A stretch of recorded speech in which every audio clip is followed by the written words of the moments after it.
กองค์จอมทัพไทยผู้ทรงพระปรีชาชาญเป็นมิ่งขวัญเหล่าทหารถ้าเปี่ยมล้นด้วยพระบารมีขอถวายเทิดพระเกียรติด้วยจงรักและภักดีแด่ราชวงศ์จักรี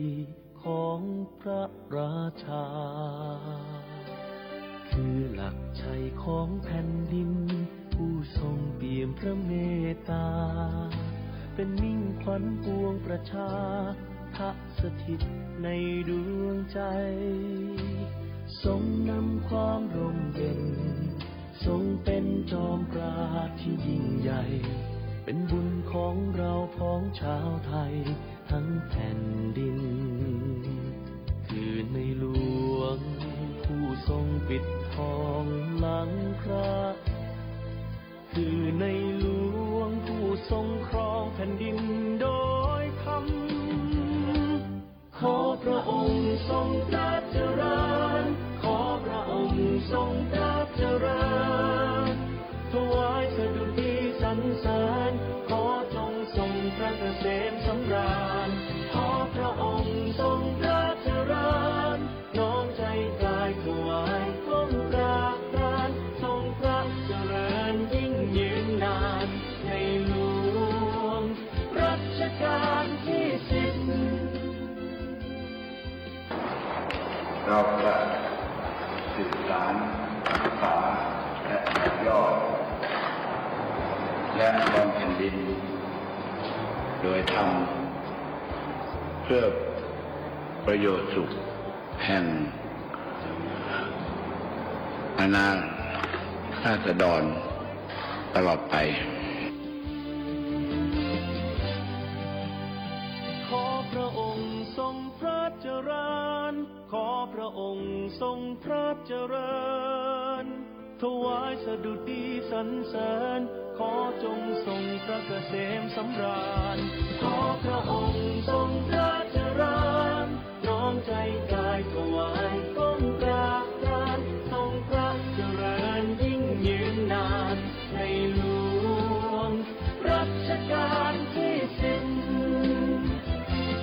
ขอพระองค์ทรงพระเจริญขอพระองค์ทรงพระเจริญถวายสดุดีสรรเสริญขอจงทรงพระเกษมสำราญขอพระองค์ทรงพระเจริญน้อมใจก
ว่างรัฐบาลและบริการของไทย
ที่นี่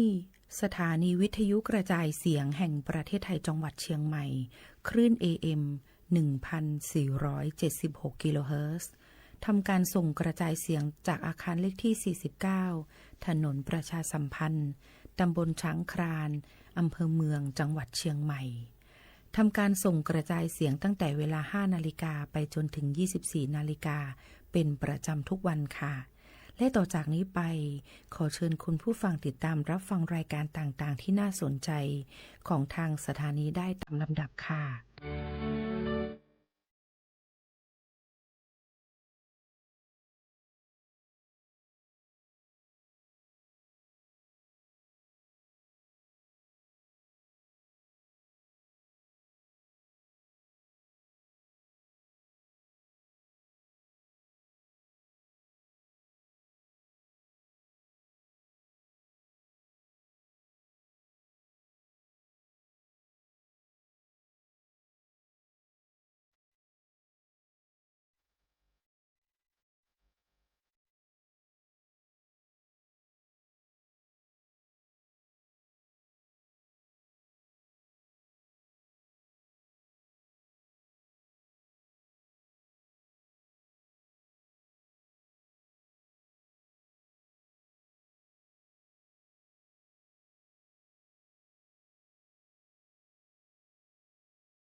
ทศไทย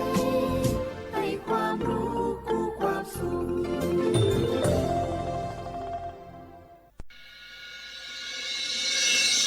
สถานีวิทยุกระจายเสียงแห่งประเทศไทยจังหวัดเชียงใหม่ AM 1476 กิโลเฮิรตซ์สถานีวิทยุภาคภาษาชาติพันธุ์แห่งเดียวในประเทศไทยที่มีความทันสมัยเชื่อถือได้สร้างอัตลักษณ์กลุ่มชาติพันธุ์สู่สากล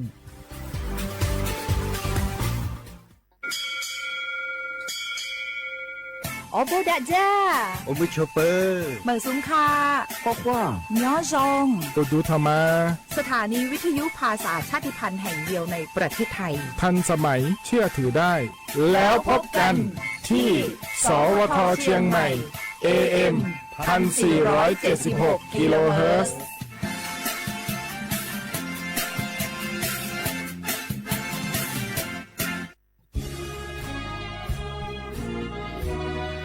พระบารมีปกเกล้าเพื่อปวงชนชาวไทยจากพระราชกรณียกิจนานับประการที่พระบาทสมเด็จพระเจ้าอยู่หัวและพระบรมวงศานุวงศ์ทรงทุ่มเทพระวรกายทรงงานอย่างไม่เหน็ดเหนื่อยเพื่อประโยชน์สุขของประสบนิกร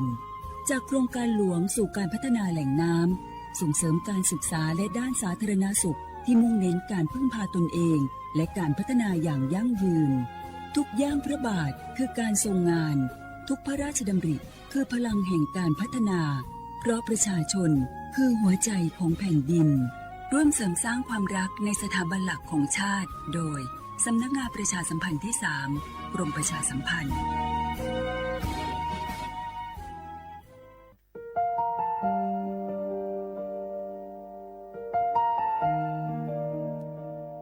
ขอน้อมเกล้าถวายอาลัย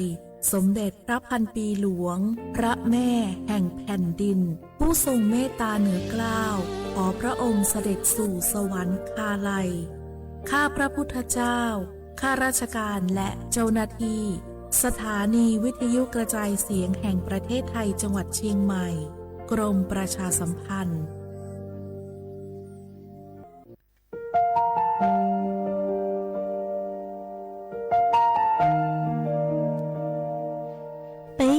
總夢摸幾道沙據那灣子睇到鐵腰到咗俾雪流最流老說道沙လုံးđầu俾喺凝夢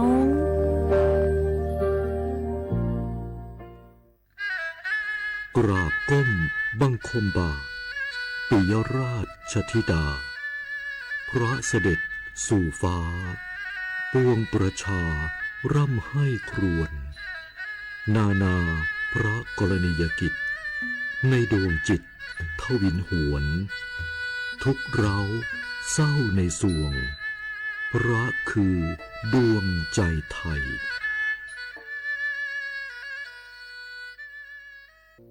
สารคดีแสงเพชรส่องล่าเจ้าฟ้าพัชรกิติยาภาตอนพื้นที่ป่าอนุรักษ์บ้านไลโวสมเด็จพระเจ้าลูกเธอเจ้าฟ้าพัชรกิติยาภานเรนทิราเทพยวดีกรมหลวงราชสารินีสิริพัฒน์มหาวชรราชธิดามีพระเมตตาและมีความห่วงใยต่อประสบนิกรในพื้นที่ห่างไกลท่ามกลางผืนป่าอันอุดมสมบูรณ์ของบ้านไลโวอำเภอสังขละบุรีจังหวัดกาญจนบุรี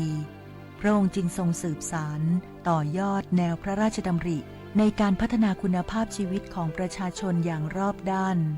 นการศึกษาทรงส่งเสริมการเรียนรู้ของเด็กและเยาวชนผ่านศูนย์การเรียนและกิจกรรมพัฒนาศักยภาพเพื่อสร้างโอกาสทางการศึกษาและวางรากฐานที่มั่นคงให้แก่อนาคตของเยาวชนด้านสาธารณสุขทรงสนับสนุนการเข้าถึงบริการทางการแพทย์การดูแลสุขอนามัยและการพัฒนาระบบน้ำสะอาดเพื่อให้ประชาชนมีสุขภาพที่ดีและมีคุณภาพชีวิตที่เหมาะสมด้านอาชีพและเศรษฐกิจชุมชนพระองค์ทรงส่งเสริมการเกษตรที่สอดคล้องกับสภาพพื้นที่การปลูกพืชสร้างรายได้และการพัฒนาผลิตภัณฑ์ชุมชนเพื่อให้ครอบครัวมีรายได้ที่มั่นคงและสามารถพึ่งพาตนเองได้พร้อมกันนั้นยังทรงให้ความสำคัญกับการอนุรักษ์ทรัพยากรธรรมชาติและป่าต้นน้ำ อันเป็นหัวใจสำคัญของวิถีชีวิตชุมชนเพื่อให้คนและป่าอยู่ร่วมกันอย่างสมดุลและยั่งยืนจากพระเมตตาและพระวิสัยทัศน์อันกว้างไกลบ้านไลโวจึงค่อยๆเติบโตเป็นชุมชนที่เข้มแข็งสร้างโอกาสเติมความหวังเป็นพลังให้คนในชุมชนมีคุณภาพชีวิตที่ดีขึ้นจึงเป็นอีกหนึ่งภาพสะท้อนพระกรณียกิจที่ประสบกนิกรชาวไทยจะได้ร่วมน้อมสำนึกในพระกรุณาธิคุณของพระองค์ตราบนานเท่านาน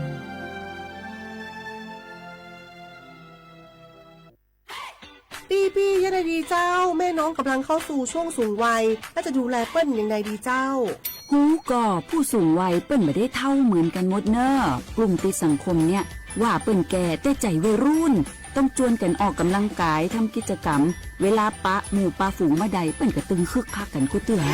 อันนี้แม่น้องเลยนะ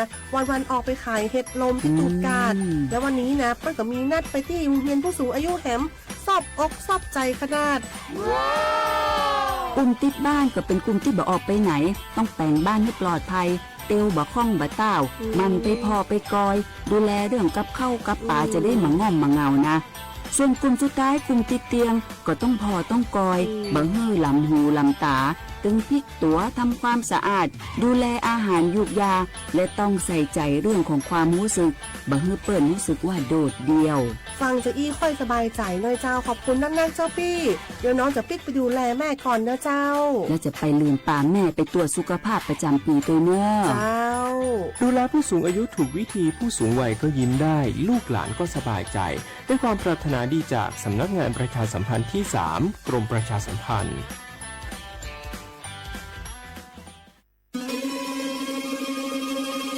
ก้าวสำคัญมาถึงแล้วเจียงใหม่นครหลวงของล้านนาสู่การเป็นมรดกโลกต่างวัฒนธรรมขององค์การยูเนสโกเมืองที่ยังมีชีวิตและมีประชาชนอาศัยอยู่ร่วมกันวันที่ 3-8 สิงหาคม 2569 นี้สภาการโบราณสถานระหว่างประเทศจะลงพื้นที่ตรวจความพร้อมจังหวัดเจียงใหม่ขอเชิญชวนภาครัฐเอกชนและพี่น้องชาวเจียงใหม่ทุกคนมาร่วมแรงร่วมใจพัฒนาปรับปรุงพื้นที่ทั้ง5ประตู4แจ่มตามแนวคูเมืองและ7วัดสำคัญวัดเจียงมั่นวัดพระสิงห์วัดเจดีย์หลวงวัดพระธาตุดอยสุเทพวัดสวนดอกวัด7ยอดและวัดอุโมงค์ช่วยกันดูแลให้สะอาดงดงามคงคุณค่าสถาปัตยกรรมดั้งเดิมเพื่อต้อนรับการตรวจครั้งสำคัญนี้ร่วมกัน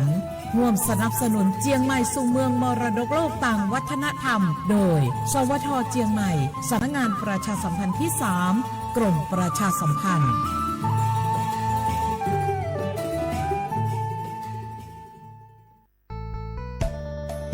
สถานีวิทยุกระจายเสียงแห่งประเทศไทยจังหวัดเชียงใหม่กรมประชาสัมพันธ์ประกาศรับสมัครบุคคลเป็นลูกจ้างเหมาบริการตำแหน่งพนักงานกระจายเสียงภาษาเมียนจำนวน1 อัตราเพื่อเป็นตัวแทนนำข่าวสารร่วมพัฒนาคุณภาพชีวิตชาวเมียนและเผยแพร่วัฒนธรรมท้องถิ่นให้เป็นที่รู้จักผู้สนใจยื่นใบสมัครด้วยตนเองได้ที่งานธุรการสถานีวิทยุกระจายเสียงแห่งประเทศไทยจังหวัดเชียงใหม่ตำบลช้างคลานอำเภอเมืองจังหวัดเชียงใหม่ตั้งแต่บัดนี้เป็นต้นไป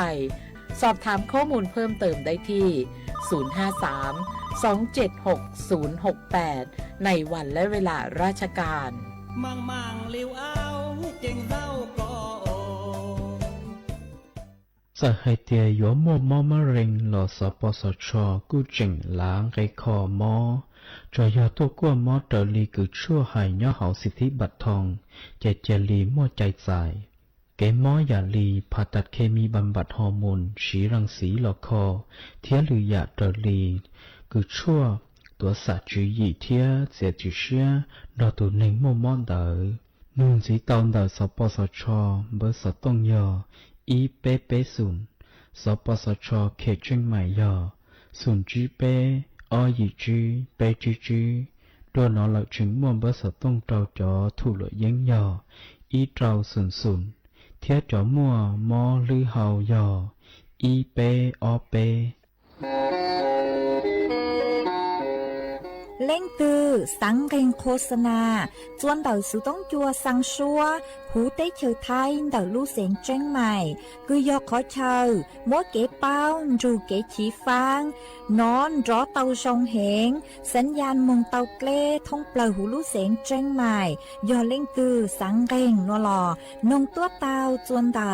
สุต้องจัวสังชัวหูเต้เชอไทยเดาลู่เสียงเจ้งใหม่จวนเดาตุงเบอร์สุต้องศูนย์ชื่อเป้อ้อช่างเจ้าศูนย์เจ้าหยี่หล่อชื่อศูนย์จั่วอ้อเปล่าเจ้าหยี่จื้อช่างจั่ว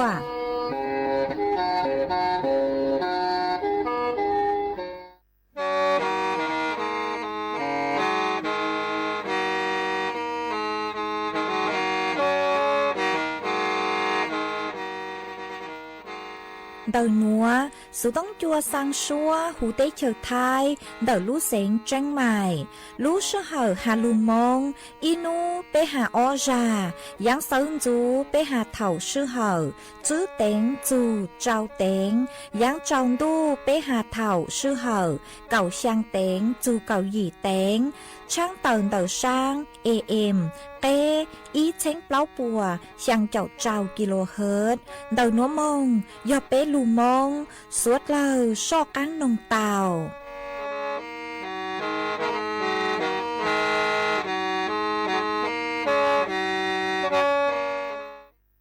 ย้อจงอีจงหนะจึกตีนิ่งจางสวดเล่าจัวนูวันอาทิตย์นูตีเก่าอ้อรู้ช่างลินดูชงอ้อเช้งจื้อปัวเจ้าเจ้าจัวนูนวลย่างจัวรู้หยี่ลี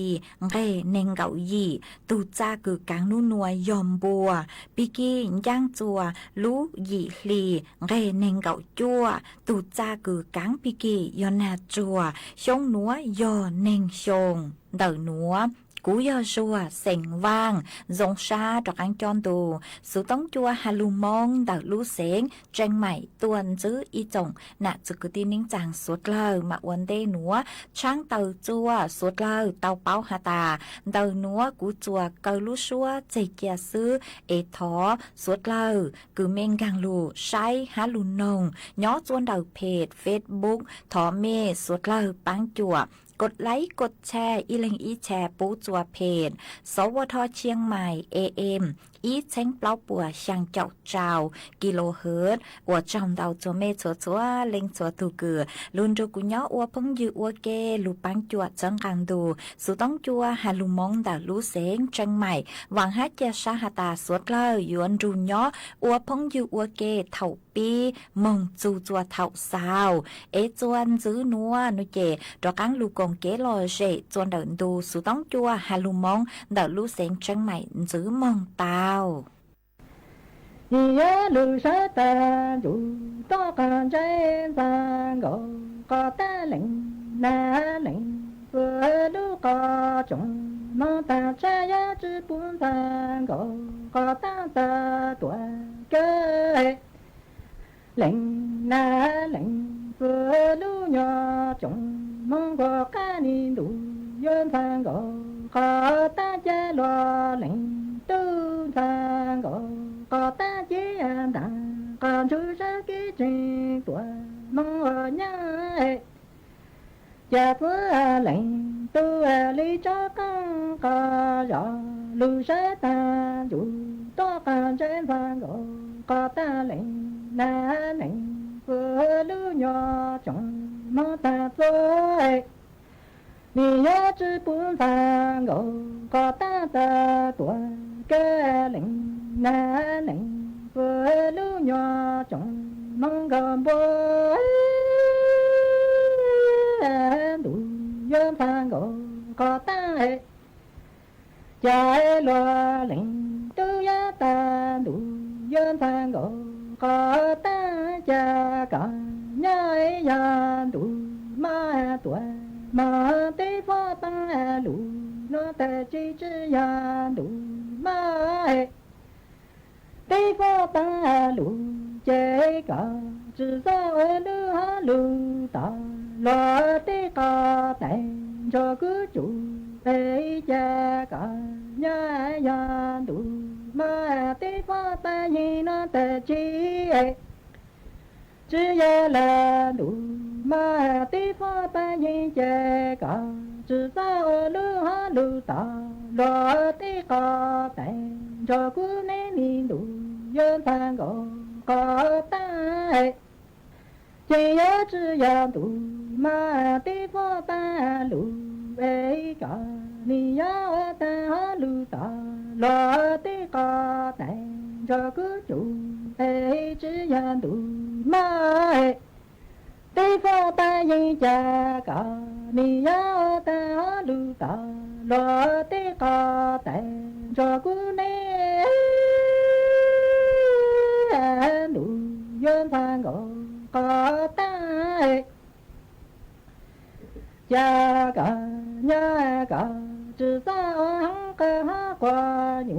路这个只在路上的真个暖个不能呀都这个呀只在个花园在只在路上的真个暖哎呀个罗林在这个呀个你要的哈个花园路哎我路上的真个暖哎呀个罗林都家路有三个大家个呀个你要个花园在我的路上真个暖个罗林在路有三个大家罗林都要大路有三个大这个呀这个梦哎这个梦古呀大路哎转住半家这个呀这个当大转住半茶哎这个梦古大路住半个这个呀哎个把拉转住半水路有三个大街罗林都你呀半路住半家半路住半个这段走家三个大呀呀大路呀给里罗林呀都知道站呀路知段住飞梦罗林都你要领着蓝龙到个啥段这飞梦呀带个段站单摇哎这呀段三个单比单到只摇哎单个段站的地哎呀单三个单比单到哎段就直接这是能呀都找不来龙姐龙你呀多龙多个啥这是能呀都呀谁来有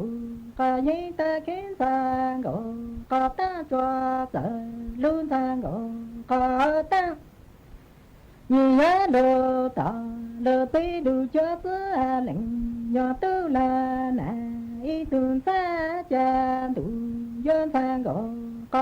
大家罗林都找不来龙姐龙你呀多龙多个将哎家罗林都哎你呀谁来有个人的看三个大抓子路哎你呀路大路北路就是零都来难一都当哎前三个当呀的来打对个说三路有是零都哎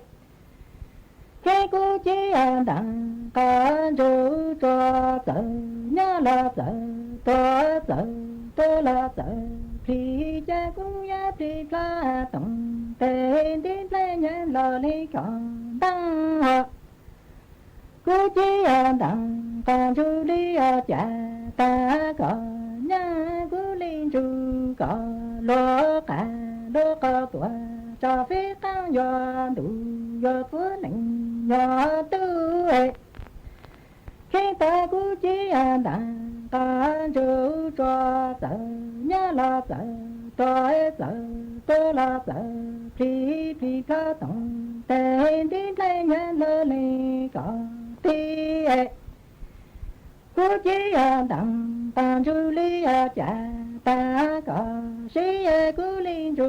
có lo cả lo có tuổi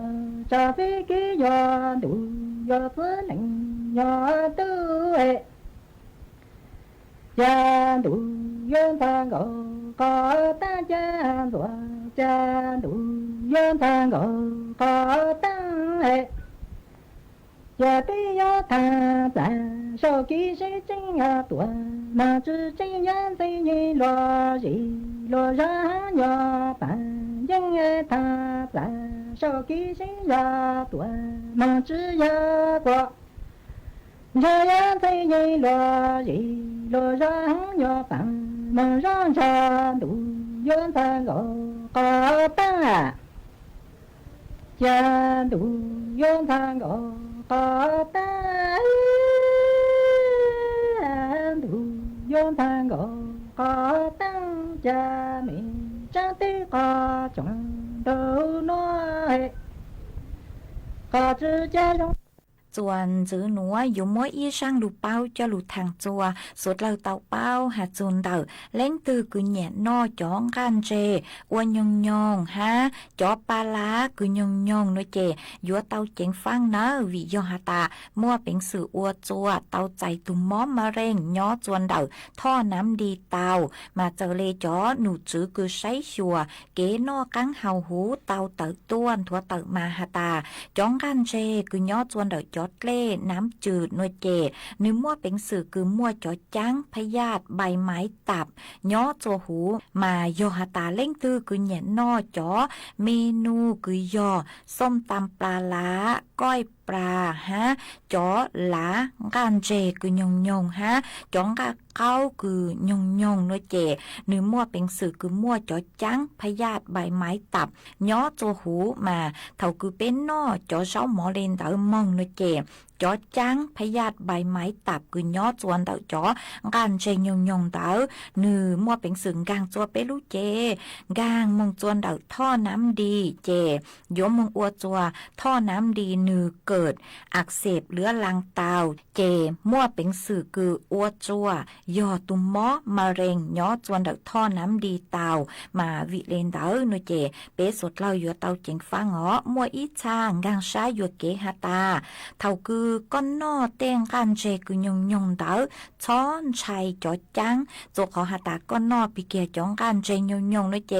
เหน่กัวมะนาวหันนอนจอกเก้าจัวน้อยเจแต่อย่างคือก้าวเตอนิยมตัวจังตัวโนตัสมาก่อนเตอโยเกงังชาโยเกสนะโอเลนเตอชื่อเตาฮะแต่เลนกุงังชาโยเกหาตาเท่าคือนอแต่อย่างคือนึมัวจังโนเจก็นอปีเกียตังเจก็เฮาจอเจอเตอเลือปีเกียมงโนเจนึมัวเป็นสื่อมงตัวเตาจอจังย้อจวนเดอจ้องกันเจยงโนตัสมาก่อนเตอโยงังชาโยเกเลฮะซื้ออ๋อฮะอีอย่างคือสวดเลิงกังช้าอยู่เก๋กุสังหตายอจอนเจเราซื้อแต่อย่างคือตะเกลมึงจวนโนเจมั่วเป็นสื่อมึงตัวจอจังเตาโนตัสมาตัวชื่อเตาเนอจูเฮาเก๋คือยัวตีไทยเตาชื่อปุ๊กกว่าเป้มั่วจอจังโนเจยอก็อยู่จู่มั่วจ้องกันเจมึงอ้วกว่าช้าซื้อเอชาเลยัวตัวเตาจอจังหรอมาวิเลนเตออยู่เตาลงเปาเกสางช้อนนอเต้งกันเจคือยอจอกันเจน้ำจืดนอนยงฮะจอปลาล้าหรออยู่จู่เตามัวฮาวกว่าช้าเอมักเลนนอฮะชื่อต่างเลนเตอเล่งตือคือยัวมึงยัวจอยาถ่ายพยาลุนนออีเลงมาคอนเตอกูอยู่จู่เตาเจงฟังวิยอเป้ยัวจะลุนนออีเลงโนเจจอคือชอบว่าหาตาเป้ลูช้าหนือมัวเป็นสื่อคือยัวว่าเขาหรือยังเหงหรอฮะชื่อต่าง เล่นเดอจอชั่วถ่ายพยานเดอนือจียอยู่ลูปังจวดตีไทยตุมอมาเร่งเตามาวิเล่นเดอเล่งตือกยอจอตัวนี้กลุ่มเสียงคือไม่เงี้ยนอแต่งกันเจยงยงเตปาลายงยงนวเจอยู่ว่าจู่เตามึงกวดชนจัวอยู่รู้เจอ๋อมึงรู้คือชั่วปวดทางปวดกวดชนจัวใช้ปมัวจ่อไกจังย่อจวนเดาอยู่รู้เจยอมมัวโนหลอชาเลตีไถเตาอ๋อเอกุมัวจะหลุดทางอวเกเป้าเลยหนัวจัวเป๊ะสุดเลยเตาเป้าเลยหนัว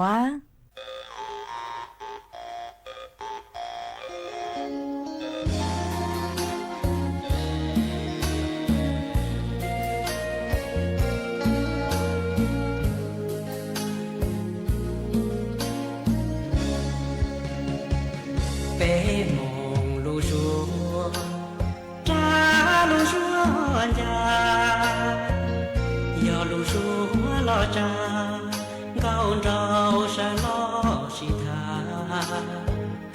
都得大梦，路说站江着，朝上报的了，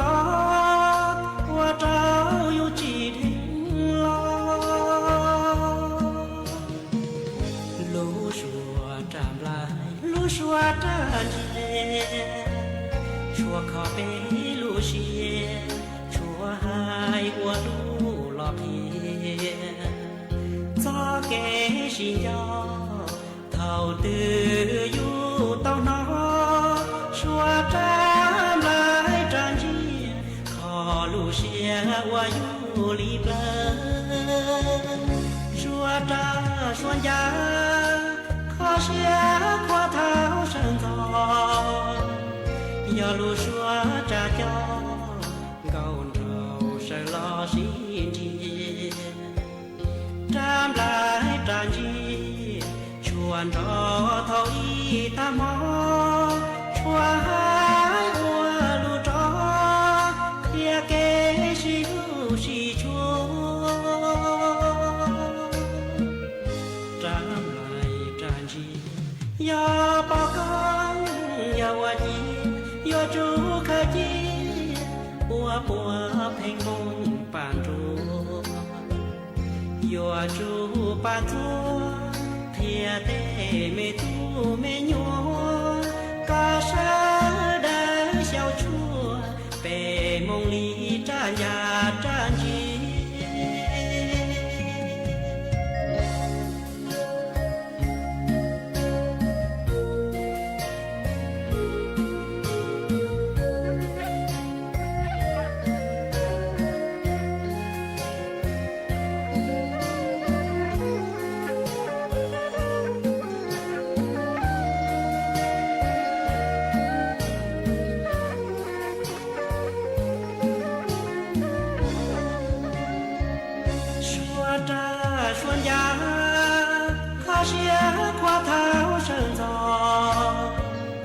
nhà lúa xóa trà cho gầu rau sai lo xin chi trăm lại tràn chi chuan cho thâu y ta mò chuan hai ua lúa cho thia kế si lu si chua trăm lại tràn chi ya ba con ya wa chi yo chu kha chi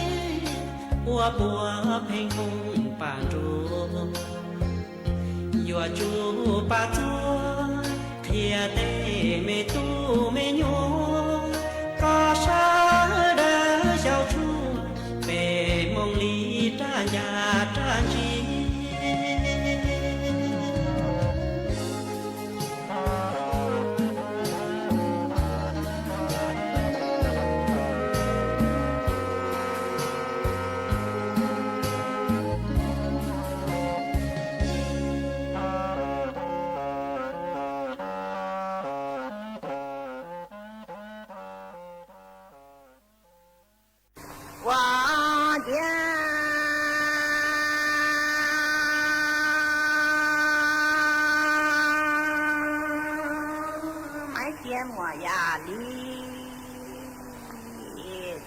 cha là nhớ chỉ chủ ấy là nhớ tin đồng này mấy tiền mượn cầu lý quan cầu nhớ cha là lý yêu sinhยังไงcha là thế lý lý tên đôi mấy tiền mượn ya lý là cứ có thể mong trong mà cái gì mong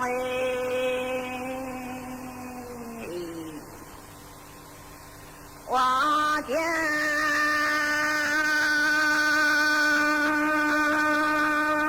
你这啦，你记住哎啦，你记在这啦，也有点有啦，这里也咱多买点么呀，你老不搞这啦，也得年帮啦你。哇天。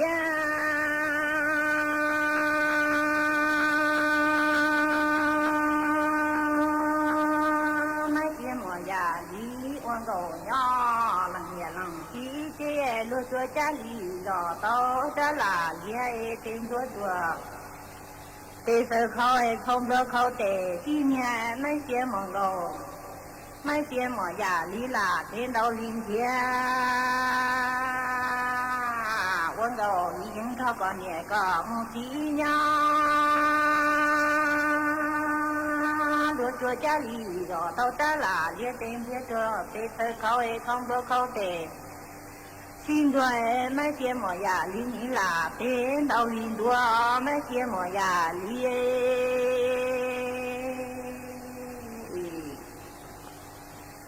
hoa thiên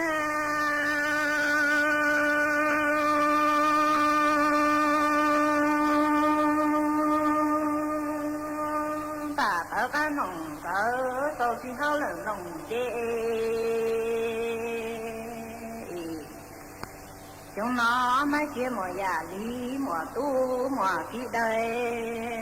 tổng trong tí nông tí hoa gia cha là gia là thế linh đua thế nhẹ mẹ yếu thế mấy kia mùa già lý nông tán đi tế cầu tới tỏ chồng ê tế tỏ lò tới tỏ dễ mấy kia mùa già lý cha cha chờ nhớ thế chủ ấy là nhớ thế ta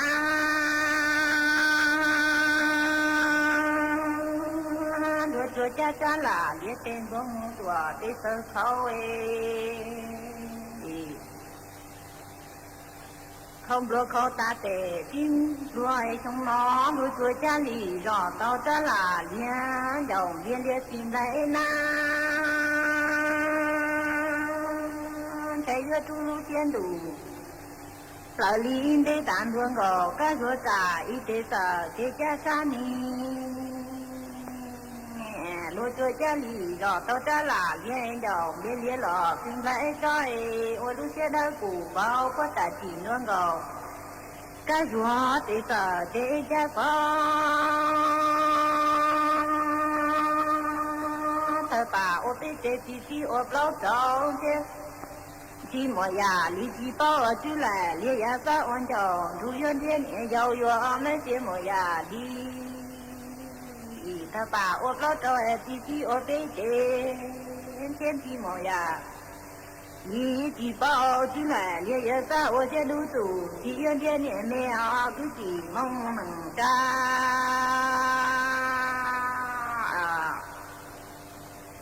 hoa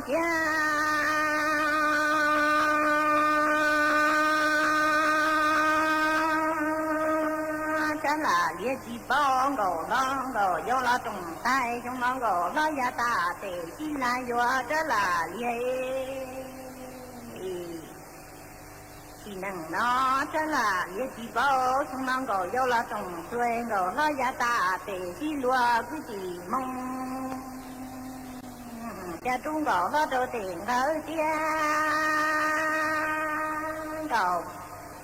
giáo dục vấn đề đúng mà nông ta để xin gia cha chúng còn lo cho tiền ở lòng rồi giáo những vấn đề đúng mà nông ta để xin gia cứ chỉ mong cha quá cha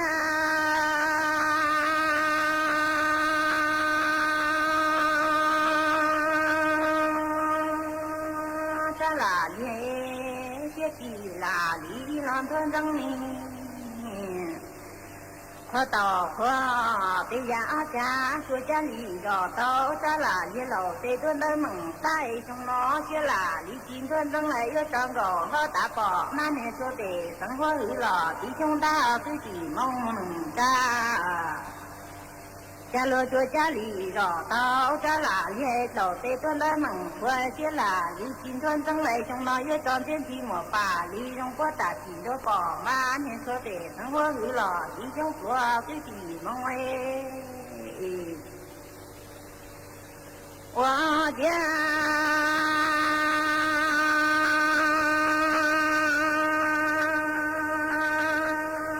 cha là लिए có yêu cùng là yêu gì我接都住今天你要来旅只要路个都得干的cha là लिए些今年中来有共来有车我接都住今天你要来旅只要路个都得干cha là लिए我家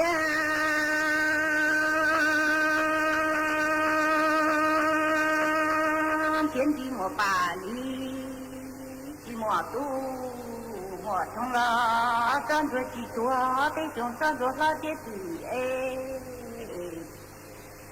天地莫把你几对我现在不包了都搞都莫一弄问出来该想来搞都你那家来生死天地莫把你站着几多得中站着那些对啥啦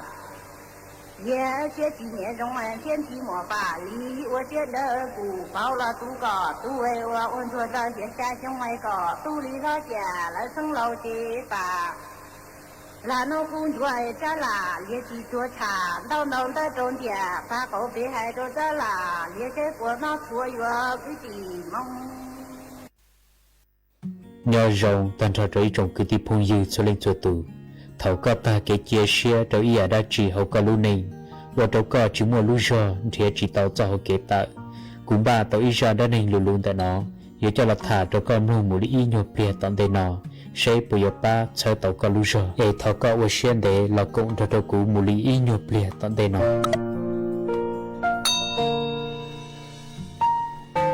mỗi ý tụ chỉ nên nữ tàu cho nữ tụ này muốn gì ở xì tiề xì mẫu chỉ rong nữ tụ này tàu bông một trò hậu ý lúc khó to hình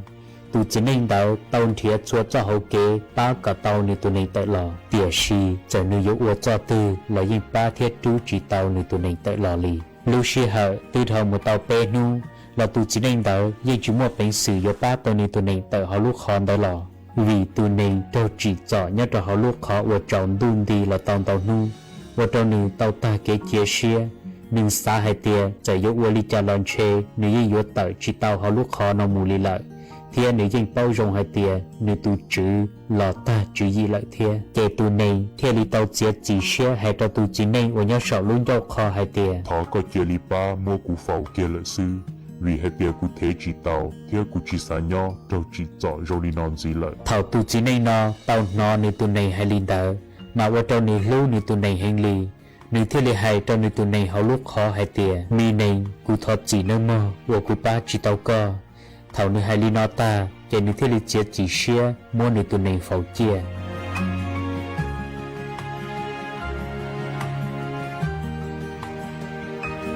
thầu tụ chỉ này nó ta tỏ đầu mù phẩu nữ tụ này nhất là họ lúc khó đỡ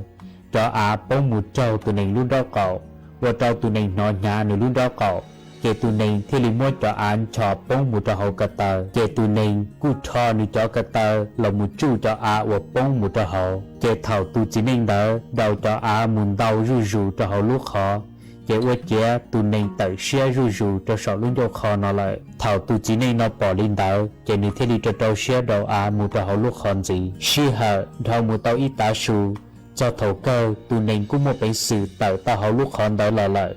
và trâu tụ chỉ nên đào thiên nữ tụ này gọi o lên mà rong xia hành để ý chồng cứ đi phong dư sa đời thầu con chi tây giả tây mình nhua cả là trâu hậu con luôn này coi rong li tụ này và bông một trâu hậu lúc họ và to thiên chọn tụ đi và trâu co chỉ mua lúc giờ thì chỉ tàu cho hậu kế tờ chỉ mua kế chia sẻ yếu su muốn gì mua cây rau có tàu ta kế chia sẻ trâu co luôn này dành sư đầu ya tên mình và ta tỏ là trò đầu con tờ nhung chia xuôi ya mua dù lúc ta hầu nè một trò hậu á giống ý li tụ này và dành chia dù tụ chữ mua dù phẩu chia thọ có con yon giống hai tia xuôi ya tên mình nhớ trò hậu can tu nọ nhưng dù chủ mua cho hậu kế tờ sư cháu hai tia dù mua tên mình lo bộ lý trả là trò đầu co là do có tu lu xiên tu đế và tư rong xa ế mà cởi bao mà đợi ít khó rủ dễ mỗi ít nu có như chủ bỏ thiên thiệt tao cho họ kế tờ đợi cho kế nhua xia sư Abraham Lincoln tu nó thiết cầu trong the Mecca tao hãy yên gây lùi hay tìa I am a slow walker but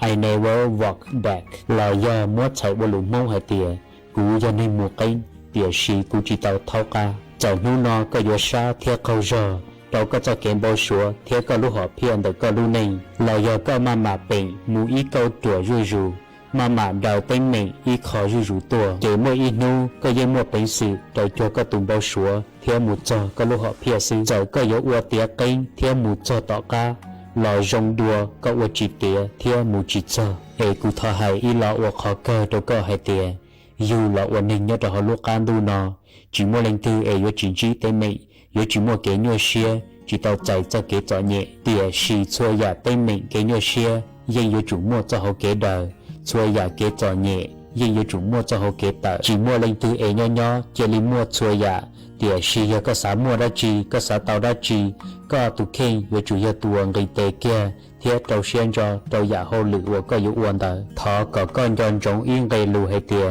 sai dù có rong chỉ tàu tỉa xì sai ua rong tàu ê cú và hai tỉa khâu nọ yếu một chiến chỉ ca hậu tập tế trồng cái tí bông yêu sở đời thiết ua tròn tàu tàu ua có tập tên lưu sư hở ua mua luôn gây để có tụ kênh là một cổng ra đâu cú thảo pi là cho thọ sau nọ ên đời nó cú dân cú để mà đi xin chi đùa nhớ đầu ra tuần gì tận tên nọ thọ sẽ đời nhớ rồng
Kết lý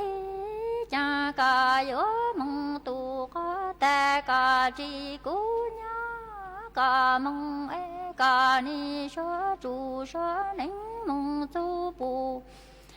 ma mi bù sơ lệ là căng sinh ta yến rồi con sa cuốn thành cầu ca ta ni ô lên cầu ca yin nhá cha ni đơ ta tu trăng lệ là tu bao số tan ru ca tua ti lệ ru ca trái tu tơ ký ta nó lo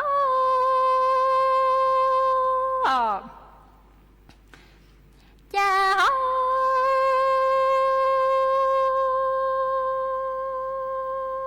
lô lê tu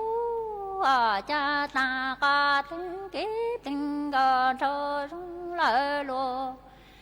nó nhớ ta tu trong có là tu ca ký lý chẳng ca ni nhớ sơ trụ sơ nính mong tu bù ma mi bù sơ lệ là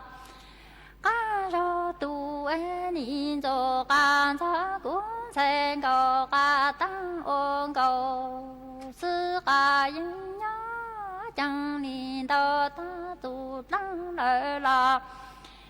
tu bao số tôn ru ca tu ti lệ ru ca trái tu tơ ký tu ni lô linh tu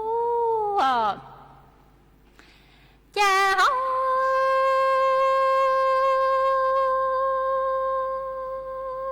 lô linh tu cha ta ca tính ký tình gần trôi rung lệ lô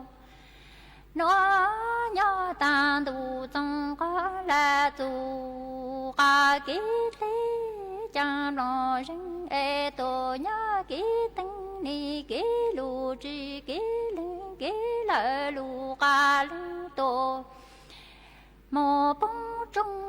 cha ta ca tính ký tình gần trôi rung lệ lô nó nhớ tu trong có là tu ca ký lý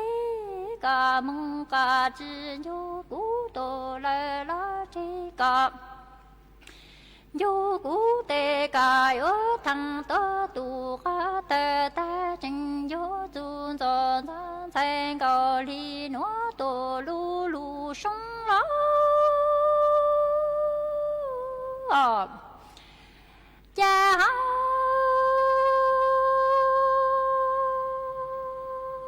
tu lô linh tu cha lo rinh lệ là nhớ ký tinh ni ký lu tri ký linh ký lu ca linh lệ là nhớ bóng sa lô linh tu cha ta có tính ký tình gần trôi rung lệ lô nó nhớ tăng tu trong có là tu ca ký lý ca yo mong tu ca ta ca tri cú nhớ ca mong ca tri nhu cú tô lệ la chi ca nhu cú tê ca yo thăng tu ca tê ta trình yo tu cú dồn san sen ca li nó tô lu lu mà nó lâu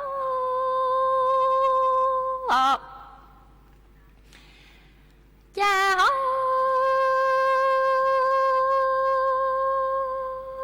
tu lô linh tu cha ta ca tính ký tình gần trôi rung lệ lô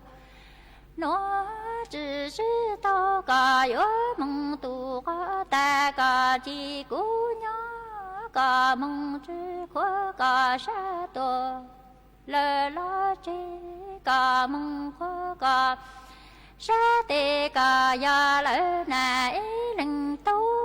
yo cầu la lu cha có cái xử lý tình cho gì dù ca những cho cú linh na lệ tư lu trong ca lô không có cuốn dồn san sen cầu li san bao lô nó ca chữ bao tê ca tê trong lê mong sen gỡ mi nông là 到农路谁在养不在崩落了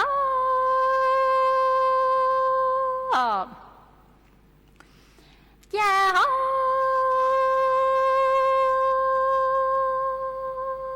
路里都家那个登给登高州中来路诺鸟单独走过来走啊给里个梦儿多这姑娘个梦只个个啥都来了这个个沙的个跟高岭来里自长个跟死里等穿衣有个人穿岭来里自路中梦落来个工作刚站在高里山有讲起有多个知宝的个梦山个米能来到农路谁在养不在这的几路来啦谁哦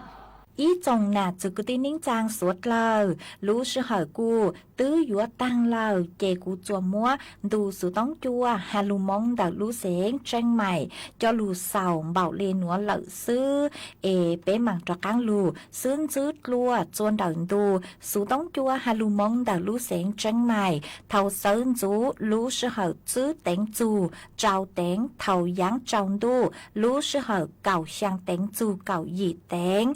trong đào chùa suốt lờ cứ lù bán chùa chọn càng đồ số tống chùa hà lù mong đã lù xén tranh mày bé mạng cho cán lù xương dứt lùa suốt lờ nhỏ rồng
สถานีวิทยุกระจายเสียงแห่งประเทศไทยและเครือข่ายทั่วประเทศเสนอข่าวต้นชั่วโมง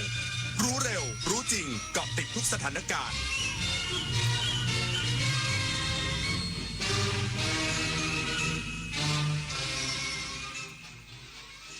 รับฟังข่าวต้นชั่วโมง 6 นาฬิกากับนฤนาถแข็งขันกยศประกาศเตือนผู้กู้ยืมรายใหม่ระดับอุดมศึกษาเร่งยื่นเข้าระบบ Pre-Approve เพื่อรักษาสิทธิ์ปีการศึกษา 2569 อีกสักครู่กลับมาติดตามรายละเอียดค่ะจะใช้รถ EV เช้านี้แต่ลืมชาร์จไว้โอ้ยระหว่างทางจะมีจุดชาร์จไหมเนี่ยด้วยนาวโหลดแอป PA Vota สิแม่หาตู้ชาร์จให้ทันใจมีครอบคลุมทั่วไทยเชื่อมชาร์จกับตู้ผ่านแอปได้อย่างง่ายดายถ้าไม่มั่นใจในทุกเส้นทางตอบโจทย์คนใช้รถ EV แบบแม่ได้ครบวงจรเลยนะชาร์จมั่นใจทั่วไทยเชื่อมง่ายผ่านแถมยังรักโลก Do it now Green Power by PEA ฟ้าสลัวมัวแสงระวีส่องนกหยุดร้องวังเวงให้เงียบเหงามองฟ้าวันนี้เป็นสีเทาอกประชาหมองเศร้าระทมสวงด้วยพระราชธิดาพระองค์ใหญ่เสด็จคันไลสู่แดนสวงเสียงร่ำไห้สะท้อนสถานสวงพระเป็นดั่งดวงใจไทยประชา29 กรกฎาคมวันภาษาไทยแห่งชาติภาษาไทยคือมรดกทางปัญญาและเอกลักษณ์อันล้ำค่าของชาติเป็นสื่อกลางเชื่อมความผูกพันและสะท้อนความภาคภูมิใจของคนในชาติร่วมกันรักษาความงดงามของภาษาด้วยการพูดอ่านและเขียนอย่างถูกต้องเพื่อส่งต่อคุณค่าแห่งเอกลักษณ์ไทยนี้ร่วมกันคุณหมดเงินไปเท่าไหร่กับน้ำเปลี่ยนนิสัยที่ทำลายสุขภาพแล้วคุณพลาดโอกาสกอดคนที่รักไปแล้วกี่ครั้งเพราะฤทธิ์น้ำเมาวันเข้าพรรษานี้หนูไม่อยากได้ของเล่นชิ้นใหญ่แต่อยากได้คุณพ่อคนเดิมที่แข็งแรงกลับมาค่ะ30 กรกฎาคมนี้วันเข้าพรรษาและวันงดดื่มสุราแห่งชาติร่วมลดละเลิกเหล้าเข้าพรรษาคืนความสุขให้คนที่คุณรักโทรฟรี1413สายด่วนเลิกเหล้ากองทุนเงินให้กู้ยืมเพื่อการศึกษาประกาศเตือนผู้กู้ยืมรายใหม่ระดับอุดมศึกษาเร่งยื่นเข้าระบบประเมินความสามารถการกู้เงินจากสถาบันการเงินในเบื้องต้นเพื่อรักษาสิทธิปีการศึกษา 2569 ย้ำไม่มีการขยายเวลานางอัญชลีภูริวิทย์วัฒนารองผู้จัดการและรักษาการแทนผู้จัดการกองทุนเงินให้กู้ยืมเพื่อการศึกษาหรือกยศเปิดเผยว่ากยศขอแจ้งเตือนนิสิตนักศึกษาระดับอุดมศึกษาที่มีความประสงค์ขอกู้ยืมเงินรายใหม่ประจำปีการศึกษา 2569 ให้เร่งดำเนินการยื่นความประสงค์ผ่านระบบ Pre-Approve เพื่อเป็นการยืนยันตัวตนคัดกรองคุณสมบัติเบื้องต้นและรักษาสิทธิในการเข้าสู่กระบวนการกู้ยืมโดยผู้ที่ศึกษาในสถานศึกษาแบบทั่วไปจะต้องยื่นความประสงค์ภายในวันที่ 13 กรกฎาคม 2569 เพื่อให้สถานศึกษาพิจารณาส่งรายชื่อภายในวันที่ 15 กรกฎาคมส่วนผู้ที่ศึกษาอยู่ในสถานศึกษาแบบอาเซียนจะต้องยื่นภายในวันที่ 28 สิงหาคม 2569 เพื่อให้สถานศึกษาส่งรายชื่อภายในวันที่ 31 สิงหาคม 2569 ทั้งนี้กยศขอย้ำว่าจะไม่มีการขยายระยะเวลาดำเนินการในระบบดังกล่าวผู้ขอกู้ยืมจึงต้องเร่งดำเนินการให้แล้วเสร็จตามกำหนดอย่างเคร่งครัดโดยสามารถศึกษารายละเอียดได้เพิ่มเติมผ่านทางเว็บไซต์ www.studentloan.or.thปฏิพล สทัพพรหมารายงานการเคหะแห่งชาติเปิดแคมเปญกคช.ช่วยคนไทยซื้อง่ายผ่อนสบายลดราคาที่อยู่อาศัยสูงสุด120%เริ่มต้น 250,000 บาทเพิ่มโอกาสคนไทยมีบ้านนายทวีพงษ์วิชัยดิษฐ์ผู้ว่าการการเคหะแห่งชาติเปิดเผยว่าการเคหะแห่งชาติเปิดแคมเปญกคช.ช่วยคนไทยซื้อง่ายผ่อนสบายนำที่อยู่อาศัย69โครงการทั่วประเทศรวมบ้านเอื้ออาทร37โครงการลดราคาสูงสุด 20% ราคาเริ่มต้น 250,000 บาทผ่อนเริ่มต้นเพียง900 บาทต่อเดือนโดยโครงการดังกล่าวมุ่งช่วยให้ประชาชนโดยเฉพาะผู้มีรายได้น้อยผู้สูงอายุคนพิการและกลุ่มเปราะบางเข้าถึงที่อยู่อาศัยคุณภาพในราคาที่เหมาะสมพร้อมเปิดทางเลือกให้ผู้ที่ไม่ได้รับสินเชื่อธนาคารสามารถทำสัญญาเช่าซื้อกับการเคหะแห่งชาติได้โดยตรงนอกจากนี้ผู้เช่าเดิมสามารถเปลี่ยนเป็นสัญญาเช่าซื้อได้และที่อยู่อาศัยทุกโครงการจะได้รับการปรับปรุงให้อยู่ในสภาพพร้อมเข้าอยู่โดยเปิดให้เข้าร่วมแคมเปญได้ตั้งแต่วันนี้จนถึง30 กันยายน 2569สอบถามเพิ่มเติมได้ที่ call center การเคหะแห่งชาติโทร1615และเว็บไซต์ www.nha.co.th นิตยาคุณสิมรายงาน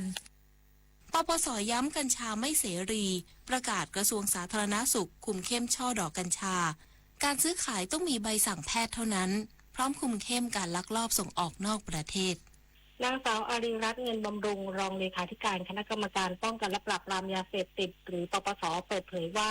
ขณะนี้ช่อดอกกัญชาได้ถูกยกระดับการควบคุมอย่างเข้มงวดภายใต้ประกาศกระทรวงสาธารณสุขที่กำหนดชัดเจนให้ช่อดอกกัญชาเป็นสมุนไพรควบคุมโดยผู้ใดประสงค์จะศึกษาวิจัยส่งออกจำหน่ายหรือแปรรูปสมุนไพรควบคุมเพื่อการค้าจะต้องได้รับใบอนุญาตตามมาตรา 46 ซึ่งผู้รับใบอนุญาตต้องปฏิบัติตามอย่างเคร่งครัดต้องจำหน่ายให้กับผู้รับใบอนุญาตตามมาตรา 46 เท่านั้นโดยข้อยกเว้นเดียวที่จะจำหน่ายให้กับบุคคลทั่วไปได้คือต้องเป็นผู้ที่มีใบสั่งจ่ายยาจากผู้ประกอบวิชาชีพเพื่อประโยชน์ทางการแพทย์โดยสั่งจ่ายได้ไม่เกิน30 วันห้ามจำหน่ายในวัดหรือสถานที่ปฏิบัติพิธีกรรมทางศาสนาหอพักตามกฎหมายสวนสาธารณะสวนสัตว์และสวนสนุกสำหรับผู้ที่ลักลอบจำหน่ายแปรรูปรวมถึงแอบขายให้กับบุคคลที่ไม่มีใบสั่งจ่ายจากแพทย์มีบทลงโทษจำคุกสูงสุด1 ปีหรือปรับสูงสุด 20,000 บาทหรือทั้งจำทั้งปรับมีผลบังคับใช้ตั้งแต่วันที่17 มิถุนายน 2569 เป็นต้นมาจุฑามาศ รักษาพันธ์รายงานรู้ปิดรู้ใช้ร่วมใจประหยัดพลังงานจบข่าวนาฤนาถแข็งขันอ่านรับฟังข่าวครั้งต่อไปเวลา 7 นาฬิกาค่ะ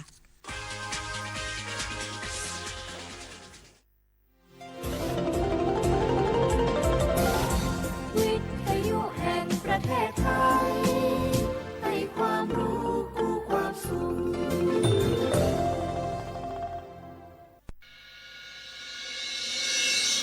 สถานีวิทยุกระจายเสียงแห่งประเทศไทยจังหวัดเชียงใหม่ AM 1476 กิโลเฮิรตซ์สถานีวิทยุภาคภาษาชาติพันธุ์แห่งเดียวในประเทศไทยที่มีความทันสมัยเชื่อถือได้สร้างอัตลักษณ์กลุ่มชาติพันธุ์สู่สากล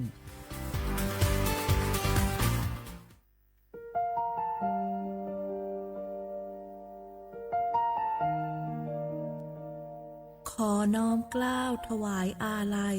สมเด็จพระพันปีหลวงพระแม่แห่งแผ่นดินผู้ทรงเมตตาเหนือเกล้า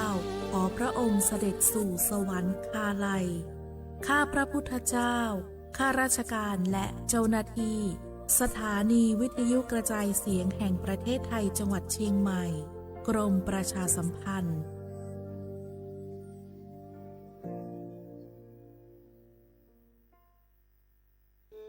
ท้องฟ้าหม่นสายฝนพรำดังน้ำเนตรทุกทเวทอาลัยหวนให้หาพระมิ่งขวัญดวงใจไทยประชา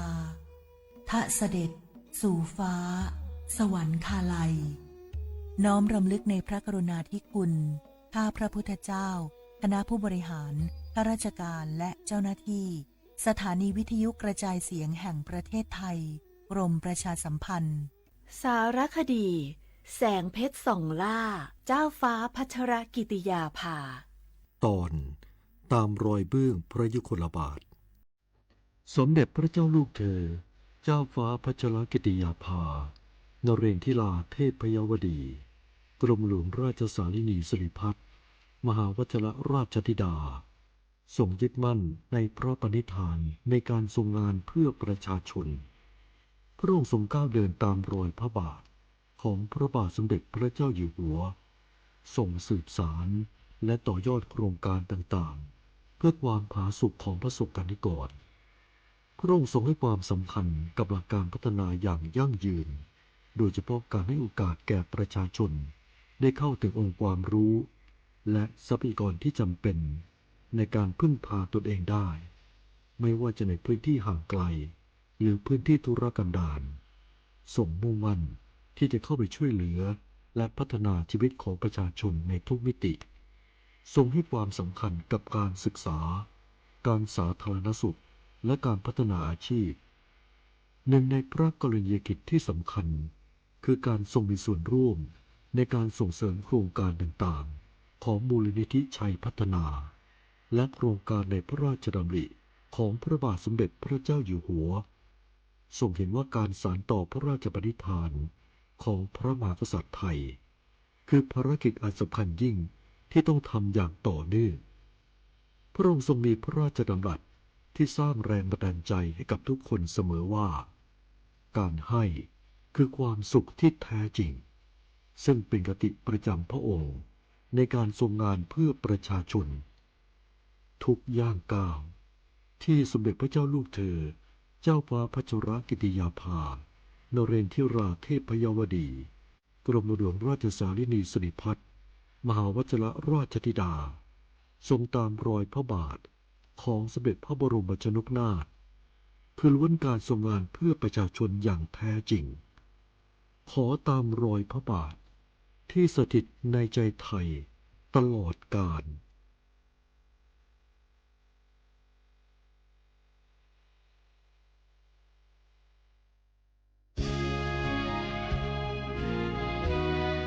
พระบารมีปกเกล้าเพื่อปวงชนชาวไทยจากพระราชกรณียกิจนานับประการที่พระบาทสมเด็จพระเจ้าอยู่หัวและพระบรมวงศานุวงศ์ทรงทุ่มเทพระวรกายทรงงานอย่างไม่เหน็ดเหนื่อยเพื่อประโยชน์สุขของประสบนิกรจากโครงการหลวงสู่การพัฒนาแหล่งน้ำส่งเสริมการศึกษาและด้านสาธารณสุขที่มุ่งเน้นการพึ่งพาตนเองและการพัฒนาอย่างยั่งยืนทุกย่างพระบาทคือการทรงงานทุกพระราชดำริคือพลังแห่งการพัฒนาเพราะประชาชนคือหัวใจของแผ่นดินร่วมเสริมสร้างความรักในสถาบันหลักของชาติโดยสำนักงานประชาสัมพันธ์ที่ 3 กรมประชาสัมพันธ์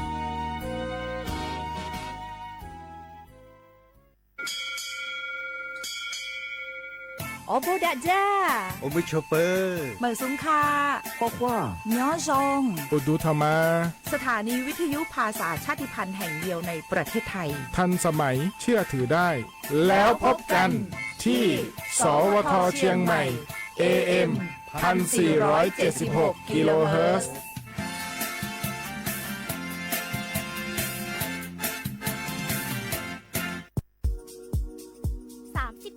รักษาทุกที่เจ็บป่วยเล็กน้อยอาทิมีไข้ไอเจ็บคอปวดข้อเจ็บกล้ามเนื้อใช้สิทธิ์บัตรทอง30 บาทปรึกษาเภสัชกรและรับยาตามอาการ32รายการไม่เสียค่าใช้จ่ายเพียงยื่นบัตรประจำตัวประชาชนที่ร้านยาที่มีสติกเกอร์30 บาทรักษาทุกที่หรือร้านยาคุณภาพของฉันให้บริการดูแลอาการเจ็บป่วยเล็กน้อยสอบถามเพิ่มเติมโทรสายด่วนสปสช1330 24 ชั่วโมงอยากเลิกบุหรี่ไม่ยากอย่างที่คิดทางเลือกง่ายๆที่จะช่วยคุณได้เพียงใช้สิทธิ์บัตรทองปรึกษาเภสัชกรและรับยาช่วยเลิกบุหรี่ที่ร้านยา30 บาทรักษาทุกที่หรือโทรสายด่วนสปสช1330เพื่อสอบถามรายชื่อร้านยาที่เข้าร่วมได้เลยเลิกบุหรี่วันนี้เพื่อชีวิตที่ดีกว่าในวันพรุ่งนี้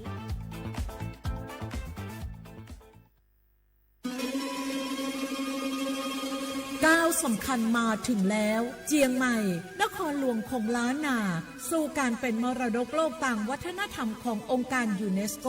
เมืองที่ยังมีชีวิตและมีประชาชนอาศัยอยู่ร่วมกันวันที่ 3-8 สิงหาคม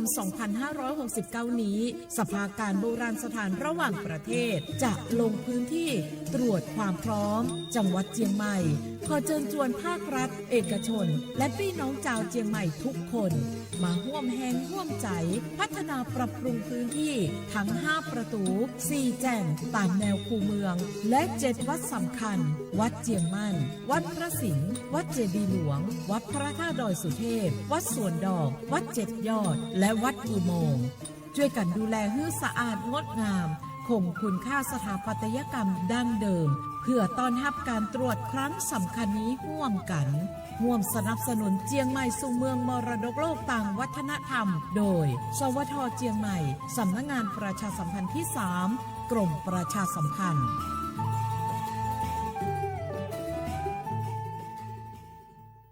ช่วงนี้ได้ยินคนบ่นกันเยอะเลยนะเรื่องความไม่โปร่งใสเนี่ยใช่แต่รู้ไหมล่ะว่าจริงๆแล้วพวกเราช่วยกันได้นะทำยังไงหรอเดี๋ยวนี้มีช่องทางร้องเรียนที่เข้าถึงง่ายแจ้งเบาะแสได้สะดวกมากอย่างสายด่วนปปช1205อ๋อ แบบนี้ทุกคนก็มีส่วนทำให้บ้านเราดีขึ้นได้จริงๆ แน่นอนการต่อต้านทุจริตจะสำเร็จได้ก็เพราะคนอย่างเราร่วมมือกันสำนักงานประชาสัมพันธ์ที่ 3 กรมประชาสัมพันธ์สถานีวิทยุกระจายเสียงแห่งประเทศไทยจังหวัดเชียงใหม่กรมประชาสัมพันธ์ประกาศรับสมัครบุคคลเป็นลูกจ้างเหมาบริการตำแหน่งพนักงานกระจายเสียงภาษาเมียนจำนวน1 อัตราเพื่อเป็นตัวแทนนำข่าวสารร่วมพัฒนาคุณภาพชีวิตชาวเมียนและเผยแพร่วัฒนธรรมท้องถิ่นให้เป็นที่รู้จักผู้สนใจยื่นใบสมัครด้วยตนเองได้ที่งานธุรการสถานีวิทยุกระจายเสียงแห่งประเทศไทยจังหวัดเชียงใหม่ตำบลช้างคลานอำเภอเมืองจังหวัดเชียงใหม่ตั้งแต่บัดนี้เป็นต้นไปสอบถามข้อมูลเพิ่มเติมได้ที่ 053-276-068 ในวันและเวลาราชการมังลิวเอาเก่งเศร้าก็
记我把电视一直眼你过夜了，记不多咋个去做 KK， 我把他把的是哟耶耶，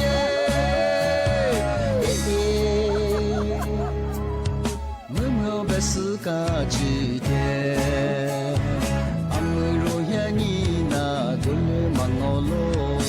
我只是了无了自我，只是愿你做让我。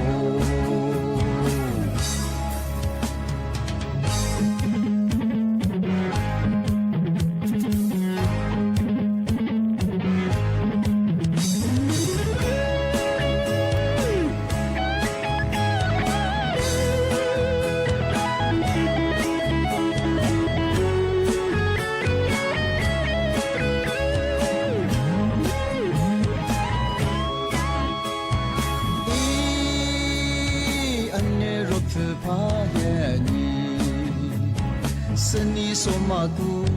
我记我把电视一直眼你过夜了，记不多咋个去做 KK， 我把他把的是哟耶耶，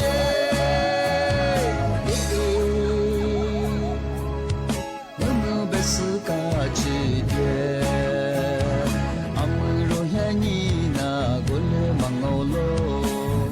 只是了无了自我，只是愿你做让我。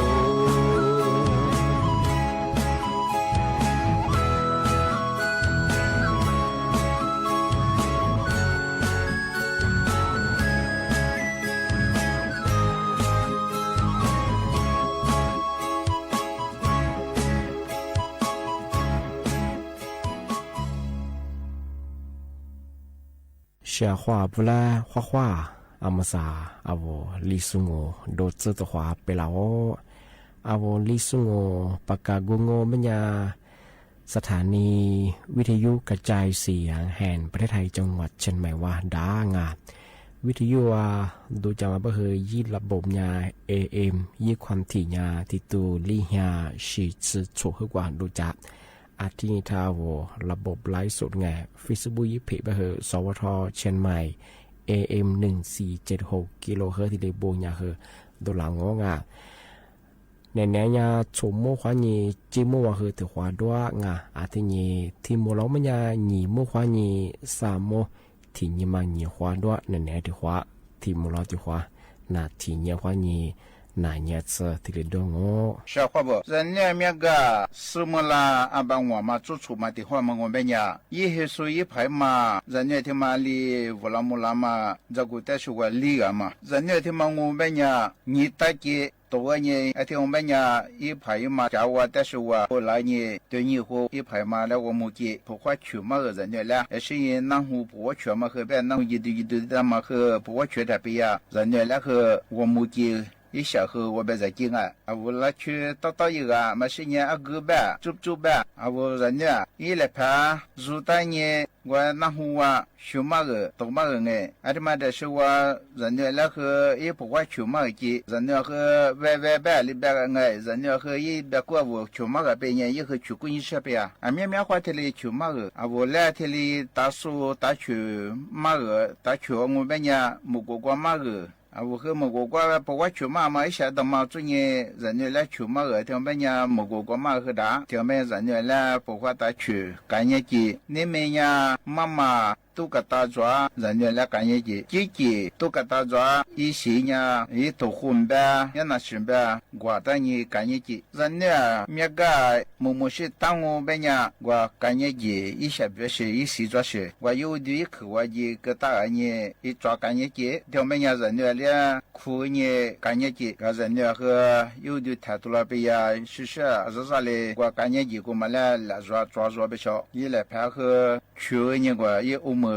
但是我以前但是我出发个人个抓住的，比话人家，但可是当我们呢干业绩啊，一些表示一时抓是嘛个。一平面一对你接的我母亲，而且我们呀以后我找来入接来么的话嘛，我和的和干娘嘛一下在别的话嘛，是呢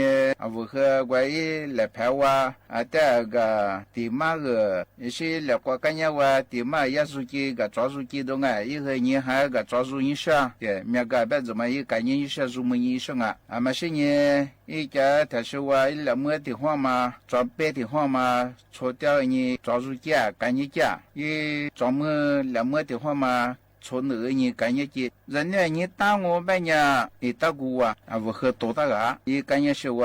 啊，我们那家你多大个，那啥吃些的没啊，提头人吃的话，你打个你多大个，的你也来不花去个，人家来不花去个呗，以后我一下呗咋来呗，我但是我破了股一平面有的啊，俺们家人家来干业个，的干业的怎么我们家人家来，你把那子我来cash是嘛，一下别是他我别在接，我下挂。话我下也提出啊，也不来嘛破了嘛那了我们呀，我和也来入多个人哎，破了嘛一平面我但是我不会去我别在节目节，我人家的嘛我来嘛破了我们呀，我和一下的路去里人我人家的嘛我来破了那都提里过去了少话我。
是或者我人家那个把什么做什么的话嘛，我们呀我一果是说一排满呗人家里嘛也啦他说一彼此一是啦乌拉木拉和哈里嘛人家那个一米库不花去我下大的我里全过来也啦啦提了把个提不个本来嘛是呢我来拍出么的话嘛叫你我和人家啦阿里他一米库我嘛一米里抓过来嘛去嘛哈他那个我嘛里库一米库个边呀我但是我人家他妈是多个人我但是我破了去嘛是人家一个就一破了过提了马个边呀以后我阿里跨过来一下我打去以后不花去里提了我里么去别花我提里个我边呀以后别管爸妈打阿里别是呢嘛是呢么过马个以后我里别过来去书记一下读书记人家啦你爸爸你妈妈啦我都没都估计嘛是我你我可是可爸爸都估计我因为培训我日子我如大年都估计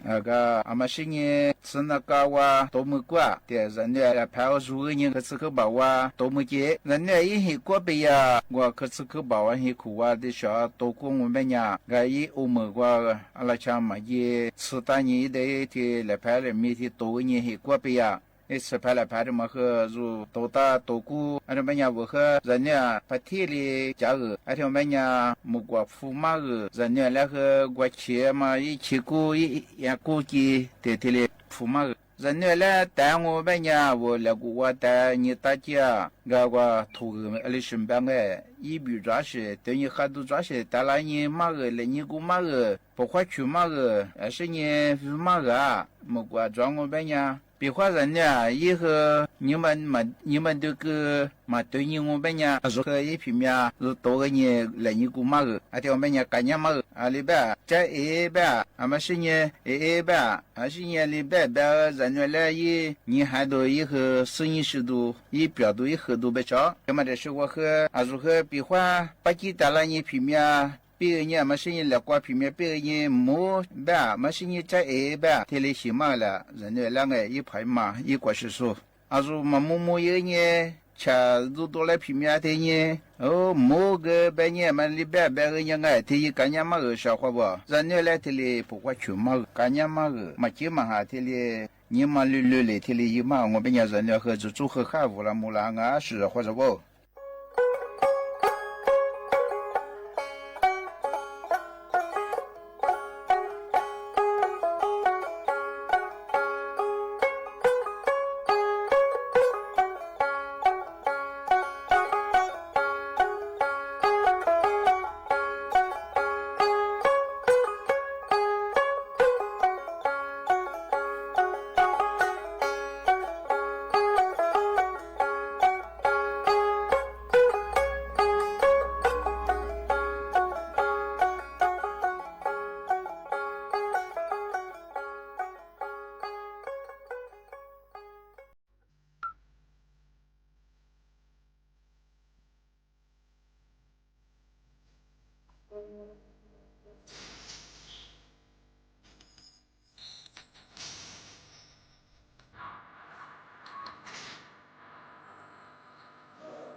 小伙我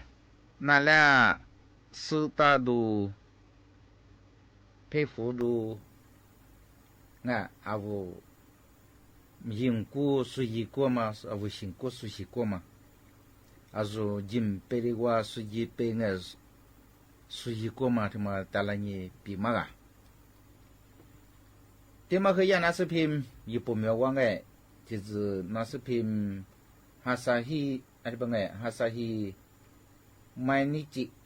阿的帮嘛，最近录到了不是ยังไง他们是呀ญี่ปุ่นว่ากระทรวงสาธารณสุขวัฒนธรรมกีฬา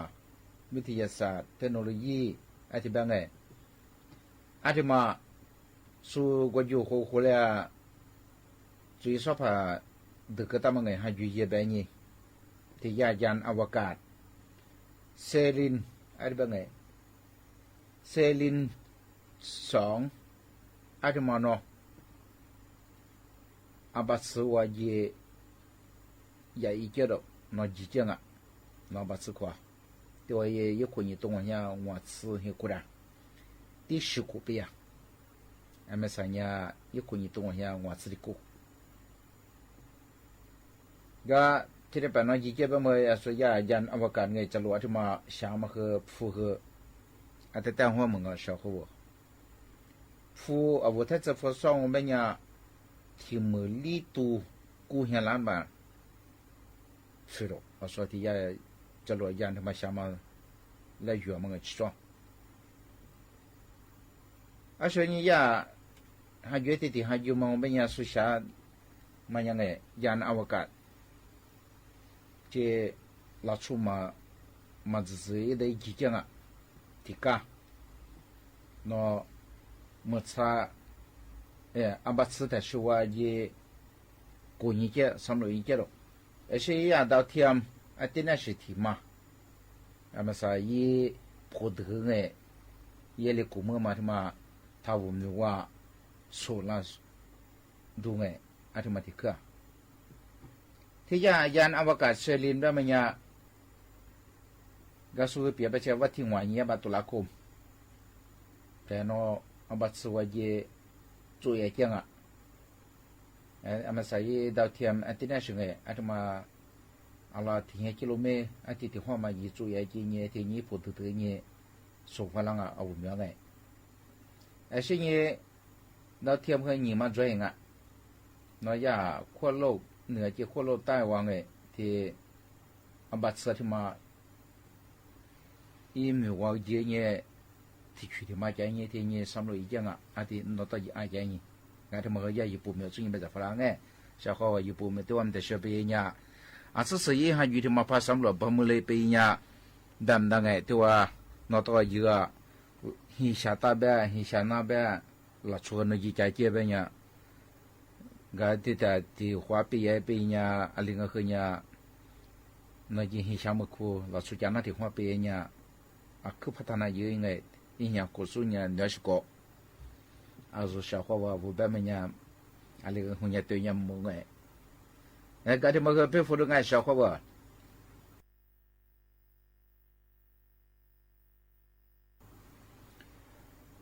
ชาวเขาว่า我跟那来比个แบบมันยังไงเอาวันนี้เนี่ยเราชูนับเพียงนับชั่วโมงจูมาซื้อกูอุดมนาให้ชิมนั่งไงเอาวันศุกร์เนี่ยข้ามาอาทิตย์สิเนี่ยเราชูแบบมันยังก็ไม่ใช่ยานักวิทยาศาสตร์สารลัดอังกฤษอะไรแบบไงฝรั่งอังกฤษสารลัดมาอีนักวิทยาศาสตร์ส่วนสิ่งฝรั่งไงเราชูที่การว่าชาวเขาว่าอยู่ว่าเราชูเมียวบัวเมียวว่าสิ่งฝรั่งมากูเราชูอีนอกกูมาอาศัยไม่ได้สมาอาศัยตัวนี้คือข้าจะกูเลยตัวนี้มัวมาไงเฮียจะกูมาตัวนี้มาอาทิตย์มาไม่ยังรู้สึกนับเป็นนับชั่วก็มาจุดกูนึกมาแบบอะไรแบบไงเอากูเราชูเนี่ยมีว่าอะไรตัวตัวนี้คือ你嘛吃多嘞，阿拉对你和很多嘞，阿拉对你和说了你不多嘞，阿拉对你嘛还是嘞，对你么嘛，阿哥嘛我们呀，吃素面，吃土叫土面，那错过日子嘛我们呀，嘛变，日嘛是那片面，说的变哎，那小伙我阿我那出，别慌哎，阿五百嘛呀，阿是什么子，嘛哈什么呵哎我讲伊哈浪我们伊哈熊啊我提的啥过年别呀说错那话哎以后啊我说嘛一话错啊我和是对你和哈着过来是对你和表过伊那过来和哈是对么我们呀日晓得那票嘛主办哎小伙我和我的表们呀比话那阿妈的的我嘛那主任学票主任学哎那个日学影响我们呀啊上边么学提呀说是你们那么学一年哎小伙吧是你他妈的是我们呀小伙吧他妈和呀三ตกค้างบ้างไงสารพิษตกค้างใช่ไหมกับสารพิษว่าส่วนนี้ที่ตั้งเถอะไม่ได้ที่นี่สิไง是你模式是นี่สิที่ตั้งมาที่มากันเนื้อได้กันรู้ได้มาไงอย่าเอาวุ้票面是路是了เอาวุ้มา是มามุงไงจากกันยังไม่เอาวุ้ก็ดิฉันคนนี้กิโลเลยมา票มาเลย票มาอะไรมาคือยังจะมัว小伙伴อามาที่จะไม่ยังหลับชัวร์ส่วนยากรมวิทยาศาสตร์การแพทย์หมอสุชินีฟุลามาสุดตัวนี้กุยตัวนี้ฟุลามาไงอามาที่จะไม่ยังหลับชัวร์是路是的我票面的那次里约มาเตอร์แถวนี้ไม่ยังหมดที่นั่นสุดที่ยาวเตอร์กันยังไม่ยังไม่ได้ที่นั่นสุดที่ยาวที่ว่าเนี่ย意思就那个长下来和ที่ว่า一天ไม่ได้มันก็在被应该ที่ว่าเนี่ย我老出去打了呢กันยัง是被呢打了在叫ที่ว่าความไม่เนี่ย吃啊哎ที่被别没เนี่ย的天嘛เนี่ย吃天没เนี่ยที่被别的不嘛我没เนี่ย嘛吃ที่来找啊ที่กะก็小伙伴我吃天嘛我没เนี่ย有读过那个罗大嘛เนี่ยแต่自然ที่别嘛会ที่别แต่大个เนี่ย嘛แต่自然ที่别嘛เนี่ย嘛只是咱们没เนี่ยali那里不晓得怎么的哟怎么对也不也是那票小伙伴没子装啊ที่ยาสารกันจัดศัตรูพืชแบบมาคือไงเรียกว่าสงบที่ยาออร์แกโนคลอริน DDT ออโนฟอสฟอรัสไอชื่อคาร์บอนเมทไอชื่อยาไพรีทรอยทิ้งเธอเนี่ยสิ่งทิ้งเธอมองไม่ยิ่งดูทิ้งเธอวันเนี่ยไม่ใช่เนี่ยเอา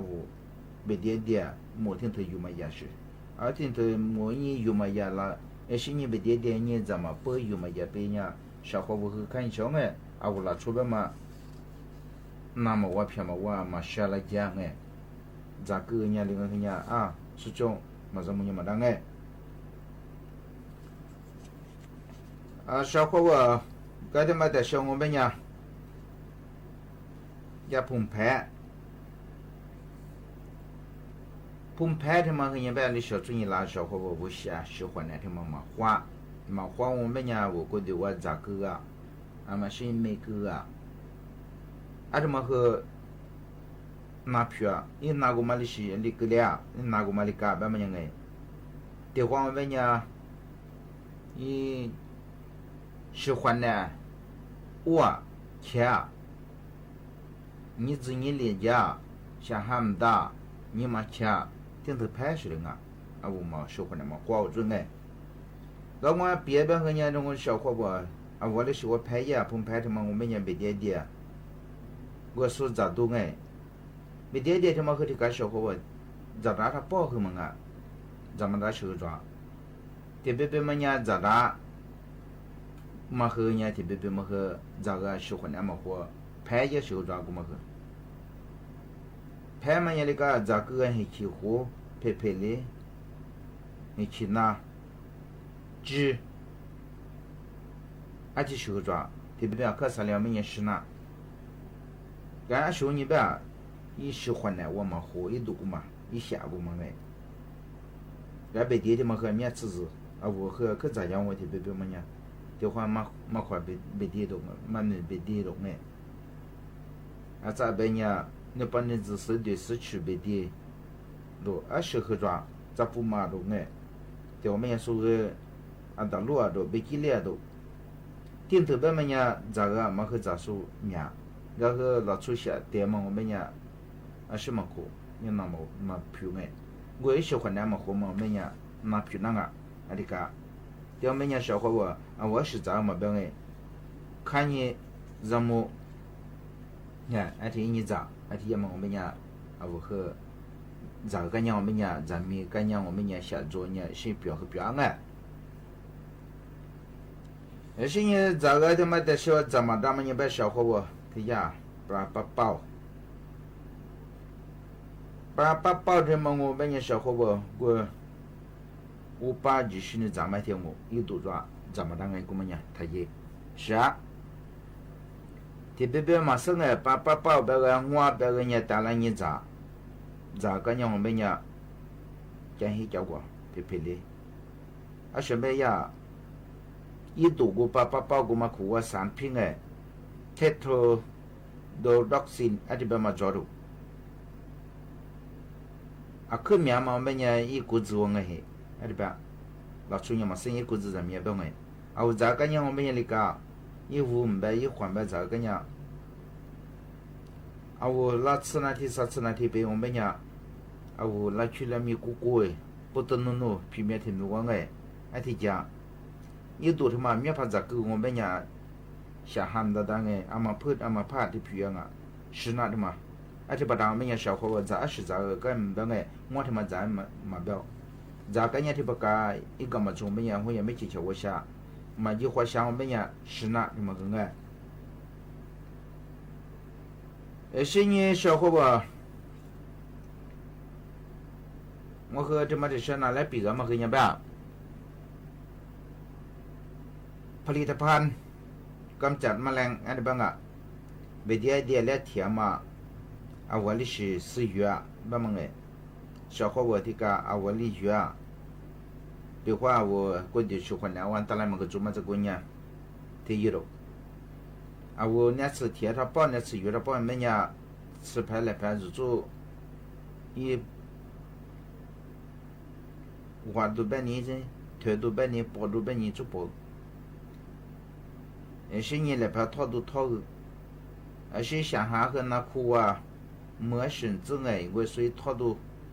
啊，所以呢，这里面下文下下我们给打对动哎，啊他妈套个，啊他妈给他当哎。是你啊，我那次提个干娘我们家小伙我，来拍来米，吃拍个别什么吃煮下吃。是呢，我那吃和煮，有么我们家煮过啥？我拍烂人他个打，啊咱嘛上面个人呢，个抓着个学，咋个和，啊他妈个，啊我你妈啥都我。啊，小伙伴，这么我和拿来比个个嘛，啊，打来转腾哎。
一次年面个的嘛，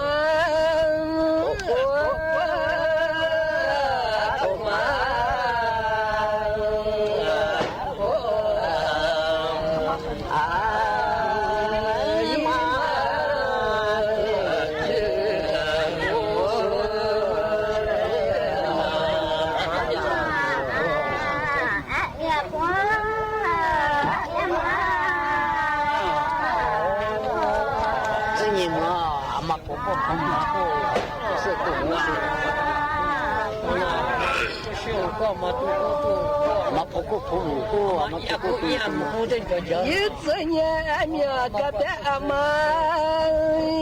婆婆。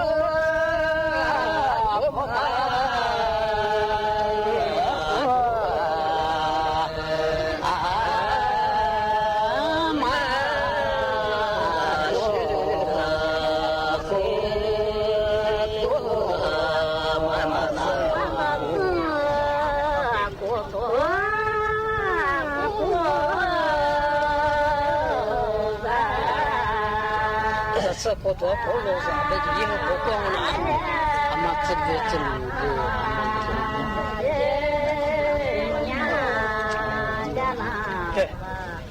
对，一次年面个的阿妈，一次年。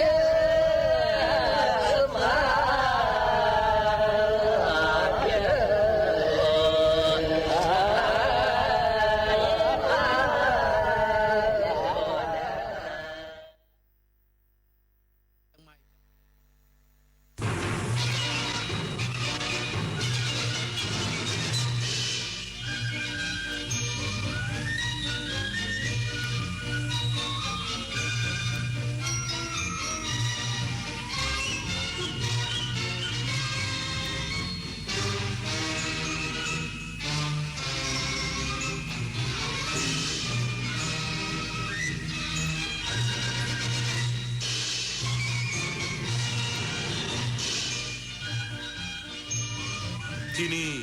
สถานีวิทยุกระจายเสียงแห่งประเทศไทยต่อไปเสนอข่าวซึ่งมีหัวข้อข่าวดังนี้กระทรวงมหาดไทยปราบปรามกลุ่มทุนต่างชาติทุนสีเทาและการใช้นอมินีประกอบธุรกิจผิดกฎหมายโดยจะดำเนินคดีกับผู้กระทำผิดอย่างเด็ดขาดการแก้ปัญหาน้ำรั่วเข้าสู่พื้นที่ก่อสร้างอุโมงค์รถไฟฟ้าสายสีม่วงใต้บริเวณวงเวียนใหญ่เริ่มมีแนวโน้มดีขึ้นไม่พบการทรุดตัวของอาคารใกล้เคียงเพิ่มเติมผู้นำสูงสุดอิหร่านให้คำมั่นว่าจะล้างแค้นให้กับการเสียชีวิตของอายาตอลลอฮ์อาลี คาเมเนอีอดีตผู้นำสูงสุดอิหร่านจากปฏิบัติการทางทหารของสหรัฐและอิสราเอลวอลเลย์บอลหญิงทีมชาติไทยเอาชนะบราซิล 3-0 เซตการันตีไม่ตกชั้นในศึกเนชั่นลีกแน่นอนแล้วต่อไปเป็นรายละเอียดของข่าวกระทรวงมหาดไทยดำเนินการปราบปรามกลุ่มทุนต่างชาติทุนสีเทาและการใช้นอมินีประกอบธุรกิจผิดกฎหมายโดยจะดำเนินคดีกับผู้กระทำผิดอย่างเด็ดขาดเช่นเดียวกับธนาคารแห่งประเทศไทยเข้มงวดการกำกับดูแลธุรกรรมทางการเงินป้องกันการฟอกเงินและเศรษฐกิจนอกระบบนายพลพีสุวรรณชวีรัฐมนตรีช่วยว่าการกระทรวงมหาดไทยเปิดเผยว่ากระทรวงมหาดไทยได้ปรับโครงสร้างคณะกรรมการขับเคลื่อนการจัดระเบียบสังคมพร้อมเดินหน้าบังคับใช้กฎหมายอย่างเข้มงวดเพื่อปราบปรามกลุ่มทุนต่างชาติทุนสีเทาและการใช้นอมินีประกอบธุรกิจผิดกฎหมายรวมถึงบูรณาการการทำงานร่วมกับกระทรวงพาณิชย์และสำนักงานตำรวจแห่งชาติเพื่อตรวจสอบการถือครองที่ดินและการประกอบธุรกิจของกลุ่มทุนต่างชาติโดยเฉพาะในจังหวัดภูเก็ตซึ่งพบบริษัทเข้าข่ายกระทำผิดจำนวนมากและอยู่ระหว่างดำเนินคดีตามกฎหมายรวมทั้งขยายผลถึงผู้ที่ให้การสนับสนุนและผู้ร่วมกระทำผิดพร้อมกำชับให้ทุกหน่วยงานรายงานผลการดำเนินงานทุก15วันและสรุปผลทุก30วันยืนยันจะดำเนินคดีกับผู้กระทำผิดอย่างเด็ดขาดและคุ้มครองผู้ประกอบการที่ดำเนินธุรกิจอย่างถูกต้องชุดเฉพาะกิจนี้มันก็จะแบ่งลงไปย่อยอีกเป็น 3-4 ชุดเฉพาะแต่ละชุดก็จะมีหน้าที่ของตัวเองแล้วก็กรอบการทำงานอำนาจของตัวเองส่วนในชุดใหญ่นี้ก็จะเป็นชุดที่ภาพรวมในการมอบนโยบายในการลงไปปฏิบัติหน้าที่แล้วก็ผมได้เน้นย้ำว่าในการปฏิบัติหน้าที่ครั้งนี้เนี่ยเราต้องลงไปให้ถึงปัญหาจริงๆเราจะไม่ฟังรายงานเพราะว่าเป้าหมายของผมก็คือว่าถ้าเกิดว่าเป็นทุนต่างชาติเป็นทุนสีเทาเป็นต่างชาติที่เข้ามาประเทศไทยและประกอบกิจการต่างๆแต่ผิดกฎหมายเนี่ยเราต้องจัดการให้หมดแต่ทั้งนี้เนี่ยเราก็ไม่ได้มองในมุมของต่างชาติอย่างเดียวเราก็มองด้วยว่าคนไทยที่เอื้อประโยชน์ให้กับต่างชาติเข้ามาเอาเปรียบคนไทยด้วยกันเองเนี่ยคือใครนายวิทัยรัตนากรผู้ว่าการธนาคารแห่งประเทศไทยหรือธปท.เปิดเผยว่าธปท.เดินหน้ายกระดับการกำกับดูแลธุรกรรมทางการเงินอย่างเข้มงวดป้องกันการฟอกเงินทุนสีเทาเศรษฐกิจนอกระบบและการคอร์รัปชันโดยไม่ให้สถาบันการเงินเป็นช่องทางสนับสนุนธุรกิจผิดกฎหมายมาตรการที่เริ่มบังคับใช้แล้วได้แก่การถอนเงินสดตั้งแต่5 ล้านบาทขึ้นไปต้องผ่านการตรวจสอบความจำเป็นในการทำธุรกรรมและสามารถถอนเงินได้เมื่อมีเหตุผลทางธุรกิจที่ชัดเจนพร้อมเพิ่ม มความเข้มงวดในการกำกับธุรกรรมเกี่ยวกับทองคำทำให้การเบิกถอนทองคำลดลงจากเฉลี่ย 4,000 กิโลกรัมต่อเดือนเหลือประมาณ 700 กิโลกรัมต่อเดือนทั้งนี้ในไตรมาส 4 ของปีนี้ธปท.เตรียมออกมาตรการเพิ่มเติมโดยกำหนดให้การฝากเงินตั้งแต่ 5 ล้านบาทขึ้นไปต้องแจ้งที่มาของเงินและการแลกธนบัตรชนิด 1,000 บาทเป็นธนบัตร 100 หรือ 500 บาทต้องชี้แจงวัตถุประสงค์ในการใช้งานพร้อมกำชับให้ธนาคารพาณิชย์ทุกแห่งตรวจสอบการเปิดบัญชีและธุรกรรมที่มีลักษณะผิดปกติรวมถึงธุรกรรมที่เกี่ยวข้องกับการพนันออนไลน์และรายงานต่อสำนักงานป้องกันและปราบปรามการฟอกเงินหรือปปง.ซึ่งที่ผ่านมาได้มีการปิดบัญชีที่เชื่อมโยงกับพนันออนไลน์แล้วกว่า 1,000 บัญชีเราเริ่มทำตั้งแต่เรื่องของการถอนเงินสดที่เกิน5ล้านบาทต้องมาเขาเรียก due diligence นะครับแบงก์พาณิชย์กับแบงก์รัฐก็จะต้องบอกว่าตรวจสอบว่าทำไมลูกค้ามีความจำเป็นต้องใช้เงินสดทำไมโอนไม่ได้ทำไมใช้เช็คไม่ได้นะครับถ้ามีความจำเป็นจริงๆใช้ในธุรกิจจริงๆก็สามารถเบิกได้แล้วก็พอไตรมาส 4ก็จะทำเรื่องถ้าจะฝากเงินเกิน5ล้านก็คงต้องบอกว่าที่มาจากไหนนะครับกำลังดูอำนาจอยู่ว่าเราจะไปได้ไกลถึงขนาดไหนรวมถึงจะแลกเงินเอาแบงค์พันมา10ล้านมาแลกแบงค์ขอเป็นแบงค์100หรือแบงค์500อันนี้ก็คงต้องบอกว่าทำไมต้องใช้แบงค์100หรือแบงค์500เช่นนั้นนะครับอันนี้ก็เป็นเรื่องเงินสดเรื่องอื่นที่ทำมาก็เช่นเรื่องของตัวทองคำที่เข้าไปควบคุมนะครับเป้าหมายหลักก็คือเรื่องของการทำให้การเทรดทองคำมีผลกระทบต่อค่าเงินบาทให้แข็งขึ้นที่ผ่านมาเนี่ยลดลงไปซึ่งได้ผลดีมากขณะที่พลตำรวจโทไตรรงค์ผิวพรรณโฆษกสำนักงานตำรวจแห่งชาติเปิดเผยด้วยว่าสำนักงานตำรวจแห่งชาติเตรียมจัดตั้งศูนย์ Anti Online Gambling Center หรือ AOGC เพื่อป้องกันและปราบปรามการพนันออนไลน์และเฝ้าระวังธุรกรรมที่ผิดปกติเพื่อให้การอายัดบัญชีเป็นไปอย่างทันท่วงทีโดยได้รับความร่วมมือจากธนาคารแห่งประเทศไทยในการส่งข้อมูลธุรกรรมที่ผิดปกติตัดวงจรทางการเงินของเครือข่ายพนันออนไลน์และเครือข่ายทุนข้ามชาติชวิสาประทุมมารายงาน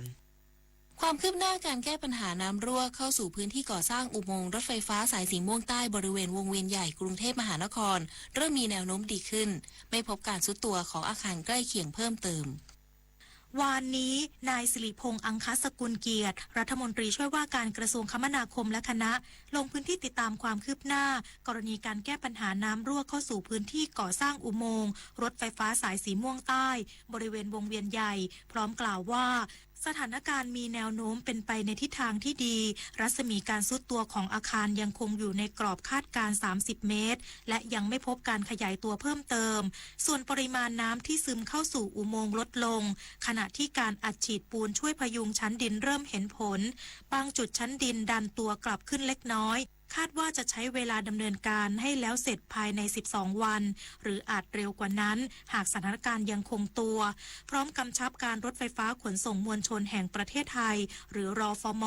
และผู้รับจ้างให้เร่งดูแลและเยียวยาผู้ได้รับผลกระทบโดยรอบโดยให้เพิ่มผู้ที่ไม่สามารถประกอบอาชีพหรือสูญเสียรายได้แม้บ้านอาจไม่ได้รับผลกระทบในเชิงโครงสร้างเพียงแต่ว่าสิ่งที่ได้ยินเสียงสะท้อนเพิ่มเติมมาซึ่งก็แจ้งกับรฟม.กับผู้รับจ้างไปแล้วว่าผลกระทบที่เขาไม่สามารถประกอบอาชีพได้เนี่ยในกรณีที่บ้านเขาอาจจะไม่ได้รับผลกระทบในเชิงโครงสร้างแต่ว่าที่เขาไม่สามารถประกอบอาชีพได้เนี่ยจะต้องดูแลเขาด้วย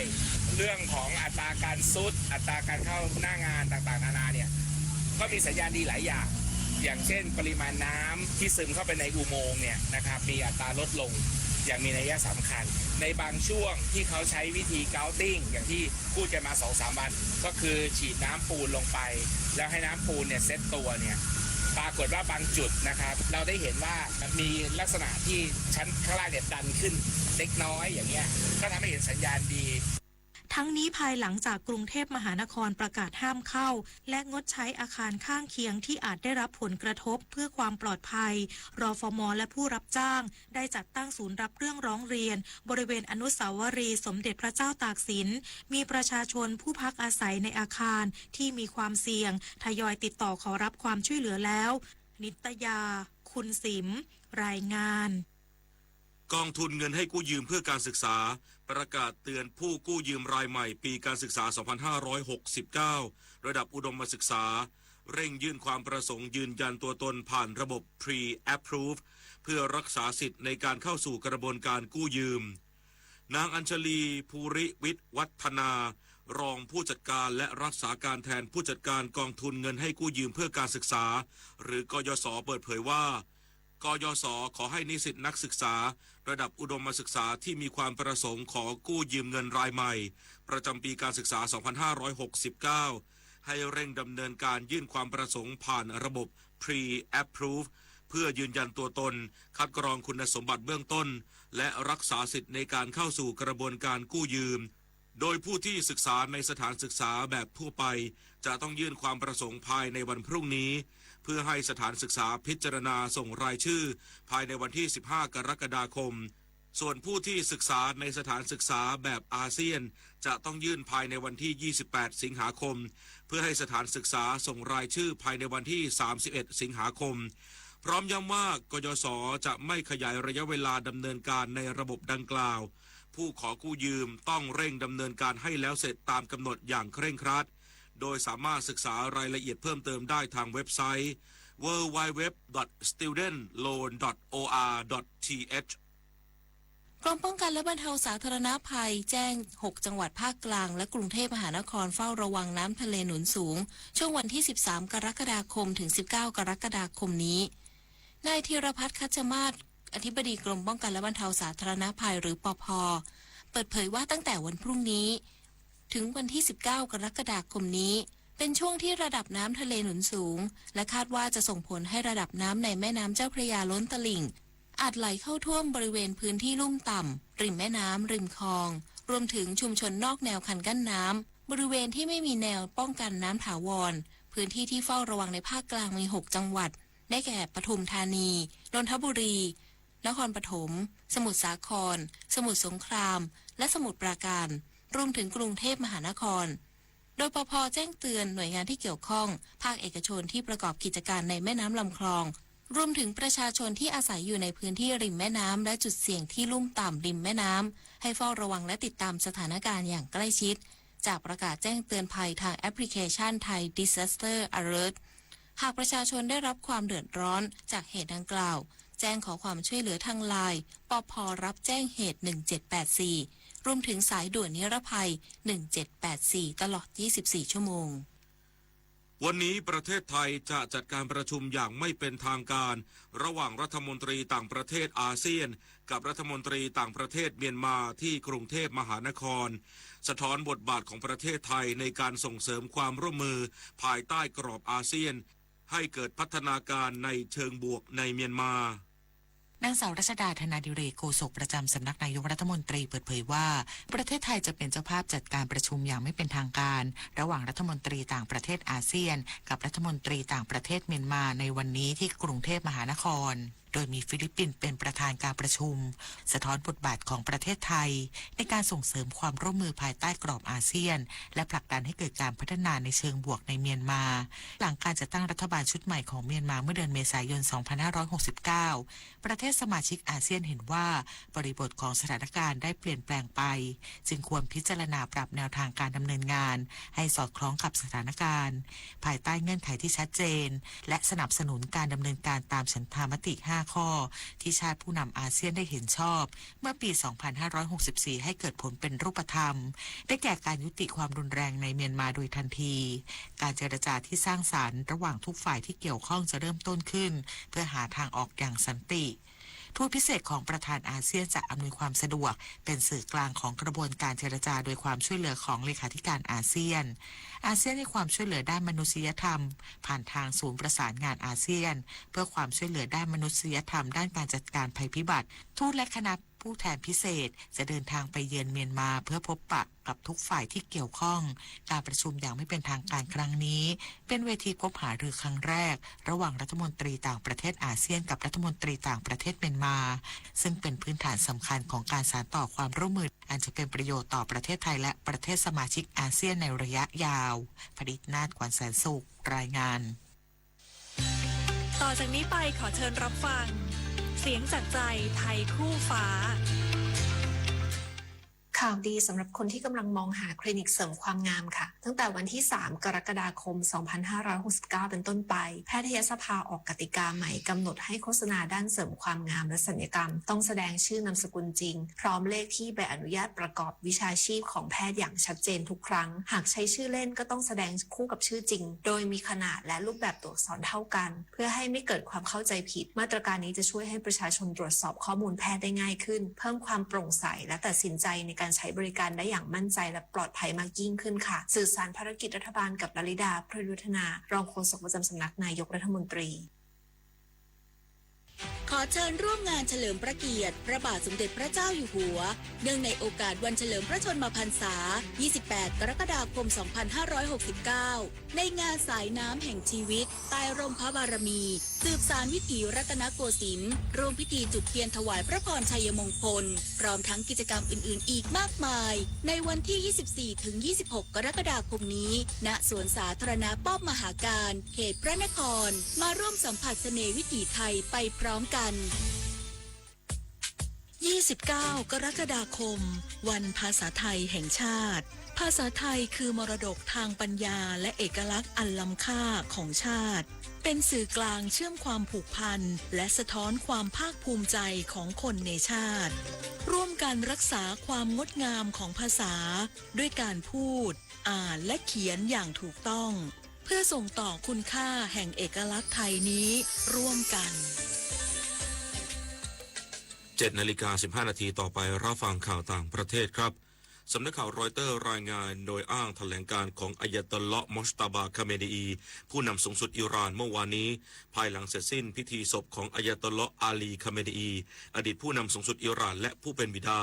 ซึ่งถึงแก่อสัญญกรรมจากปฏิบัติการโจมตีของอิสราเอลและสหรัฐเมื่อเดือนกุมภาพันธ์ที่ผ่านมาโดยระบุว่าการล้างแค้นถือเป็นเจตจำนงของชาติและจะเกิดขึ้นอย่างแน่นอนพร้อมให้คำมั่นว่าจะปฏิบัติการล้างแค้นให้แก่ผู้นำที่พลีชีพทุกคนในสงครามครั้งนี้ซึ่งจะเกิดขึ้นในเร็ววันนี้และจะสานต่อจนกว่าจะสำเร็จลุล่วงถ้อยแถลงดังกล่าวมีขึ้นหลังประธานาธิบดีโดนัลด์ทรัมป์ผู้นำสหรัฐประกาศว่ากองทัพสหรัฐเตรียมขีปนาวุธกว่า 1,000 ลูกและพร้อมโจมตีเป้าหมายในอิหร่านหากรัฐบาลอิหร่านลงมือลอบสังหารตัวเขาในฐานะประธานาธิบดีของสหรัฐ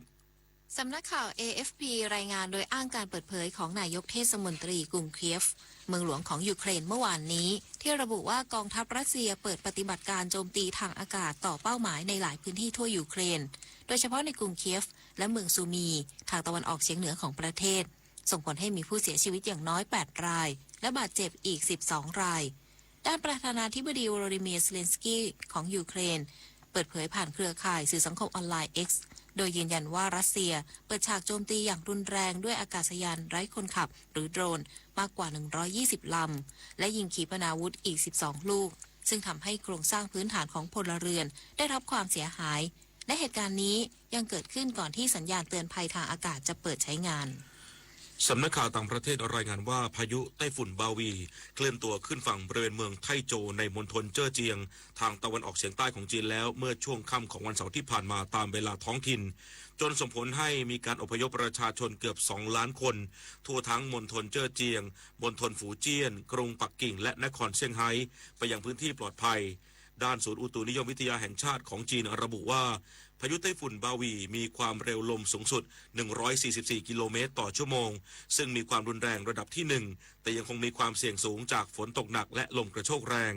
ทั้งนี้พายุไต้ฝุ่นบาวีพัดถล่มหมู่เกาะซากิชิมะทางตะวันตกเฉียงใต้ของญี่ปุ่นซึ่งเป็นหมู่เกาะห่างไกลที่อยู่ใกล้กับเกาะไต้หวันอย่างไรก็ตามในเกาะซากิชิมะยังไม่มีรายงานผู้บาดเจ็บหรือเสียชีวิตขณะที่ไต้หวันมีผู้บาดเจ็บเพิ่มขึ้นเป็นอย่างน้อย113คน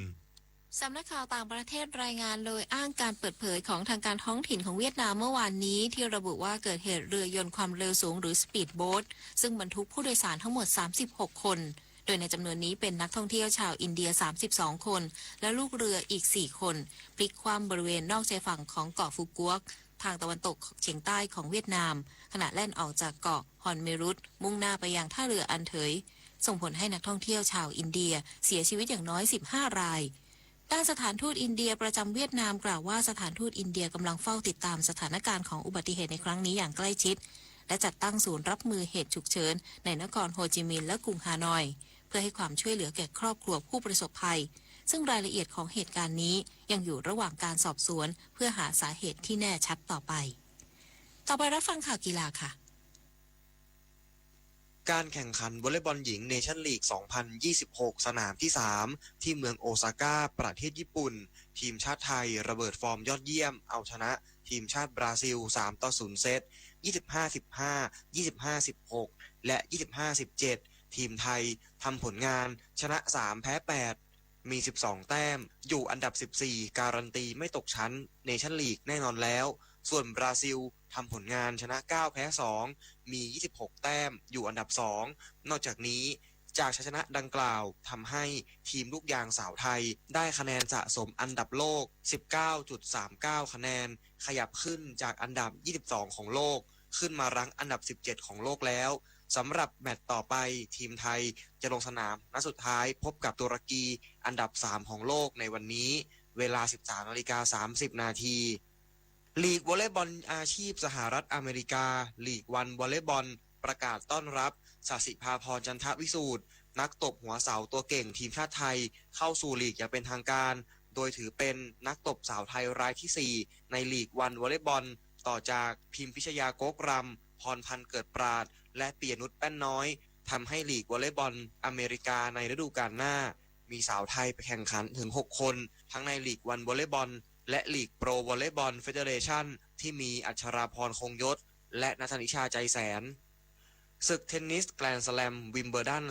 2026 ที่สนาม All England Tennis Club กรุงลอนดอนประเทศอังกฤษหญิงเดี่ยวรอบชิงชนะเลิศลินดานอสโควานักหวดมือ 9 ของรายการจากเช็กเอาชนะคาโรลินามูโควา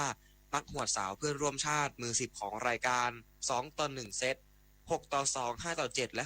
6-3 คว้าแชมป์ไปครองได้สำเร็จและยังเป็นการคว้าแชมป์แกรนด์สแลมเป็นครั้งแรกของเธออีกด้วยเทนนิสอาชีพหญิง WTA 125 รายการ Hall of Fame Open ที่เมืองนิวพอร์ตสหรัฐอเมริกา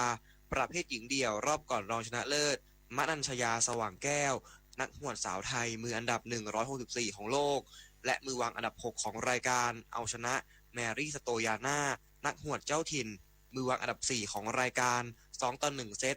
3-6 6-2 และ 7-5 ผ่านเข้าสู่รอบรองชนะเลิศไปพบกับทาเทียนามาเรียมือวางอันดับ 2 จากเยอรมนีต่อไป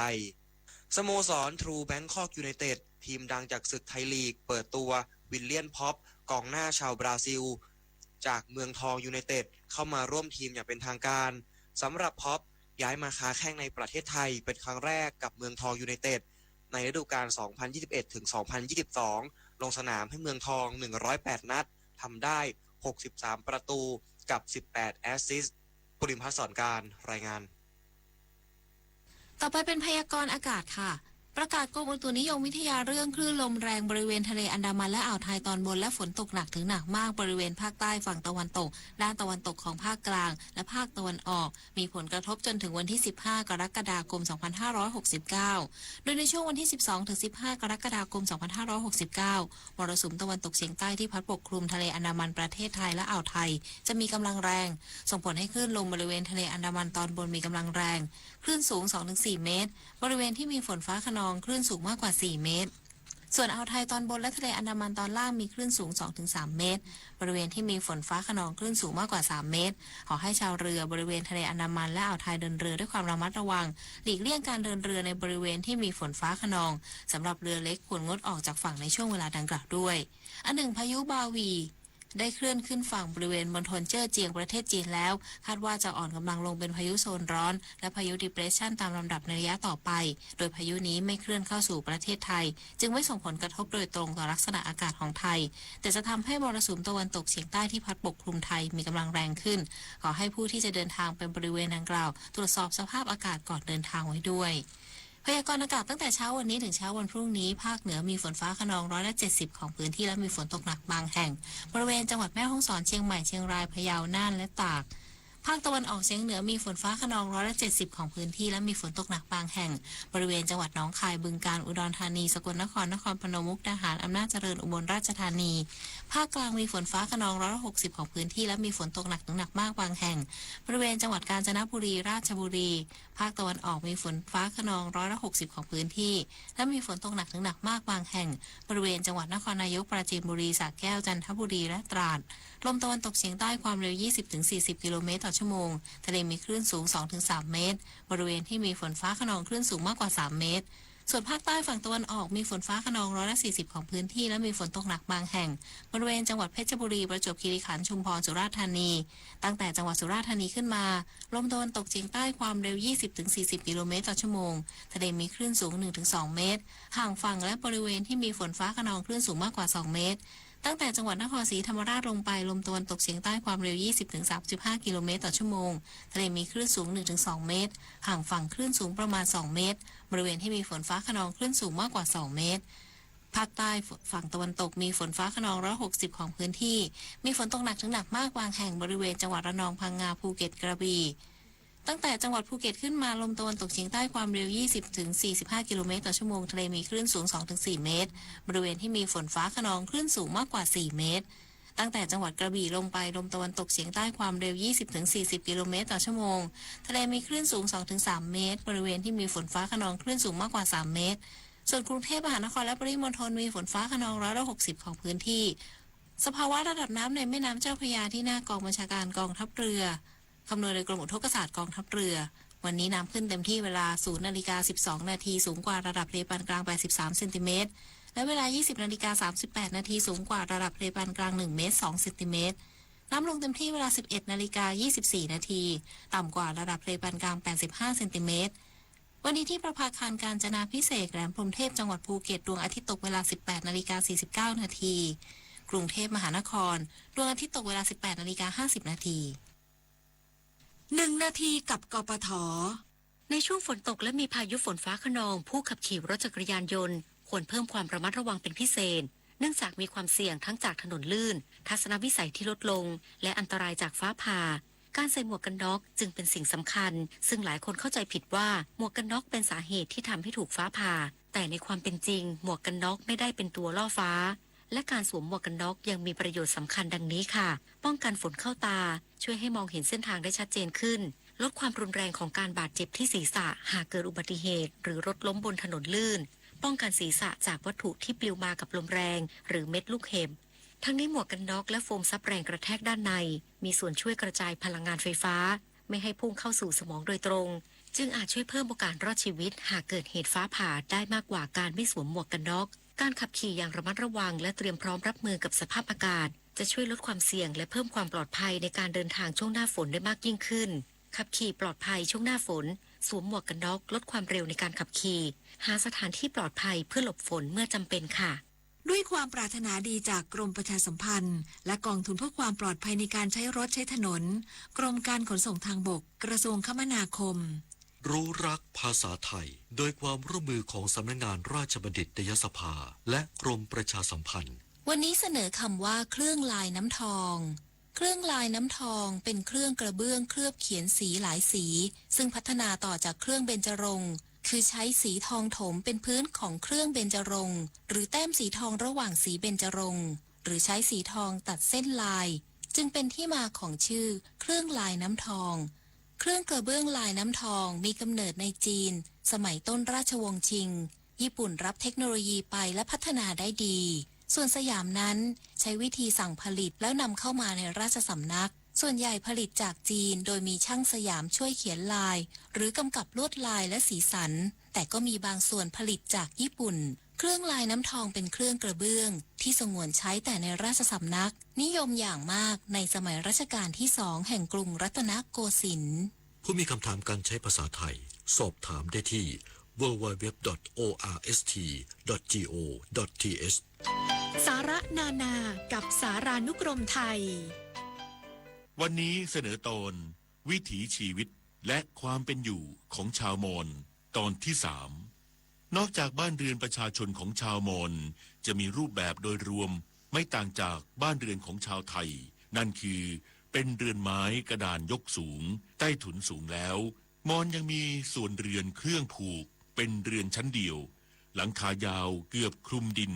ที่นิยมเรียกกันว่าบ้านโรงลักษณะที่แตกต่างจากเรือนไทยชัดเจนคือการแบ่งพื้นที่ใช้งานและพื้นเรือนมีระดับต่างกันโดยแบ่งพื้นที่ตัวเรือนชั้นในสำหรับเจ้าของบ้านซึ่งใช้เป็นที่พักและเก็บหีบผ้าระเบียงบ้านซึ่งต่ำลงมา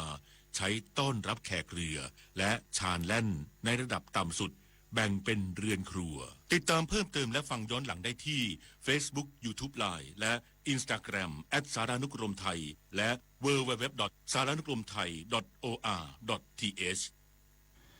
สำหรับช่วงที่ 2 ติดตามรับฟังวิเคราะห์เกี่ยวกับสิ่งสำคัญที่ผู้สูงอายุต้องพึงระวังเพื่อป้องกันอุบัติเหตุในการดำเนินชีวิตประจำวันกับนายวิกรมกลุ่มดิษฐ์ค่ะการปฏิบัติราชการนั้นไม่ว่าจะเป็นงานส่วนใดในตำแหน่งหน้าที่ใดก็ล้วนมีผลต่อชาติบ้านเมืองและประชาชนทั้งสิ้นข้าราชการทุกฝ่ายทุกระดับไม่ว่าจะทำการใดจึงต้องคิดให้ดีให้รอบด้านโดยคำนึงถึงผลที่จะเกิดขึ้นทั้งในระยะสั้นระยะยาวเสียก่อนแล้วปฏิบัติงานทุกอย่างให้ถูกต้องเหมาะสมโดยสติปัญญาความสามารถและใจที่สุจริตเป็นธรรมพระบรมราโชวาทพระบาทสมเด็จพระเจ้าอยู่หัวคณิษฐาลือสัตย์บรรณาธิการข่าวนฤนาถแข่งขันและพฤทธิ์แก้วพิบูลอ่านกราบก้มบังคมบาทปิยราชธิดาพระเสด็จสู่ฟ้าปวงประชาร่ำให้ครวญนาพระกรณียกิจในดวงจิตทวินหวนทุกเร้าเศร้าในสวงพระคือดวงใจไทย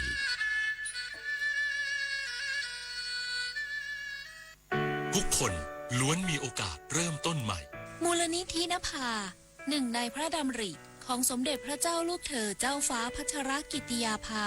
นเรนทิราเทพยวดีกรมหลวงราชสารินีสิริพัฒน์มหาวชรราชธิดามุ่งสร้างโอกาสพัฒนาผู้ก้าวพลาดกลับคืนสู่สังคมอย่างมีคุณค่า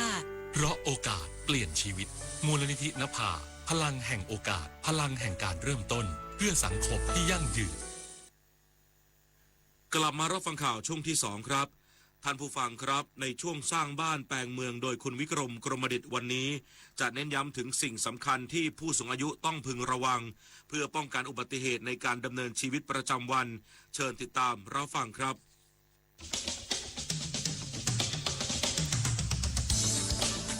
สร้างบ้านแปลงเมืองโดยวิกรมกรมดิษฐ์สวัสดีครับท่านผู้ฟังที่รักทุกท่านครับรายการสร้างบ้านแปลงเมืองมาคุยในเวลาที่เราอายุมากขึ้นผมเองนั้นส่วนใหญ่มักจะเอาเรื่องที่ผมประสบแล้วก็มีมุมมองจากผมมาเป็นตัวตั้งในการพูดคุยแล้วก็คิดว่าแฟนรายการของเราคงจะมีหลายคนนะครับที่มีอายุมีสุขภาพเหมือนผมอย่างที่ผมคุยมาแล้วครั้งที่แล้วล่ะครับว่าตอนนี้ผมอายุขึ้นเลข7แล้วปีนี้74ถ้าเกิดว่าเป็นคนอื่นที่เกษียณอายุตั้งแต่60ก็ตอนนี้ก็คงจะกลายเป็นปู่เป็นตาอยู่บ้านไปแล้วแต่ผมด้วยความที่ไม่มีลูกไม่มีเมียก็เลยกลายเป็นว่าตัวเองยังทำอะไรต่ออะไรไปตามที่ตัวเองรู้สึกผมเองรู้สึกออกเลยล่ะครับว่าวันเนี้ยผมไม่ใช่คนหนุ่มไม่ใช่เป็นอย่างอดีตอีกแล้วเพราะว่าสิ่งที่มองเห็นก็คือว่าผมนั้นรู้สึกว่าขี้หลงขี้ลืมรู้สึกว่าสุขภาพพลานามัยไม่เหมือนเมื่อก่อนที่แข็งแรงแน่นอนผมก็ไปเช็คสมวลกระดูกหรือหัวใจหรืออะไรต่อเกี่ยวกับร่างกายเนี่ยถี่ขึ้นนะครับเพราะว่าก็เข้าใจนะครับว่าวันนี้หมอเขาก็บอกว่ามวลกระดูก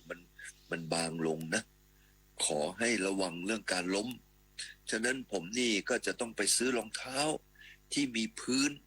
เป็นยางธรรมชาตินะครับว่าเดินแล้วเนี่ยนะจะ ทำให้เรารู้สึกว่ามั่นใจแล้วลื่นน้อย เพราะว่าถ้าล้มไปเมื่อไหร่เนี่ยหมอก็บอกว่ายุ่งแหละต้องระวังฉะนั้นการล้มเนี่ยจะเป็นอุปสรรคและจะรู้สึกที่ไม่ปลอดภัยแล้วก็ตอนนี้ผมเองก็จะพยายามหลีกเลี่ยงที่ไปทำอะไรนะที่จะมีความเสี่ยงนะเพราะว่าเมื่อปรึกษากับหมอ หมอก็จะเป็นคนที่จะให้ข้อมูลให้ข้อคิดที่ดีที่จริงนั้นถ้าเกิดจำได้เนี่ยผมเคยตกสะพานขาหักที่บ้านเขาใหญ่ครั้งหนึ่งขาหักเป็น2 ท่อนแล้วก็หน้าแข้งเนี่ยขวานะครับแตกออกเป็นทั้งหมด9 ชิ้นแล้วตอนนั้นทำให้ผมเนี่ยรู้สึกเจ็บมากเจ็บที่สุดในชีวิตเลยทีเดียวผมไม่ทราบว่าใครเคยแขนหักขาหักอะไรไหมแต่เมื่อเรามีแขนหักขาหักแล้วเนี่ยเราก็จะ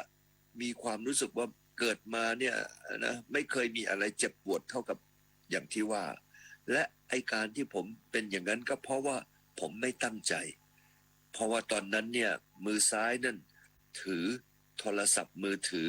มือขวาถือวอกกี้ทอกกี้แล้วก็คุยไปพร้อมๆกันแล้วในขณะเดียวกันที่ขาก็เดินไปข้างหน้าบนสะพานที่เขาใหญ่แล้วตาก็มองมาที่บ้านนั่นแหละครับทำให้ผมนั้นหกกระล้มแล้วหกกระล้มทีเดียวขาหักเลยนะตกสะพานขาหักนะทันทีเลยแล้วจมลงไปในน้ำนะครับในน้ำซึ่งลึกประมาณ4 เมตรเห็นจะได้แล้วก็ที่สำคัญคือไอ้สะพานกับน้ำนั้นมีความสูงห่างกันประมาณสัก40 เซนได้มั้งและไม่มีใครอยู่ใกล้ๆผมเลยดังนั้นผมต้องช่วยตัวผมเองแล้วก็ในขณะที่เราอายุก็เยอะขึ้นนั่นนะครับทำให้ผมรู้เลยว่าผมนั้นวันนี้ทำอะไรก็แล้วแต่ต้องตั้งใจจะทำแบบถือมือหนึ่งวอกกี้ทอกกี้อันนึงแล้วก็เดินไปนี่แหละครับเป็นอุบัติเหตุที่ทั้งคนหนุ่มคนสาวและคนทั่วๆไปก็มักจะเจอปัญหาแบบนี้ผมเองก็เป็นแบบนี้ฉะนั้นวันเนี้ยสิ่งที่ผมจะต้องระวังตัวมากที่สุดก็คือว่าอย่าให้เกิดอุบัติเหตุและอย่าให้เกิดเป็นปัญหานะฮะล้มนะเมื่อใดก็แล้วแต่ที่มีอย่างนั้นปั๊บเนี่ยผมจะแปลสภาพเป็นคนพิการเลยฉะนั้นในการใช้ชีวิตทุกวันนี้ก็ต้องพึงระวังกับสิ่งที่จะเกิดขึ้นในอนาคตครับเราไปคุยกันต่อในอาทิตย์หน้าครับสวัสดีครับคุณหมดเงินไปเท่าไหร่กับน้ำเปลี่ยนนิสัยที่ทำลายสุขภาพแล้วคุณพลาดโอกาสกอดคนที่รักไปแล้วกี่ครั้งเพราะฤทธิ์น้ำเมา วันเข้าพรรษานี้หนูไม่อยากได้ของเล่นชิ้นใหญ่แต่อยากได้คุณพ่อคนเดิมที่แข็งแรงกลับมาค่ะ30 กรกฎาคมนี้วันเข้าพรรษาและวันงดดื่มสุราแห่งชาติร่วมลดละเลิกเหล้าเข้าพรรษาคืนความสุขให้คนที่คุณรักโทรฟรี1413สายด่วนเลิกเหล้าสำนักงานคณะกรรมการพิเศษเพื่อประสานงานโครงการอันเนื่องมาจากพระราชดำริหรือกปร.ร่วมกับมหาวิทยาลัยนราธิวาสราชนครินทร์นำองค์ความรู้มาต่อยอดผลิตภัณฑ์การเกษตรของศูนย์ศึกษาการพัฒนาพิกุลทองอันเนื่องมาจากพระราชดำริจังหวัดนราธิวาสเพื่อเพิ่มมูลค่าสินค้ายกระดับมาตรฐานและขยายโอกาสการแข่งขันติดตามได้จากรายงานนี้ค่ะสำนักงานคณะกรรมการพิเศษเพื่อประสานงานโครงการอันเนื่องมาจากพระราชดำริหรือสำนักงานกปร.ลงนามบันทึกความเข้าใจความร่วมมือกับมหาวิทยาลัยนราธิวาสราชนครินทร์เพื่อขับเคลื่อนการพัฒนาผลผลิตการแปรรูปและการส่งเสริมการตลาดผลิตภัณฑ์ด้านการเกษตรของศูนย์ศึกษาการพัฒนาพิกุลทองอันเนื่องมาจากพระราชดำริจังหวัดนราธิวาสโดยบูรณาการองค์ความรู้ด้านวิชาการงานวิจัยและนวัตกรรมเพื่อยกระดับคุณภาพสินค้าเกษตรสร้างมูลค่าเพิ่มและเพิ่มโอกาสการแข่งขันในตลาดโดยนางสุพรตรีนรินทร์เลขาธิการสำนักงานกปร.กล่าวว่าความร่วมมือกับมหาวิทยาลัยจะช่วยพัฒนาผลิตภัณฑ์ให้มีมาตรฐานมากยิ่งขึ้นพร้อมเปิดโอกาสให้นักศึกษาได้เรียนรู้จากการปฏิบัติจริงเชื่อมโยงองค์ความรู้สู่การพัฒนาชุมชนและภาคการเกษตรอย่างเป็นรูปธรรม พระราชดำริก็คือเมื่อเขามีพออยู่พอกินแล้วทำอย่างไรเขาจะรวมกลุ่มกันได้ แล้วก็ขายสินค้าหรือผลิตภัณฑ์ได้ ตอนนี้เราก็มาถึงขั้นทำให้เกษตรกรมีการรวมกลุ่มกันมาเนี่ยเราก็พยายามที่จะร่วมมือกับหน่วยงานที่เป็นมหาวิทยาลัยต่างๆในการมาขับเคลื่อนหรือพัฒนาผลิตภัณฑ์ของเราให้สามารถดำเนินการได้อย่างดีที่สุดปัจจุบันผลิตภัณฑ์จากโครงการอันเนื่องมาจากพระราชดำริทั่วประเทศได้รับการขึ้นทะเบียนจากสำนักงานคณะกรรมการอาหารและยาหรืออย.แล้ว175รายการจากสถานประกอบการ11แห่ง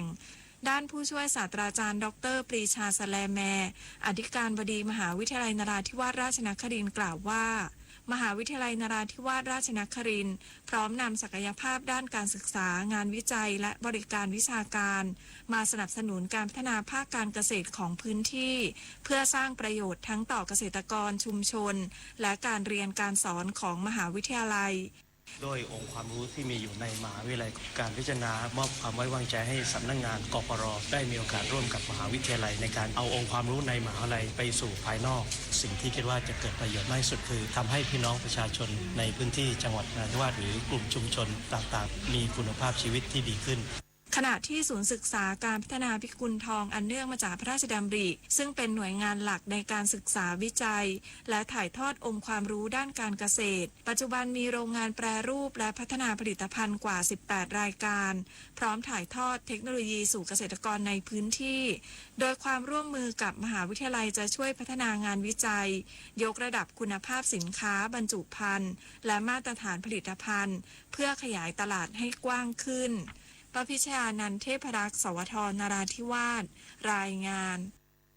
ท่านผู้ฟังคะกรมวิชาการเกษตรเร่งแก้ปัญหาโรคใบด่างและพุ่มแจ้ในมันสำปะหลังด้วยการพัฒนาท่อนพันธุ์มันสำปะหลังทางเลือกที่ต้านทานโรคและให้ผลผลิตสูงควบคู่กับการใช้เทคโนโลยีชีวพันธุ์สนับสนุนเกษตรกรติดตามได้จากรายงานนี้ค่ะมันสำปะหลังเป็นหนึ่งในพืชเศรษฐกิจสำคัญของไทยแต่ที่ผ่านมาต้องประสบกับปัญหาโรคระบาดพืชคือโรคใบด่างมันสำปะหลังและโรคพุ่มแจ้ส่งผลให้ปริมาณการผลิตและรายได้ของเกษตรกรผู้ปลูกมันสำปะหลังอย่างต่อเนื่องกระทรวงเกษตรและสหกรณ์ได้มอบหมายให้หน่วยงานในสังกัดแก้ไขและรับมือกับปัญหาดังกล่าวอย่างต่อเนื่องทั้งการให้ความรู้ดูแลจัดการแปลงมันสำปะหลังการจัดการต้นมันสำปะหลังที่ติดโรครวมถึงการศึกษาวิจัยและพัฒนาท่อนพันธุ์มันสำปะหลังที่ต่อต้านโรคระบาดและให้ผลผลิตต่อไร่สูงอาทิพันธุ์อิทธิ1 2 และ 3ส่งผลให้สถานการณ์ของการระบาดของโรคใบด่างมันสำปะหลังและโรคพุ่มแจ้ดีขึ้นอย่างต่อเนื่องนายระพีพัฒน์จันทรศรีวงศ์อธิบดีกรมวิชาการเกษตรกล่าวว่าเพื่อเพิ่มทางเลือกให้เกษตรกรเลือกใช้ท่อนพันธุ์มันสำปะหลังที่เหมาะสมตามสภาพพื้นที่และความต้องการผลิตของเกษตรกรโดยเฉพาะเกษตรกรผู้ปลูกมันสำปะหลังภาคตะวันออกที่มีความนิยมปลูกมันสำปะหลังพันธุ์กวก.ระยอง 9ที่จะให้แป้งในผลผลิตสูงถึงกว่า30%และมีน้ำหนักหัวดีให้เนื้อแป้งสีขาวตามความต้องการรับซื้อของโรงงานแป้งมันในพื้นที่แต่ยังคงพบการระบาดของโรคใบด่างและโรคพุ่มแจ้ในมันสำปะหลังพันธุ์ดังกล่าวจึงได้พัฒนามันสำปะหลังพันธุ์กวก.ระยอง 19ที่มีความต้านทานโรคใบด่างและโรคพุ่มแจ้ได้เป็นอย่างดีอีกทั้งมีศักยภาพให้ผลผลิตสูงถึง8ตันต่อไร่และหากมีการจัดการระบบน้ำหยดร่วมกับการใช้ชีวพันธุ์เสริมอาจให้ผลผลิตสูงได้ถึงกว่า10ตันต่อไร่โดยตั้งเป้าในเดือนพฤษภาคมปีหน้าจะขยายแปลงทดลองไปยังพื้นที่ของเกษตรกรทั่วประเทศและเข้าสู่กระบวนการจดทะเบียนรับรองพันธุ์ต่อไปในส่วนของกวก19ณขณะนี้เรามีความมั่นใจเต็มที่แล้วสามารถที่จะต้านทานโรคใบด่างแล้วก็โรคพุ่มแจ้งได้อย่างดีรวมไปถึงให้ผลผลิตที่สูงมากเรามีเป้าหมายว่าปีนี้เราได้มีการขยายแปลงทดลองไปยังแปลงของพี่น้องเกษตรกร8แห่งทั่วประเทศดังนั้นในช่วงประมาณเดือนพฤษภาปี70เนี่ยเราจะได้ผลผลิตที่ชัดเจนแล้วก็จะนำไปสู่การให้คำแนะนำของการปรับปรุงพันธุ์พืชกับพี่น้องเกษตรกรแล้วก็ขึ้นทะเบียนรับรองพันธุ์ต่อไปครับสำหรับการสนับสนุนด้านอื่นๆนางศักดิ์ยาปานตั้นรองอธิบดีกรมวิชาการเกษตรกล่าวว่าร่วมกับหน่วยงานที่เกี่ยวข้องลงพื้นที่ให้ความรู้กับเกษตรกรเรื่องการดูแลแปลงและการทำลายท่อนพันธุ์ที่ติดเชื้อโรคใบด่างอย่างถูกวิธีพร้อมนำผลงานวิจัยสารชีวพันธุ์มาสนับสนุนรวมถึงการนำเทคโนโลยีเตาไบโอชามาเผาทำลายต้นมันที่เป็นโรคซึ่งไม่ก่อมลพิษต่อสิ่งแวดล้อมแล้วยังสามารถนำถ่านที่ใช้ได้ มาเป็นสารปรับปรุงบำรุงดินในแปลงเกษตรกรจะเป็นการลดต้นทุนการผลิตและฟื้นฟูความอุดมสมบูรณ์ของดินได้เป็นอย่างดีทางกรมก็จะมีการแนะนำในเรื่องของการใช้ปุ๋ยชีวภาพนะคะซึ่งเป็นผลงานวิจัยของกรมในมันสำปะหลังเนี่ยจะเป็นปุ๋ย PGPR3 ซึ่งช่วยในการกระจายของรากให้รากมันเนี่ยรับปุ๋ยได้ดีนะคะ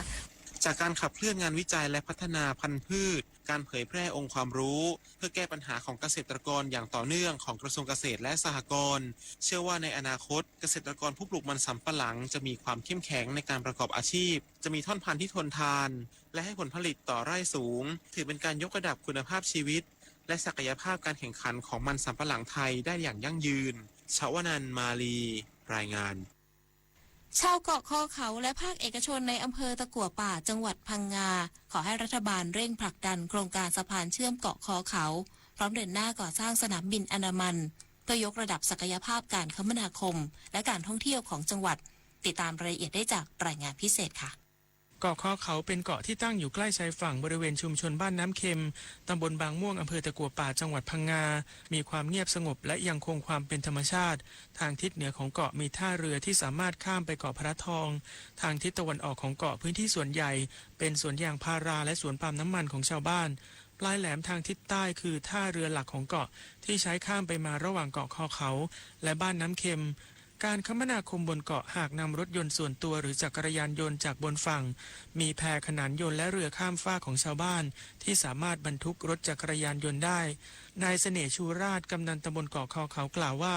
ก่อนหน้านี้แผนการดำเนินการก่อสร้างสะพานข้ามไปยังเกาะคอเขายังไม่เกิดขึ้นโครงการสะพานข้ามเกาะคอเขาถือเป็นความหวังของประชาชนในพื้นที่มานานหลายปีซึ่งจะช่วยให้ประชาชนเดินทางระหว่างเกาะกับแผ่นดินใหญ่ได้สะดวกรวดเร็ว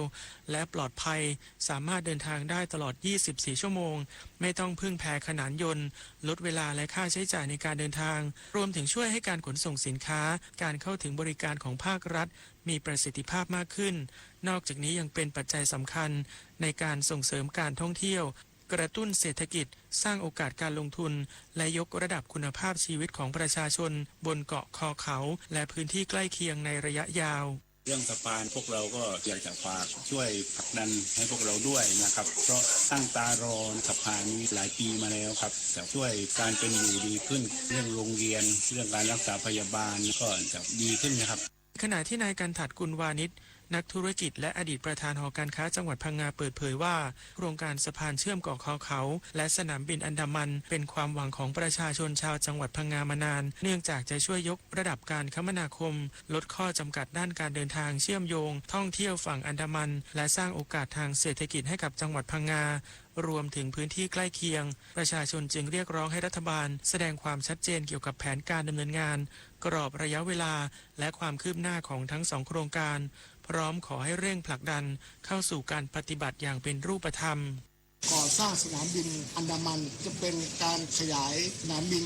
จากจังหวัดภูเก็ตมาที่จังหวัดพังงาบริเวณตำบลโคกลอยอีกทั้งมีในเรื่องของการพัฒนาพื้นที่ตำบลเกาะคอเขาเกาะพระทองและก็ตำบลบางม่วงในพื้นที่ของอำเภอตะกั่วป่าในการที่จะนำเสนอพื้นที่เป็นพื้นที่เพื่อการท่องเที่ยวอย่างยั่งยืนควรจะทำนะครับเพราะว่าเป็นการสร้างเศรษฐกิจของพื้นที่รองรับในการขยายตัวของการท่องเที่ยวในกลุ่มจังหวัดและทั้งหมดคือการแสดงความคิดเห็นและความคาดหวังของประชาชนและภาคเอกชนในด้านการพัฒนาการคมนาคมของจังหวัดพังงา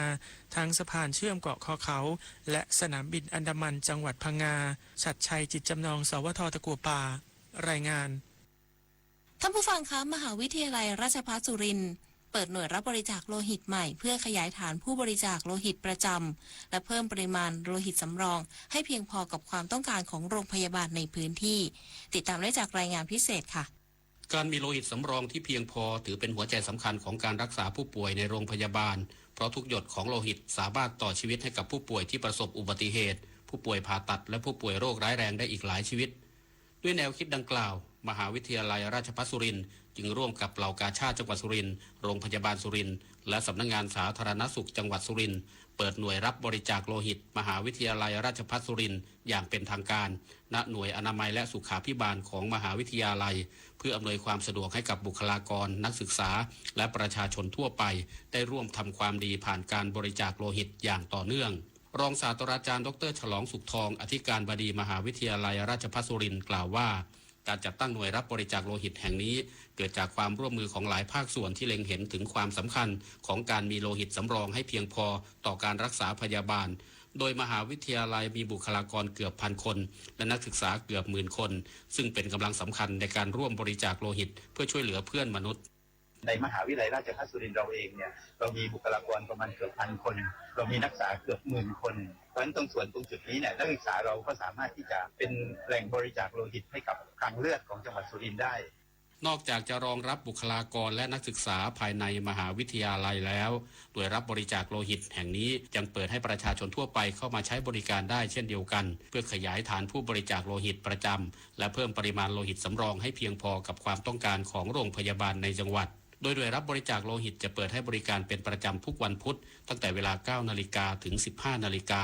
ณหน่วยอนามัยและสุขาภิบาลมหาวิทยาลัยราชภัฏสุรินทร์เราไม่ได้บริการเพียงเฉพาะนักศึกษาและก็บุคลากรของมหาวิทยาลัยราชภัฏสุรินทร์เท่านั้นแต่ยังเปิดรับสำหรับประชาชนทั่วไปบุคลากรทั่วไปที่สนใจในเรื่องของการบริจาคโลหิตก็ขอเชิญชวนนะครับทุกวันพุธของทุกๆสัปดาห์เชิญชวนมาร่วมบริจาคโลหิตกับพวกเราด้วยกันนะครับ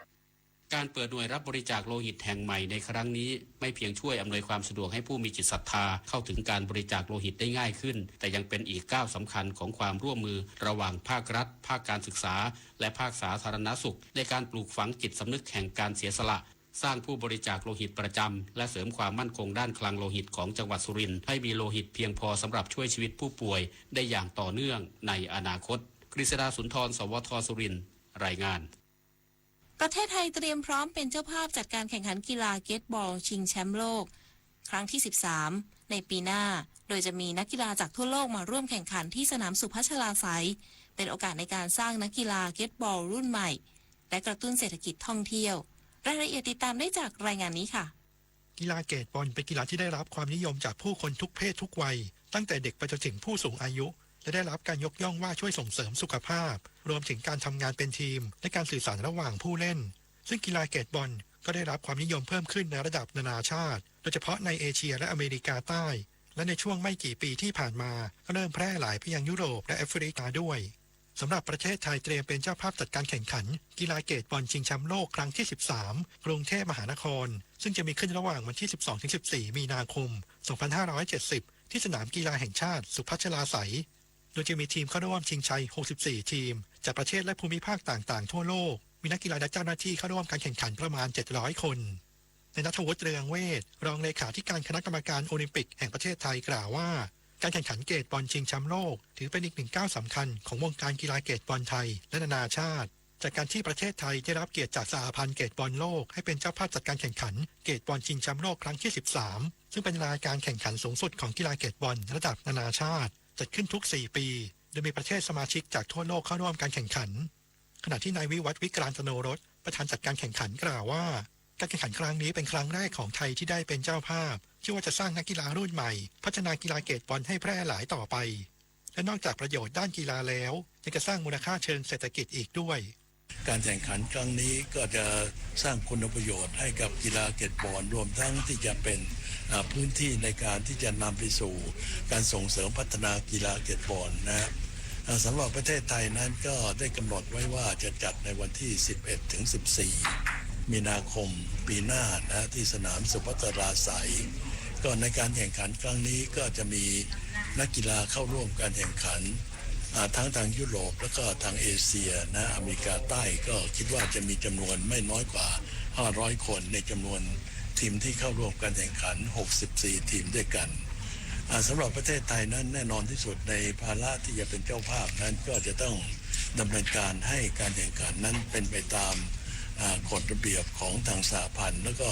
เป็นการสร้างมาตรฐานให้กับการแข่งขันนะเหนือสิ่งอื่นใดนั้นเราถือว่าเป็นโอกาสการเป็นเจ้าภาพ ก็จะเป็นโอกาสให้กับประเทศไทยในการส่งเสริมพัฒนาเรื่องของมาตรฐานกีฬาเก็ตบอลให้เป็นที่แพร่หลายแล้วก็ขณะเดียวกันก็จะเป็นการยกระดับในเรื่องของศักยภาพของนักกีฬาสิ่งสำคัญนั้นเราก็จะใช้โอกาสนี้ในการเผยแพร่อัตลักษณ์ของประเทศไทยทั้งในเรื่องของวัฒนธรรมในเรื่องของศักยภาพของสังคมไทยให้เป็นที่รับรู้สำหรับการแข่งขันเกตบอลชิงแชมป์โลกจากครั้งล่าสุดเมื่อ 8 ปีที่แล้วที่ประเทศบราซิลและเนื่องจากการแพร่ระบาดของโรคโควิด -19 ทำให้ต้องหยุดพักการแข่งขันไปโดยครั้งนี้ที่ไทยเป็นเจ้าภาพในปีหน้าเป็นการกลับมาจัดการแข่งขันชิงแชมป์โลกอีกครั้งในรอบ 8 ปีเชื่อว่าจะทำให้นักกีฬาไทยได้ประสบการณ์เสริมความแข็งแกร่งกับการลงสนามแข่งขันกับทีมระดับโลกผู้สนใจเตรียมไปชมได้ที่สนามกีฬาแห่งชาติสุพัชลาไสยวันที่ 12-14 มีนาคมปีหน้าติดตามข่าวสารได้ที่ Facebook สมาคมกีฬาเกตบอลไทยเกตบอลยูเนียนพิจิตร กาญจนกุลรายงานถ้าคุณเดือดร้อนหรือไม่ได้รับความเป็นธรรมจากการปฏิบัติหน้าที่ของหน่วยงานของรัฐหรือเจ้าหน้าที่ของรัฐแจ้งหรือร้องเรียนได้ที่สำนักงานผู้ตรวจการแผ่นดินหรือสผผ.สายด่วน 1676 โทรฟรีทั่วประเทศหรือแอปพลิเคชันผู้ตรวจการแผ่นดินติดตามข่าวสารได้ที่เว็บไซต์ Facebook YouTube TikTok และ LINE สำนักงานผู้ตรวจการแผ่นดินหรือสผผ.สำหรับธรรมะเพื่อชีวิตวันนี้เสนอเรื่องที่พึ่งของตนโดยพระเทพโสพลคนเราต้องมีที่พึ่งถ้าใครไม่มีที่พึ่งคนนั้นก็ไม่ต่างอะไรกับคนที่อยู่กลางแม่น้ำใหญ่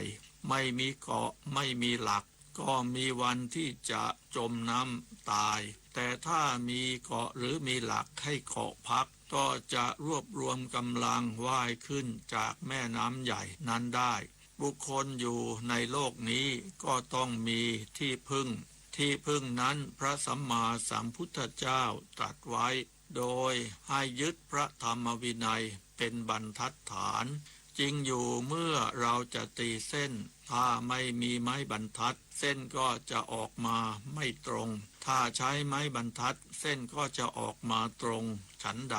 บุคคลดำรงชีวิตในโลกนี้ถ้าไม่มีบรรทัดฐานชีวิตก็จะดำเนินไปเป็นทุกข์มากกว่าเป็นสุข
ธงชาติและเพลงชาติไทย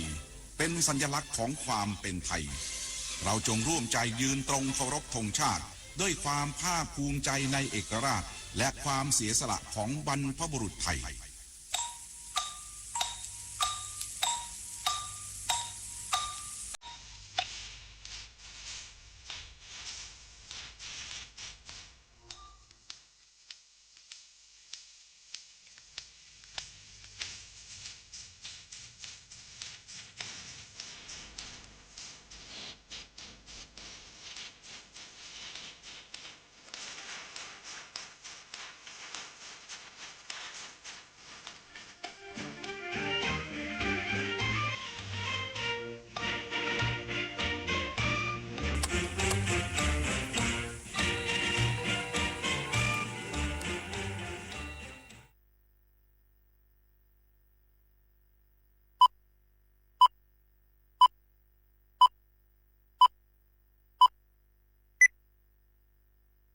ธงชาติและเพลงชาติไทย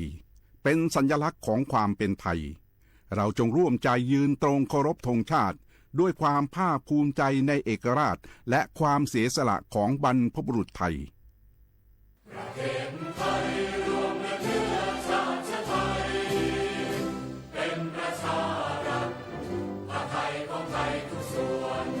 อยู่ดำรงคงไว้ได้ทั้งมวลด้วยไทยล้วนหมายรักสามัคคีไทยนิรักสงบแต่ถึงรบไม่กล้าเอกราชจะไม่ให้ใครคุมขีสละเลือดทุกอย่างเป็นชาติทะเลพระดวงประเทศชาติไทยต้องมีชัยชโย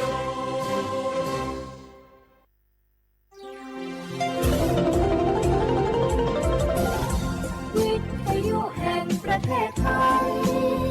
ให้ความรู้คู่ความสุข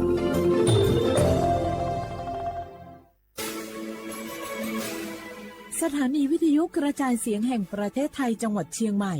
AM 1476 กิโลเฮิรตซ์สถานีวิทยุภาคภาษาชาติพันธุ์แห่งเดียวในประเทศไทยที่มีความทันสมัยเชื่อถือได้สร้างอัตลักษณ์กลุ่มชาติพันธุ์สู่สากล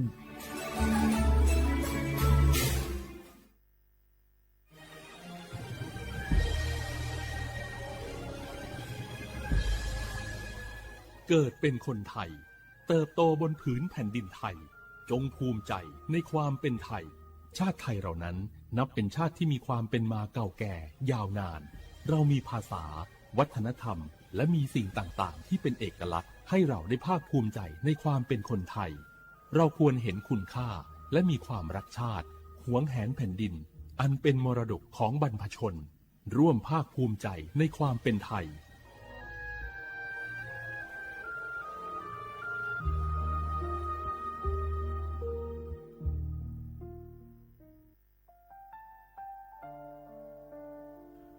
อาเดือไทยมิขอสองเผาอามาสมเด็จพระนางเจ้าสิริกิติ์พระบรมราชินีนาถพระบรมราชชนนีพันปีหลวงควยตาโอดาเลียกาชายันดาชอเนมาอายออามามิขอเปียวเนไทยมิขอกะดูอาคาชอเจอกะดูเงเกเนลาหมายแอจิเชนีถามิเนนืมาหลักเฮมาเงเลเชญญาเธอมิเน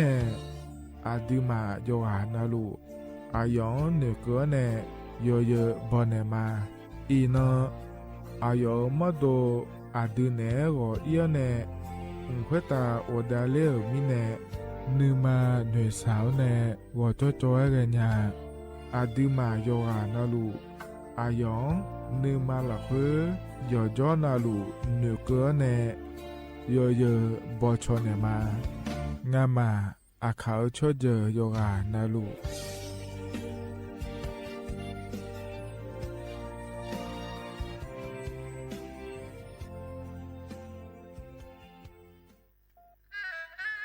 ราบก้มบังคมบาทปิยราชธิดาพระเสด็จสู่ฟ้าปวงประชาร่ำให้ครวญ นานาพระกรณียกิจในดวงจิตทวินหวน ทุกเร้าเศร้าในสวงพระคือดวงใจไทย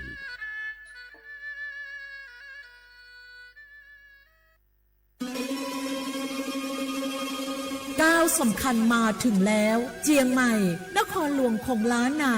สู่การเป็นมรดกโลกต่างวัฒนธรรมขององค์การยูเนสโกเมืองที่ยังมีชีวิตและมีประชาชนอาศัยอยู่ร่วมกันวันที่ 3-8 สิงหาคม 2569 นี้สภาการโบราณสถานระหว่างประเทศจะลงพื้นที่ตรวจความพร้อมจังหวัดเจียงใหม่ขอเชิญชวนภาครัฐเอกชนและพี่น้องชาวเจียงใหม่ทุกคนมาร่วมแรงร่วมใจ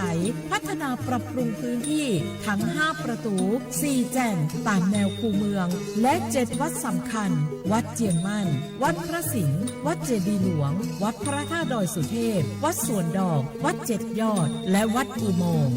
ช่วยกันดูแลให้สะอาดงดงามคงคุณค่าสถาปัตยกรรมดั้งเดิมเพื่อต้อนรับการตรวจครั้งสำคัญนี้ร่วมกันร่วมสนับสนุนเจียงใหม่สู่เมืองมรดกโลกต่างวัฒนธรรมโดยสวท.เจียงใหม่สำนักงานประชาสัมพันธ์ที่3กรมประชาสัมพันธ์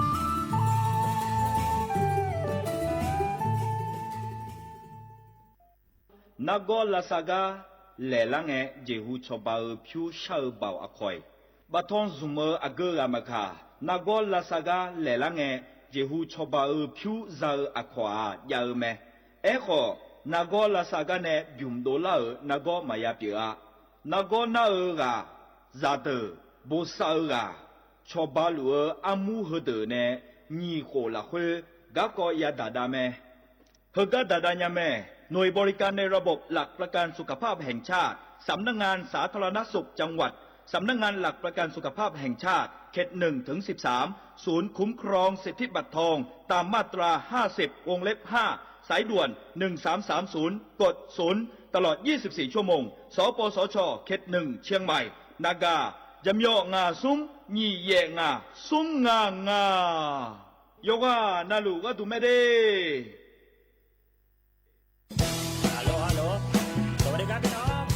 อายุอันนี้เดือขยาวโฆษณาไกกะกอ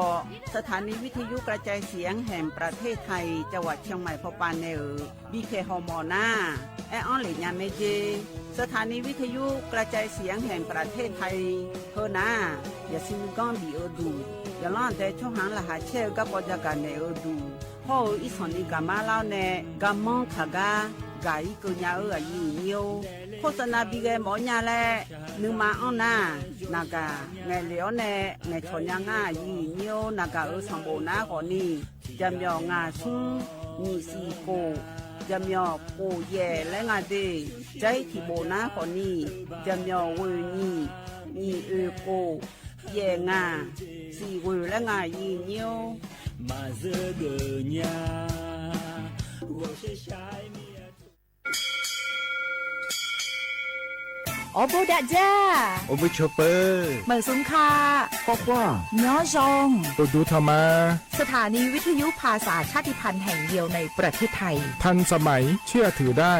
แล้วพบกันที่สวทเชียงใหม่ AM 1476 กิโลเฮิรตซ์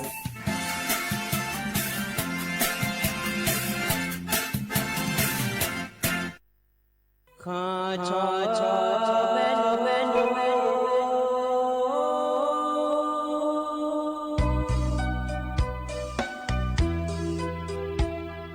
จะนี่จอผู้เลี้ยง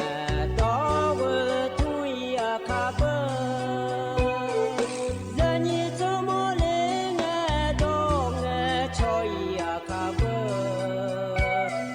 ชอพามาสิจอชาโล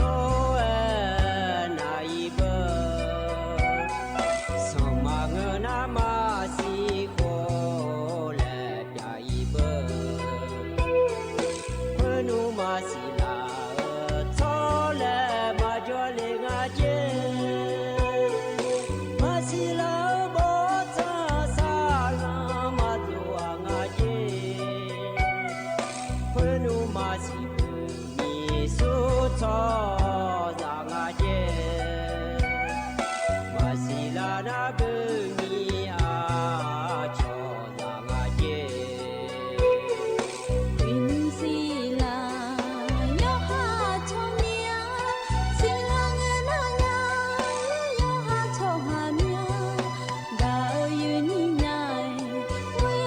ချောမြဘူးလေယူညတူမြမောလေချောချောလွယ်အာဒီဇာအညီဒီဖို့မကြလေဆုံးမရညာငါဒီဒုမတာဇာညီချောကြလေအာဒီကလောင်ဟင်းမြဒီနာရမောကြနေတော့ငယ်ချောတာမဟဲ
อุสพออุดุธรรมะไอเยนี้มีของยาโยกานาลุเนลอเยเนียวไอเยเนียวให้อินงลอยอนนาลุทอนจัวลัวไอเยนี้โยกานาลุเนพยาทอนจัวมีเดเยเนียวเดอุสปาเดียขาดอลอเยนี้โยกานาลุเนยาทอนจัวอายามนาขอเนียนาลีเยหลานเนนาลีเวหลังกนีแม่เยเนี่ยลอนิมสอนะขอเนี่ยจอนงนะ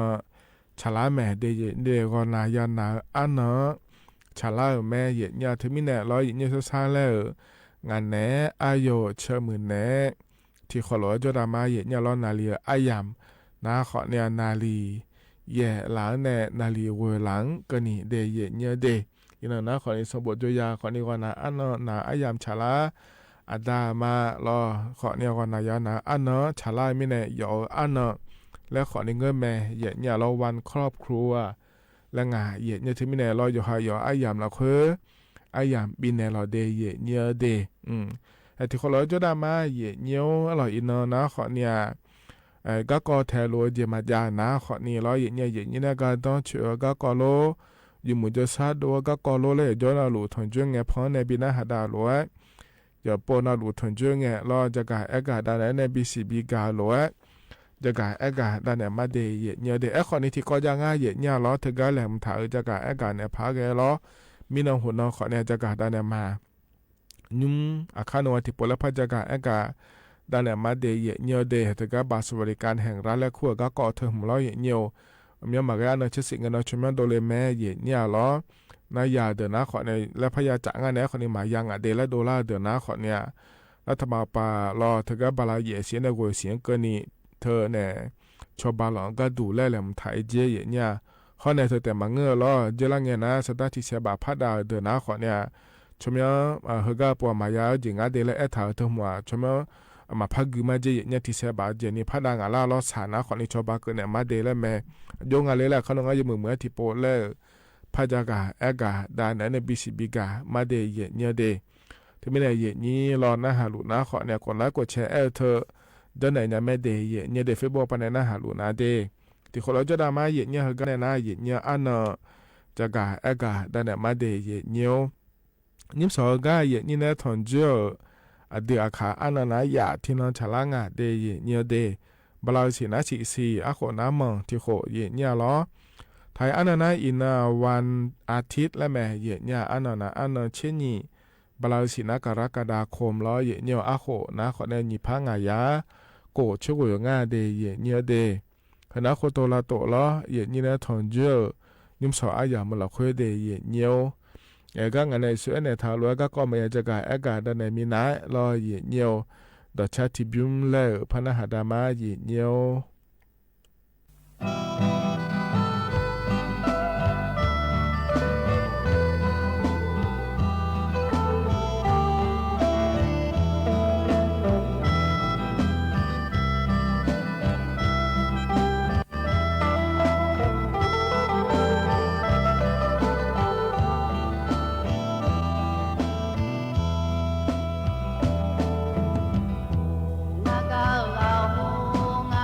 เ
เธอนาต่อชาก็เย็นเนี้ยพอเนี่ยบินาหาดาเดเย็นเนี้ยเดยกานาลูเวยนาหาบิโอดูเย็นเนี้ยล้อก็จะนอปลาเนี่ยนะหาลายกานาลูเวอุดุธรรมะเย็นเนี้ยล้อยุ่มสอนนะงานเนี้ยอายุเชื่อมือเนี้ยที่ขอรู้จดามาเดเย็นเนี้ยเดเฮกาเนี่ยนะแล้วก็กอเลมถาจะกาดันมาเย็นเนี้ยบาลาเสียนะถึงก็เย็นนี้บัตรสวัสดิการแห่งรัฐและคู่เธอชมย้อนดอกถาเดอแล้วเลยเย็นนี้อันเชสิเงินศิลาแม่เดเยเนียเดอันเชสิเงินศิลาแม่ชัวยอสือโปยาเกญางาเลเราเนียนายสุโปมายาเกงาเลเราเนียอินุมาชอเชอายามละคอยยาลุงาเดเยเนียเดที่มีในอันเชสิเงินเกลานาขอนีเราชมยอโดเลเนเยเนียชอเชยาแม่เยเนียล้อนั่นแห่งโคโลยังงาเถียเย่ยุ่มรัฐบาลปานในเย่นี้บาสวัสดิการแห่งรัฐและขั้วเธอยาวเดือนาขอเนี่ยบาลาทีเสียงที่ผ้าบาและชาวบ้านเนยาแม่ในเย่นี้บาลาเวเสียงกันนี่เดไอขอนี่แห่งกาอันเชสิเงินเกลียเนาะลอยชมยันโดเลียเนยอสิปัวมายังงาเดและโดเลียนะลอยเนาะเฮก็บาลาเย่สีในเวเสียก็ดูนะมาพยางาเถียเย่เนี่ยเอลเทมินเดยเนียเดทการคณะรัฐมนตรีปาเลหมไทยเจเยเนียเราเทกากาคานมายาเดแล้วเราเนียชมเมียสปมายาเดนะขอเนี่ยเทกาไทยช่วยไทยพลัสและขั้วเทหัวบียุมเลญาเนียก็ดูและแหลมธรรมเดและตัวเกิดงานแต่ขอในที่ปพยาบอจ่างานในนี้เทกาอันเชสิเงินโดเลวเนรอเยเนียเธอยสปมายาเกิดงานเดและนะขอเนี่ยรอไทยช่วยไทยพลัสและขั้วเธอแล้วก็บาลาเยสีเขาในหัวเสียก็ดูบีเกินเนี่ยมาเดร้อยขวาเนี่ยร้อยเนี่ยยาบอจางอาสิเดอินุ่มแหลมทางอายามหลักขั้วงาเดและจากการเอกาดาเนี่ยเนี่ยบีซีบีกาและเดเยเนี่ยเดน่าเธอแต่มาเงอร้อยเนี่ยเจล่าเงี้ยเธอก็ชมยอดอ่อนเงี้ยร้อยเลยอย่างนี้บาสวัสดิการแห่งรัฐและขั้วเธออยู่เดือดอยู่วันละหลุดชมยอดอ่อนเนี่ยเฮปอยสิปวยยามเมียเลดออนเดล้อเยเนียวเฮก็ทีตีบถาอย่างง่ายเยเนี่ยล้อเธอจีโจดาล้อเยเนียวจีโจดาเธอล้อเลยเยนี้ทีเสบานในละตาปาพาดายานาขอเนี่ยมาบีเกเนเดและทรูเอ็กถายาเดเยเนียวเดนั่นเธอก็ล้อเยเนียวเฮก็เฮเตียละคุยได้อินุมาเธอมาพักกึมาเจเยเนียวที่ไม่ในเย็นนี้ย้ำอยากขอโทษเดือขอนี้เงอและงานเราจะละเงินบาสบริการแห่งรัฐและขั้วเธอย้ายเนี่ยร้อยเย็นนี้สตาทกศหอป้ามาเรามีอย่างนี้นะทกศสมาชิกเกิดถามีเนี่ยทกศหอป้าสตาพัดาถาที่เสียบาดเจ็บเดือขอนี้จวมอยากหาล้อเธอมีเนี่ยร้อยเย็นนี้เฮกาล้อเลยเย็นนี้เนี่ยที่เสียบาพัดาเดือขอเนี่ยบีเกินเนี่ยมาเดและทรูไอ้ทางเดเยเนียเดถึงมีไหนเยนี้ทกศปาสมาชิกเกิดเท้าเนี่ยร้อยเยเนียวที่เสบาเธอพัดาเดินนาขอเนี่ยยาเกินยาผาแรงาเดเยเนียเดมีในเหินนาขอเนี่ยแห่เยเนียวรัฐบาลปาโฮโลเกิดดังเดแล้วจะกาเอกาดาเนี่ยบีซีบีกาเลเดเยเนียเดเห็นนะอาดัมเบลกักเกาะลอยกานาหลวงตัดเลือกักเกาะมิเนลจะกาเอกาดาเนื้อเน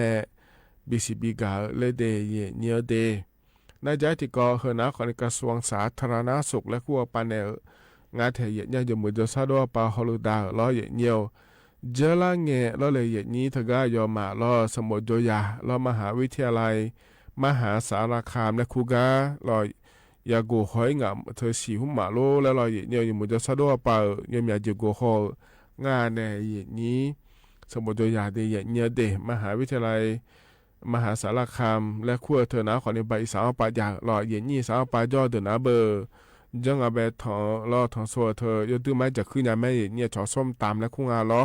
ในบ่อพานะขอเนี่ยชอปลาร้าและขั้วเธอล้อเนี่ยยตื้อไม้จะขึ้นยาง่ายเนี่ยล้อจันจ่าในจ่าแม่หัวเราอยู่จุ่มทุลุจ่าแม่เราอย่างเงี้ยวนะเธอก็อยู่มายากูหอยเงี้ยเราอย่างเงี้ยวสมุทรยาตัวหลัวทีมือเธอเด้อเราอย่างนี้ นะบูเดรอบูเดฮกาสัชชอเราค่อยมาดูจีนี้บูเดตัวเราชอพยาธิใบไม้ในตับและคู่งาเทเยเนี่ยหรอเดือสัชชอเราค่อยบูเดเธอเราเยเนี่ยพักเจเนี่ยจงอาเจเดเยเนี่ยเดเฮอย่าเนื้อดอกพักงาเยเนี่ยจีมีนงาแล้วก็น่าเราบูเด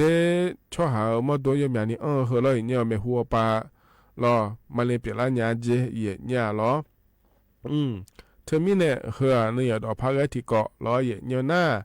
เกิงแงะรอเลยเยนี่บูเดเธอรอสัชชอแบบเธออาจจะได้เปลี่ยนญางาแล้วก็นักขอเนี่ยเมียนี่นะรอเลยเยนี่เธองาสานเนี่ยรอบางาสานเนี่ยเปลี่ยนแล้วยามนี้มองอาเจเธอก็จะมีเนี่ยแล้วก็น่ารอบบางาสานะบูเดเธอตัวยามนี้ยามอมีเนี่ยรอเยเนี่ยนั่งอยู่เสือเกิดมารอเลยเยนี่สาวปาจอเดินนาเบอ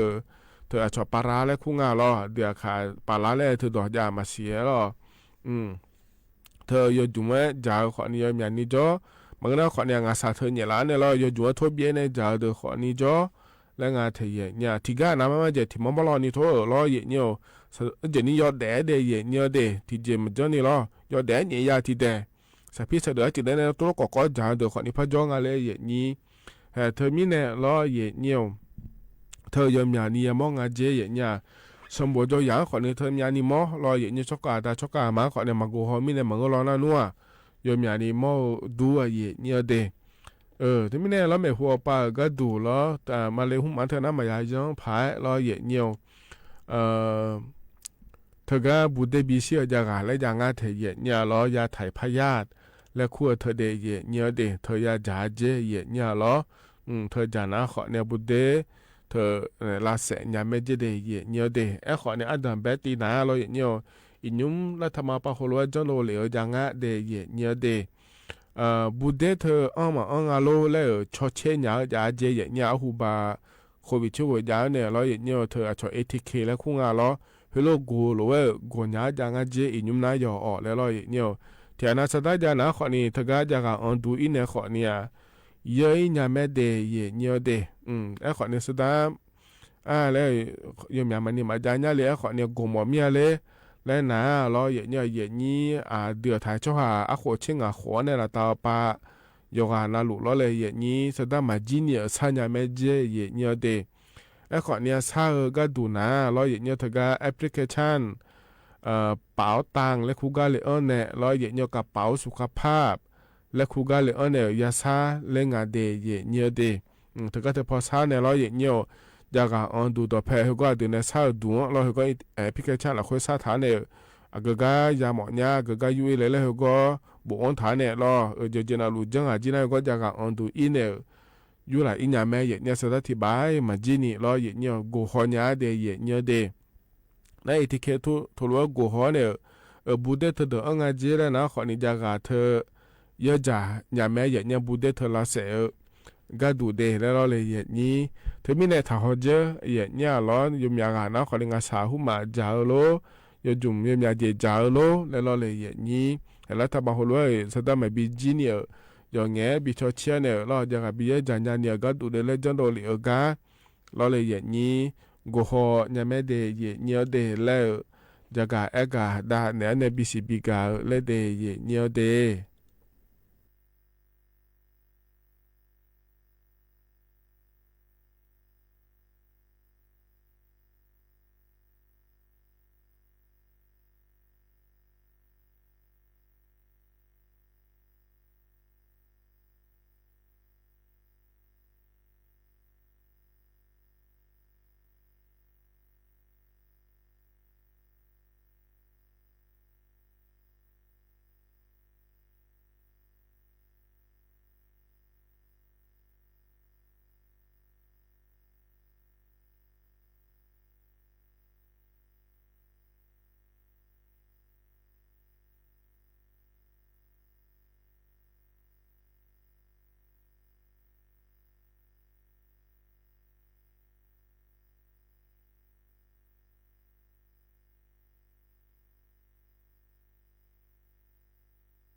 เทศไทยให้ความรู้คู่ความสุข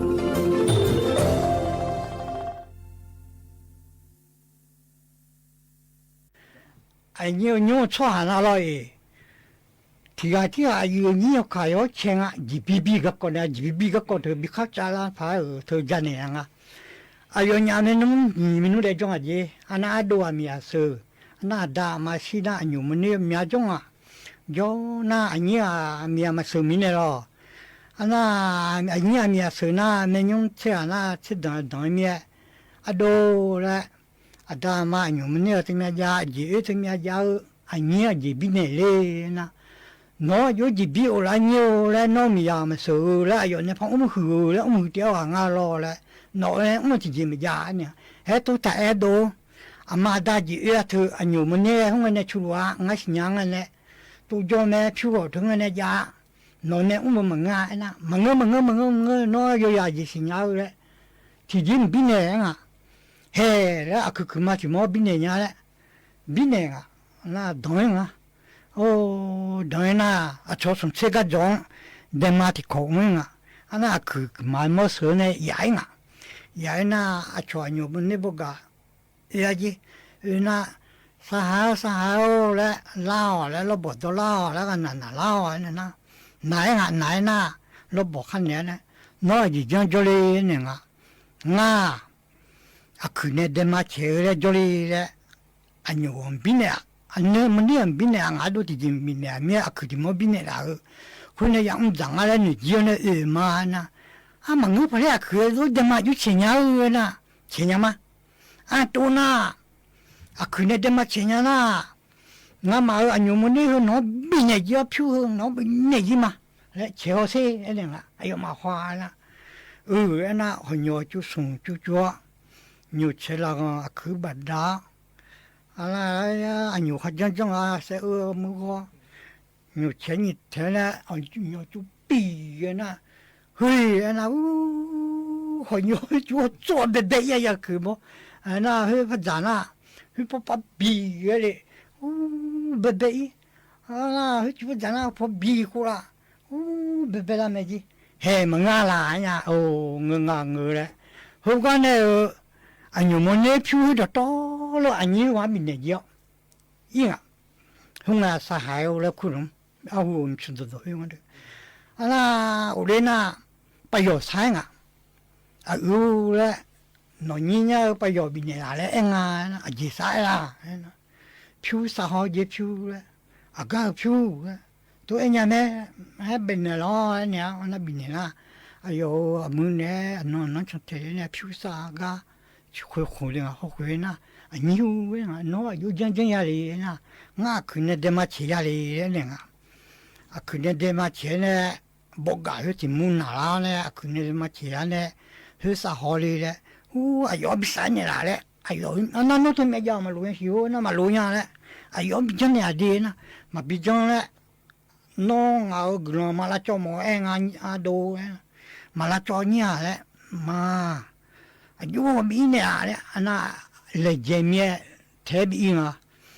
คือมันชอบบีนะเพื่อนจีเพื่อนน่ะคุณนางอย่างนี้เขาคุณนางเนี่ยร้านเนี่ยคือเนี่ยเดมาเชจเลยนะเชียงมาหัวเ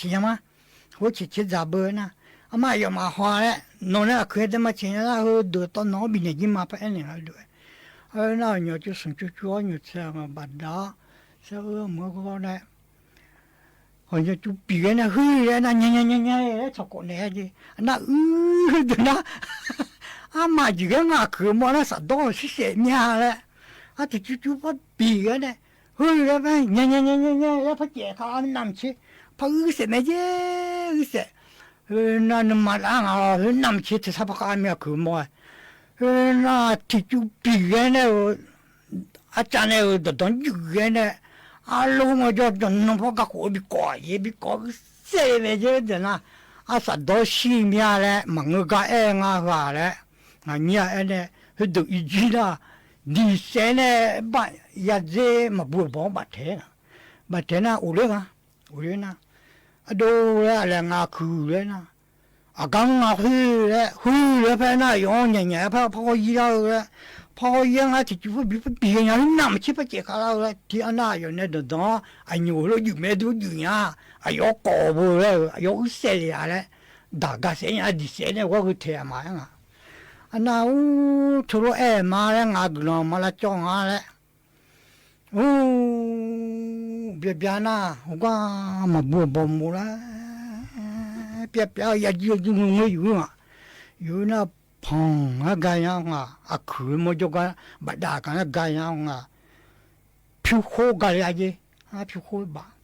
น่าที่แค่งงไปอยู่นะพงอ่ะพอกายนะอันรู้เด็กกายดิทุบกายที่แค่งงไปอยู่นะพงกายอ่ะซื้อทงกายอ่ะมันจะเบาเลยภาษาอะไรไงมันมีวะภาษาอะไรภาษาเจ้าเลยว่าอยู่ที่ไหนนิ้วแล้วไปอะไรยี่นนเนี่ยคือดิเสถาว่ามึงนิ้วแล้วเปียอยู่เนี่ยลูกกาเลยไม่ดูอะไรอันนั้นอยู่งูยดีอ่ะมาเป็นงูแล้วมาละจอมอะไรนะมาละจอมพัฒนาชุบอะไรนะแล้วมันเลยชื่อเมียอดูเมียมันเลยชื่อบีอีกอ่ะบีเนี่ยงูเปียจะอยู่นะพงกันยังช่วงฮัลโหลกันมาจีอันนั้นที่แค่พงสมบูรณ์กันแล้วอย่างนี้ทำมีหรอพงก็กันคงฮัลโหลมาจะดูว่ากันเลยสมบูรณ์กันแล้วดีทำมีซื้อกันเนี่ยเนี่ยไปอยู่อ่ะ我叫那可能ฮัลโหล大不读了ลูเสียอย่างนี้ตัวไม่ใช่ตัวจีกเรียนพิมพ์เราบ่แล้วยี่มึงก็บ่เดสเอเนี่ยแหละ我叫มันอย่าบ่นะ通เสเนี่ยมีจักขอ我那เนี่ยดูเลยปุยระยะมากังเลยคุยเลยฮัลโหลเลยกันแล้วคนนักฮัลโหลตาเนี่ยเสียอย่างนี้ตัวเนี่ยมาชิวดูมาเลยเสียเมียแล้วไปเนี่ยอย่างเงี้ยถูกแล้วเขาถ่ายมาแล้วกุนมาเฮ้ยอันน่ะมาบัวปอเบียนั่งงงไอ้ยอคือใส่ปีบยุ่งละก็ปูงงปูน่ะนึกเปียนึกเยสมนึกยันนอยละปูมอน่ะเบลน่ะยอสอเยสอคือคือนั่นน่ะสอจังน่ะเจน่ะสอเนี่ยจังเยยไอ้ยอเนี่ยจังเนี่ยอีสิชีเนี่ยชิงอ่ะ有所以那当然你就那个不让去按那不让得那不去学那无聊的，为那有所以啊，两多行了，姑那上爬也没听啊，我你在那多行了，也姑娘了好了啊，有所以话个旁边呢，那空姐我要，哎呦当一年啊。我多好嘞，说好几件嘞，大嘞，那有律师，比太难嘞，有律师的时候，有讲十个月呢，旁说好呢面那拿票面啥嘞呢？那票啊嘛，人家面红了，你个边呢，那就呢的，好是边个嘛嘞？那是的个嘞，你个看是边是呢，有什么办法呢？现在那ภาษาอะไรอ่ะภาษาไม่เยอะดูอายุจังเลยนี่นะลูกก็น้อยคือใส่ยังก็บุบเนี่ยนึกไปนึกเยสุนึกมั่วด้วยแล้วเฮ้ยยอสอนแล้วเฮ้ยจานเนี่ยอีสุเนี่ย有一些是好表姐了อันนั้นเฮ้ยอันนี้อันนั้น有จัง呀ภาษาอะไรภาษาบิจังอ่ะดูภาษาบิจังน่ะลูบุน่ะมั่วไม่ดีมั่วน่ะจ่ายที่มันสอนที่มันภาษาเบลานี่สิอีกแล้ว因为那多好，你说帮人家是大人啊，那时候比快那，有当那旁有西坡，我比常在了，妈有将来旁人家嘞，错呀上旁都将来人家嘞，年把酒把人嘞没被沟通，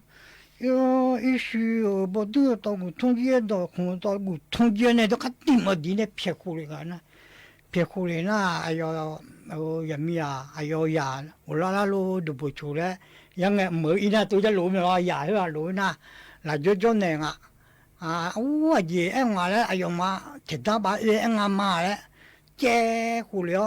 เถิดบ้าเนี่ยอันน่ะยี่อันน่ะไม่เถิดผู้เชี่ยนะไม่ช่วยไม่เถิดผู้อันน่ะมาก่อสีเมียแล้วเถิดผู้เชี่ยเนี่ยนะก็หัว这个那比不大那个，哎呦呀，米呀那个，我那都去我们去啊，多年多了那是米呢，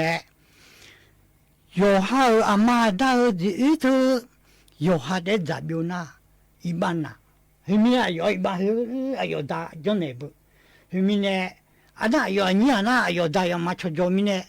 啊多哎呦你啊这样多呀不，哎呦你这样啊呀，哎呦没样啊呢，是啊个人嘛不咯。gula mami ka jang ji ka pi pi lo he mi ne yo ha mi no yo ka tho ji e the ma ja byo ni ka pi nya ka ne hu na hu ni na ni ya ti ko bi bi to de da le yu ni to le he ja ga mo ya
那都要真啊！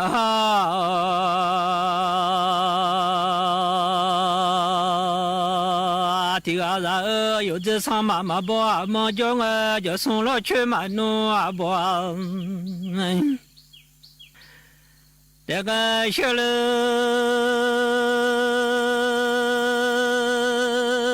不多少家牛天呐，那个小母牛啥的鸡啊，什么马路啥叫小马个啊，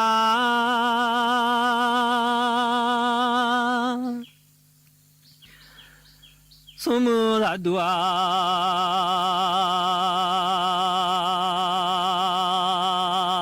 马路啥叫小马个，我去马路啥叫小拉娘。我去那堵马路撒娇，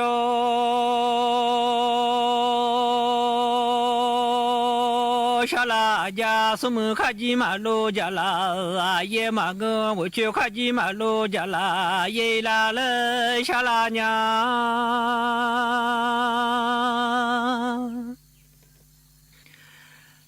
卡吉吉下大后来小拉娘。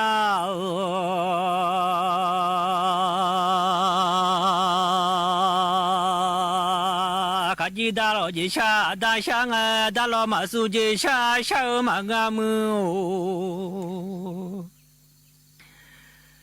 达罗努马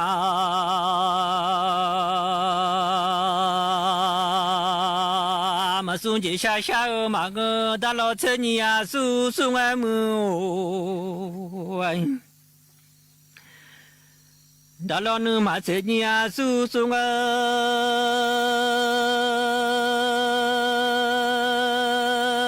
你送这下边米送当啊，这来马下你送这下边米送那，朋友家来马口里娘么，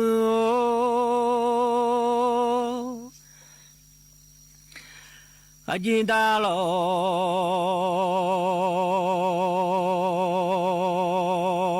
啊这下大下啊，哈金你那大将爱么拍上。你那大江啊，山东阿不是走小拉娘走大，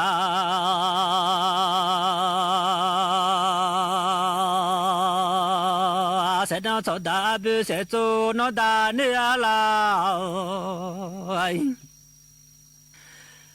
天走小拉苗。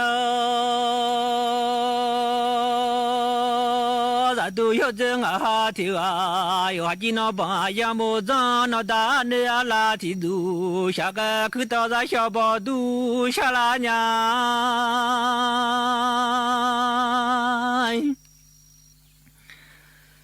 去到大修。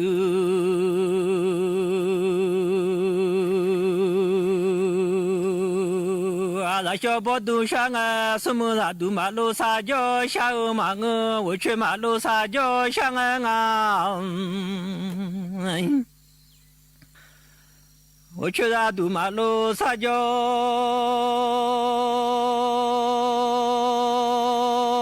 上啊，我长哪怕在家当，我长康家的菜吃啊，小娘给把我怎么靠小拉娘。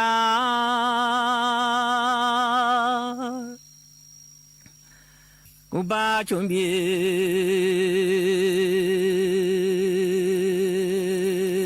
啊，我怎么靠下家？什么那都马路撒娇下马我，我去马路撒娇下啊，有个康啷啷当。我家下拉表，不多少家牛少天呐，可大嘛你鸟康，咱老婆嘛长下拉娘，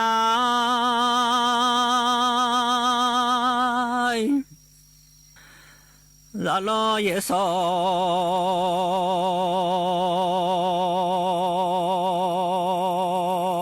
不马正下个有个拉冷塞好，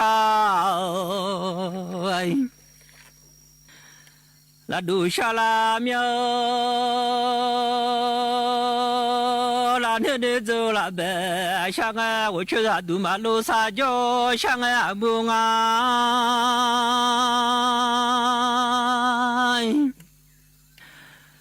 我去马路上就想啊，我站在街啊，当马上来娘啊，那把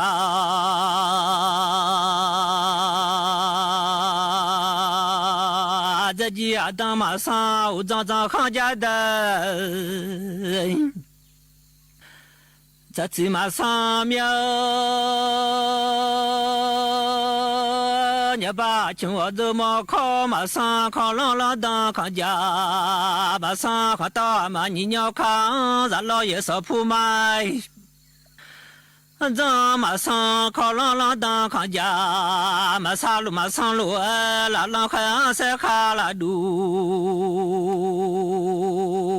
啊，马上来家闹来拉的快你走了呗。马上面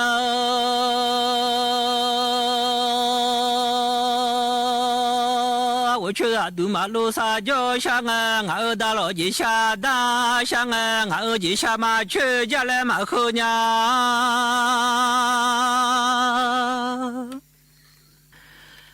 俺大老。你下马去家来马后，大老姐下去让老姐头哎，马跟俺家来马后咱都有这俺哈提啊，我去马路上就小阿母，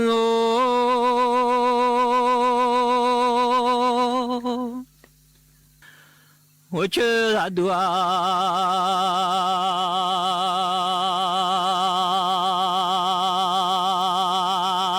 路上就想啊，俺红啊妈，我来下拉娘，俺妈老红啊妈，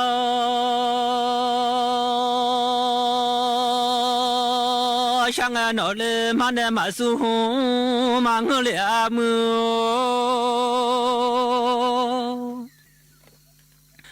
马老女马送马我马的车你呀，叔叔爱我，马老女马车你呀，叔叔爱你送红的米送大，这来马下你送红的米送那，朋友家来马口里家么。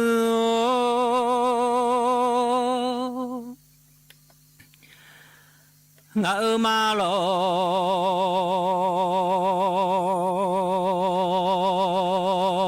阿爸下俺妈那古拉拉走小马我娘，马那送西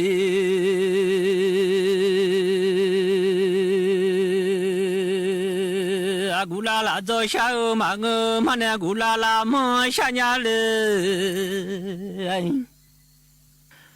马那送西古拉拉么，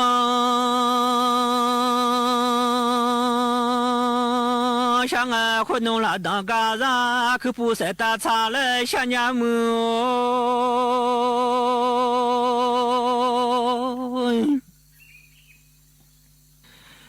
有了你知道，有个很那么可想娘来了吃。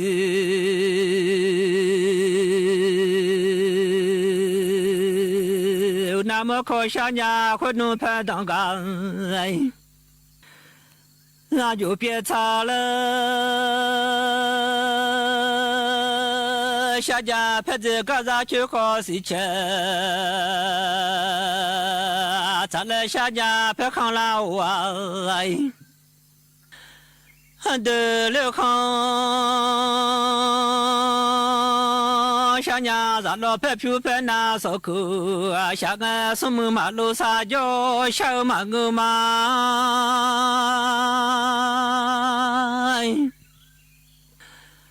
什么那都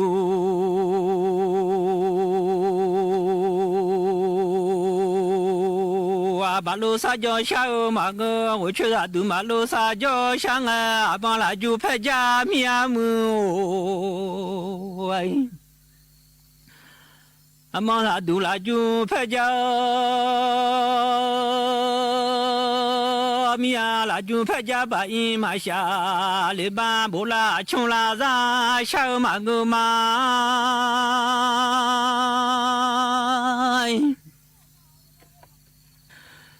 โบลาโบจอ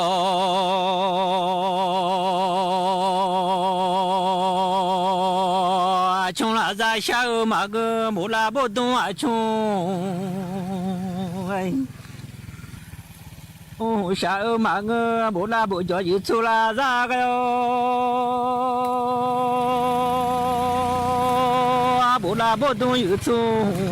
เวองาโบลาโลสงลาซาบาเชญิญามกายลาเลญาลาญา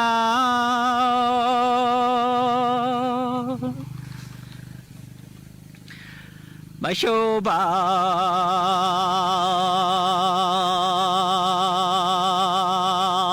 นิญาบกายลาเลบาโชคุนิญาลาดูไอโลอีลาเลยาลาญาลาดูยดงอาหาทิกางาเดนิมาทุเลมาลาขาชมา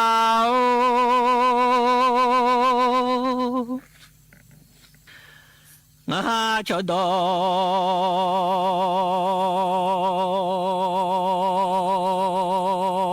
เดนีมาทุเลมาเยลูขากเดนีมาบอยเลมาโนเลมีมาเจกันติจาโลชัวชุบาเลวเชลอติโตเจียกะหูชอมอดดาซาลอนูมิจิเพทุนดามาดอไอซาเอลอนูขะจิมิเทโดกา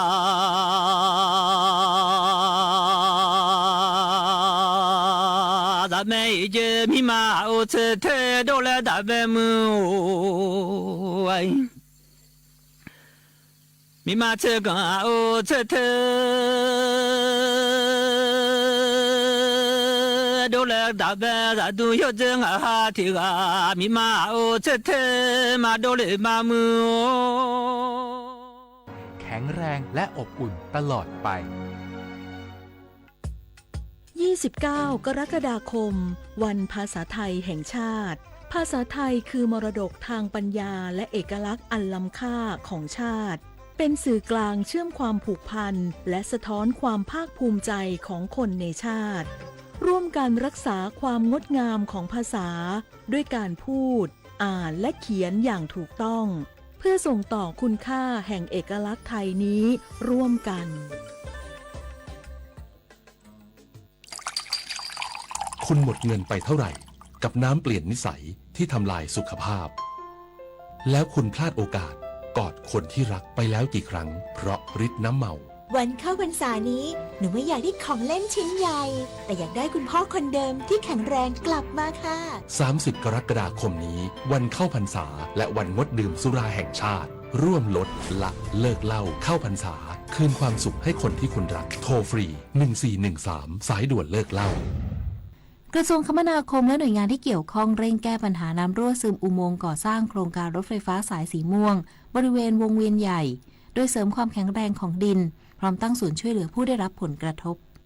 นางสาวลลิดาเพลิดวิวัฒนารองโฆษกประจำสำนักนายกรัฐมนตรีเปิดเผยว่ารัฐบาลโดยกระทรวงคมนาคมเร่งดำเนินมาตรการแก้ไขปัญหาน้ำรั่วซึมเข้าอุโมงค์ก่อสร้างโครงการรถไฟฟ้าสายสีม่วงช่วงเตาปูนราชบูรณะบริเวณแยกวงเวียนใหญ่ล่าสุดผู้รับจ้างได้รื้อย้ายสะพานลอยบริเวณจุดเกิดเหตุแล้วเสร็จและดำเนินการปรับปรุงคุณภาพดินแล้ว1จุดจากทั้งหมด5จุดพร้อมเร่งดำเนินการในจุดที่เหลืออย่างต่อเนื่องเพื่อควบคุมการรั่วซึมของน้ำใต้ดินและสร้างเสถียรภาพให้พื้นที่ก่อสร้างจากการติดตามสถานการณ์ล่าสุดพบว่าปริมาณน้ำที่ไหลเข้าอุโมงค์ลดลงจากวันก่อนทำให้สามารถปรับลดการทำงานของเครื่องสูบน้ำได้ขณะเดียวกันรฟม.ยังคงตรวจวัดการเคลื่อนตัวของอาคารในรัศมี30 เมตรทุก30นาทีโดยผลการตรวจสอบพบว่าแนวโน้มการเคลื่อนตัวของอาคารและทรุดตัวของผิวถนนลดลง สะท้อนว่ามาตรการแก้ไขเริ่มเห็นผลเป็นลำดับเพื่อบรรเทาผลกระทบต่อประชาชนรฟม.และผู้รับจ้างได้จัดตั้งศูนย์รับเรื่องร้องเรียนบริเวณอนุสาวรีย์สมเด็จพระเจ้าตากสินมหาราชขณะนี้มีประชาชนติดต่อขอรับความช่วยเหลือแล้ว105รายและอยู่ระหว่างประสานผู้พักอาศัยอีก32รายที่ยังไม่ได้เข้ามาติดต่อเพื่อให้ได้รับการดูแลอย่างทั่วถึงโดยผู้ได้รับผลกระทบสามารถติดต่อศูนย์รับเรื่องร้องเรียนบริเวณอนุสาวรีย์สมเด็จพระเจ้าตากสินมหาราชหรือโทรศัพท์0843565211เพื่อขอรับความช่วยเหลือได้โดยตรงผลิตนาถขวัญแสนสุขรายงานโครงการชลประทานอำนาจเจริญเฝ้าระวังฝนตกหนักในพื้นที่พร้อมวางแผนบริหารจัดการน้ำทั้งในด้านการเก็บกักและการระบายน้ำมั่นใจบริหารจัดการได้ตามแผนงานที่วางไว้นายกันตสิทธิ์ธนพลพิพัฒน์ผู้อำนวยการโครงการชลประทานอำนาจเจริญเปิดเผยว่าจากการติดตามสภาวะอากาศอย่างใกล้ชิดซึ่งเกิดฝนตกหนักในหลายพื้นที่ของจังหวัดรวมทั้งพื้นที่จังหวัดยโสธรและมุกดาหารซึ่งมีพื้นที่ติดกันตลอดสัปดาห์ที่ผ่านมาโครงการชลประทานอำนาจเจริญได้เตรียมความพร้อมรับมือปริมาณน้ำที่เพิ่มขึ้นโดยดำเนินการตรวจสอบและปรับปรุงระบบระบายน้ำของอ่างเก็บน้ำให้พร้อมใช้งานสำรวจและเฝ้าระวังอ่างเก็บน้ำและฝายให้มีความมั่นคงปลอดภัยพร้อมประสานกับหน่วยงานท้องถิ่นเตรียมเครื่องจักรเครื่องสูบน้ำและกำลังคนเข้าประจำพื้นที่เสี่ยงจากการประเมินปริมาณน้ำในอ่างเก็บน้ำขนาดกลางและขนาดเล็กในจังหวัดขณะนี้ยังอยู่ในระดับที่สามารถรองรับน้ำฝนได้อีกมากโดยมั่นใจจะสามารถบริหารจัดการน้ำในช่วงฤดูฝนปีนี้ได้ตามแผนที่วางไว้อย่างไรก็ตามขอความร่วมมือประชาชนติดตามสภาพอากาศจากทางราชการอย่างใกล้ชิดและหากพบสถานการณ์ผิดปกติหรือมีน้ำท่วมฉับพลันสามารถแจ้งได้ที่โครงการชลประทานอำนาจเจริญโทร045-451-554หรือสายด่วนกรมชลประทานโทร1460ตลอด24ชั่วโมงพงศิริศรีหานามสวท.อำนาจเจริญรายงานอำเภอแม่อายจังหวัดเชียงใหม่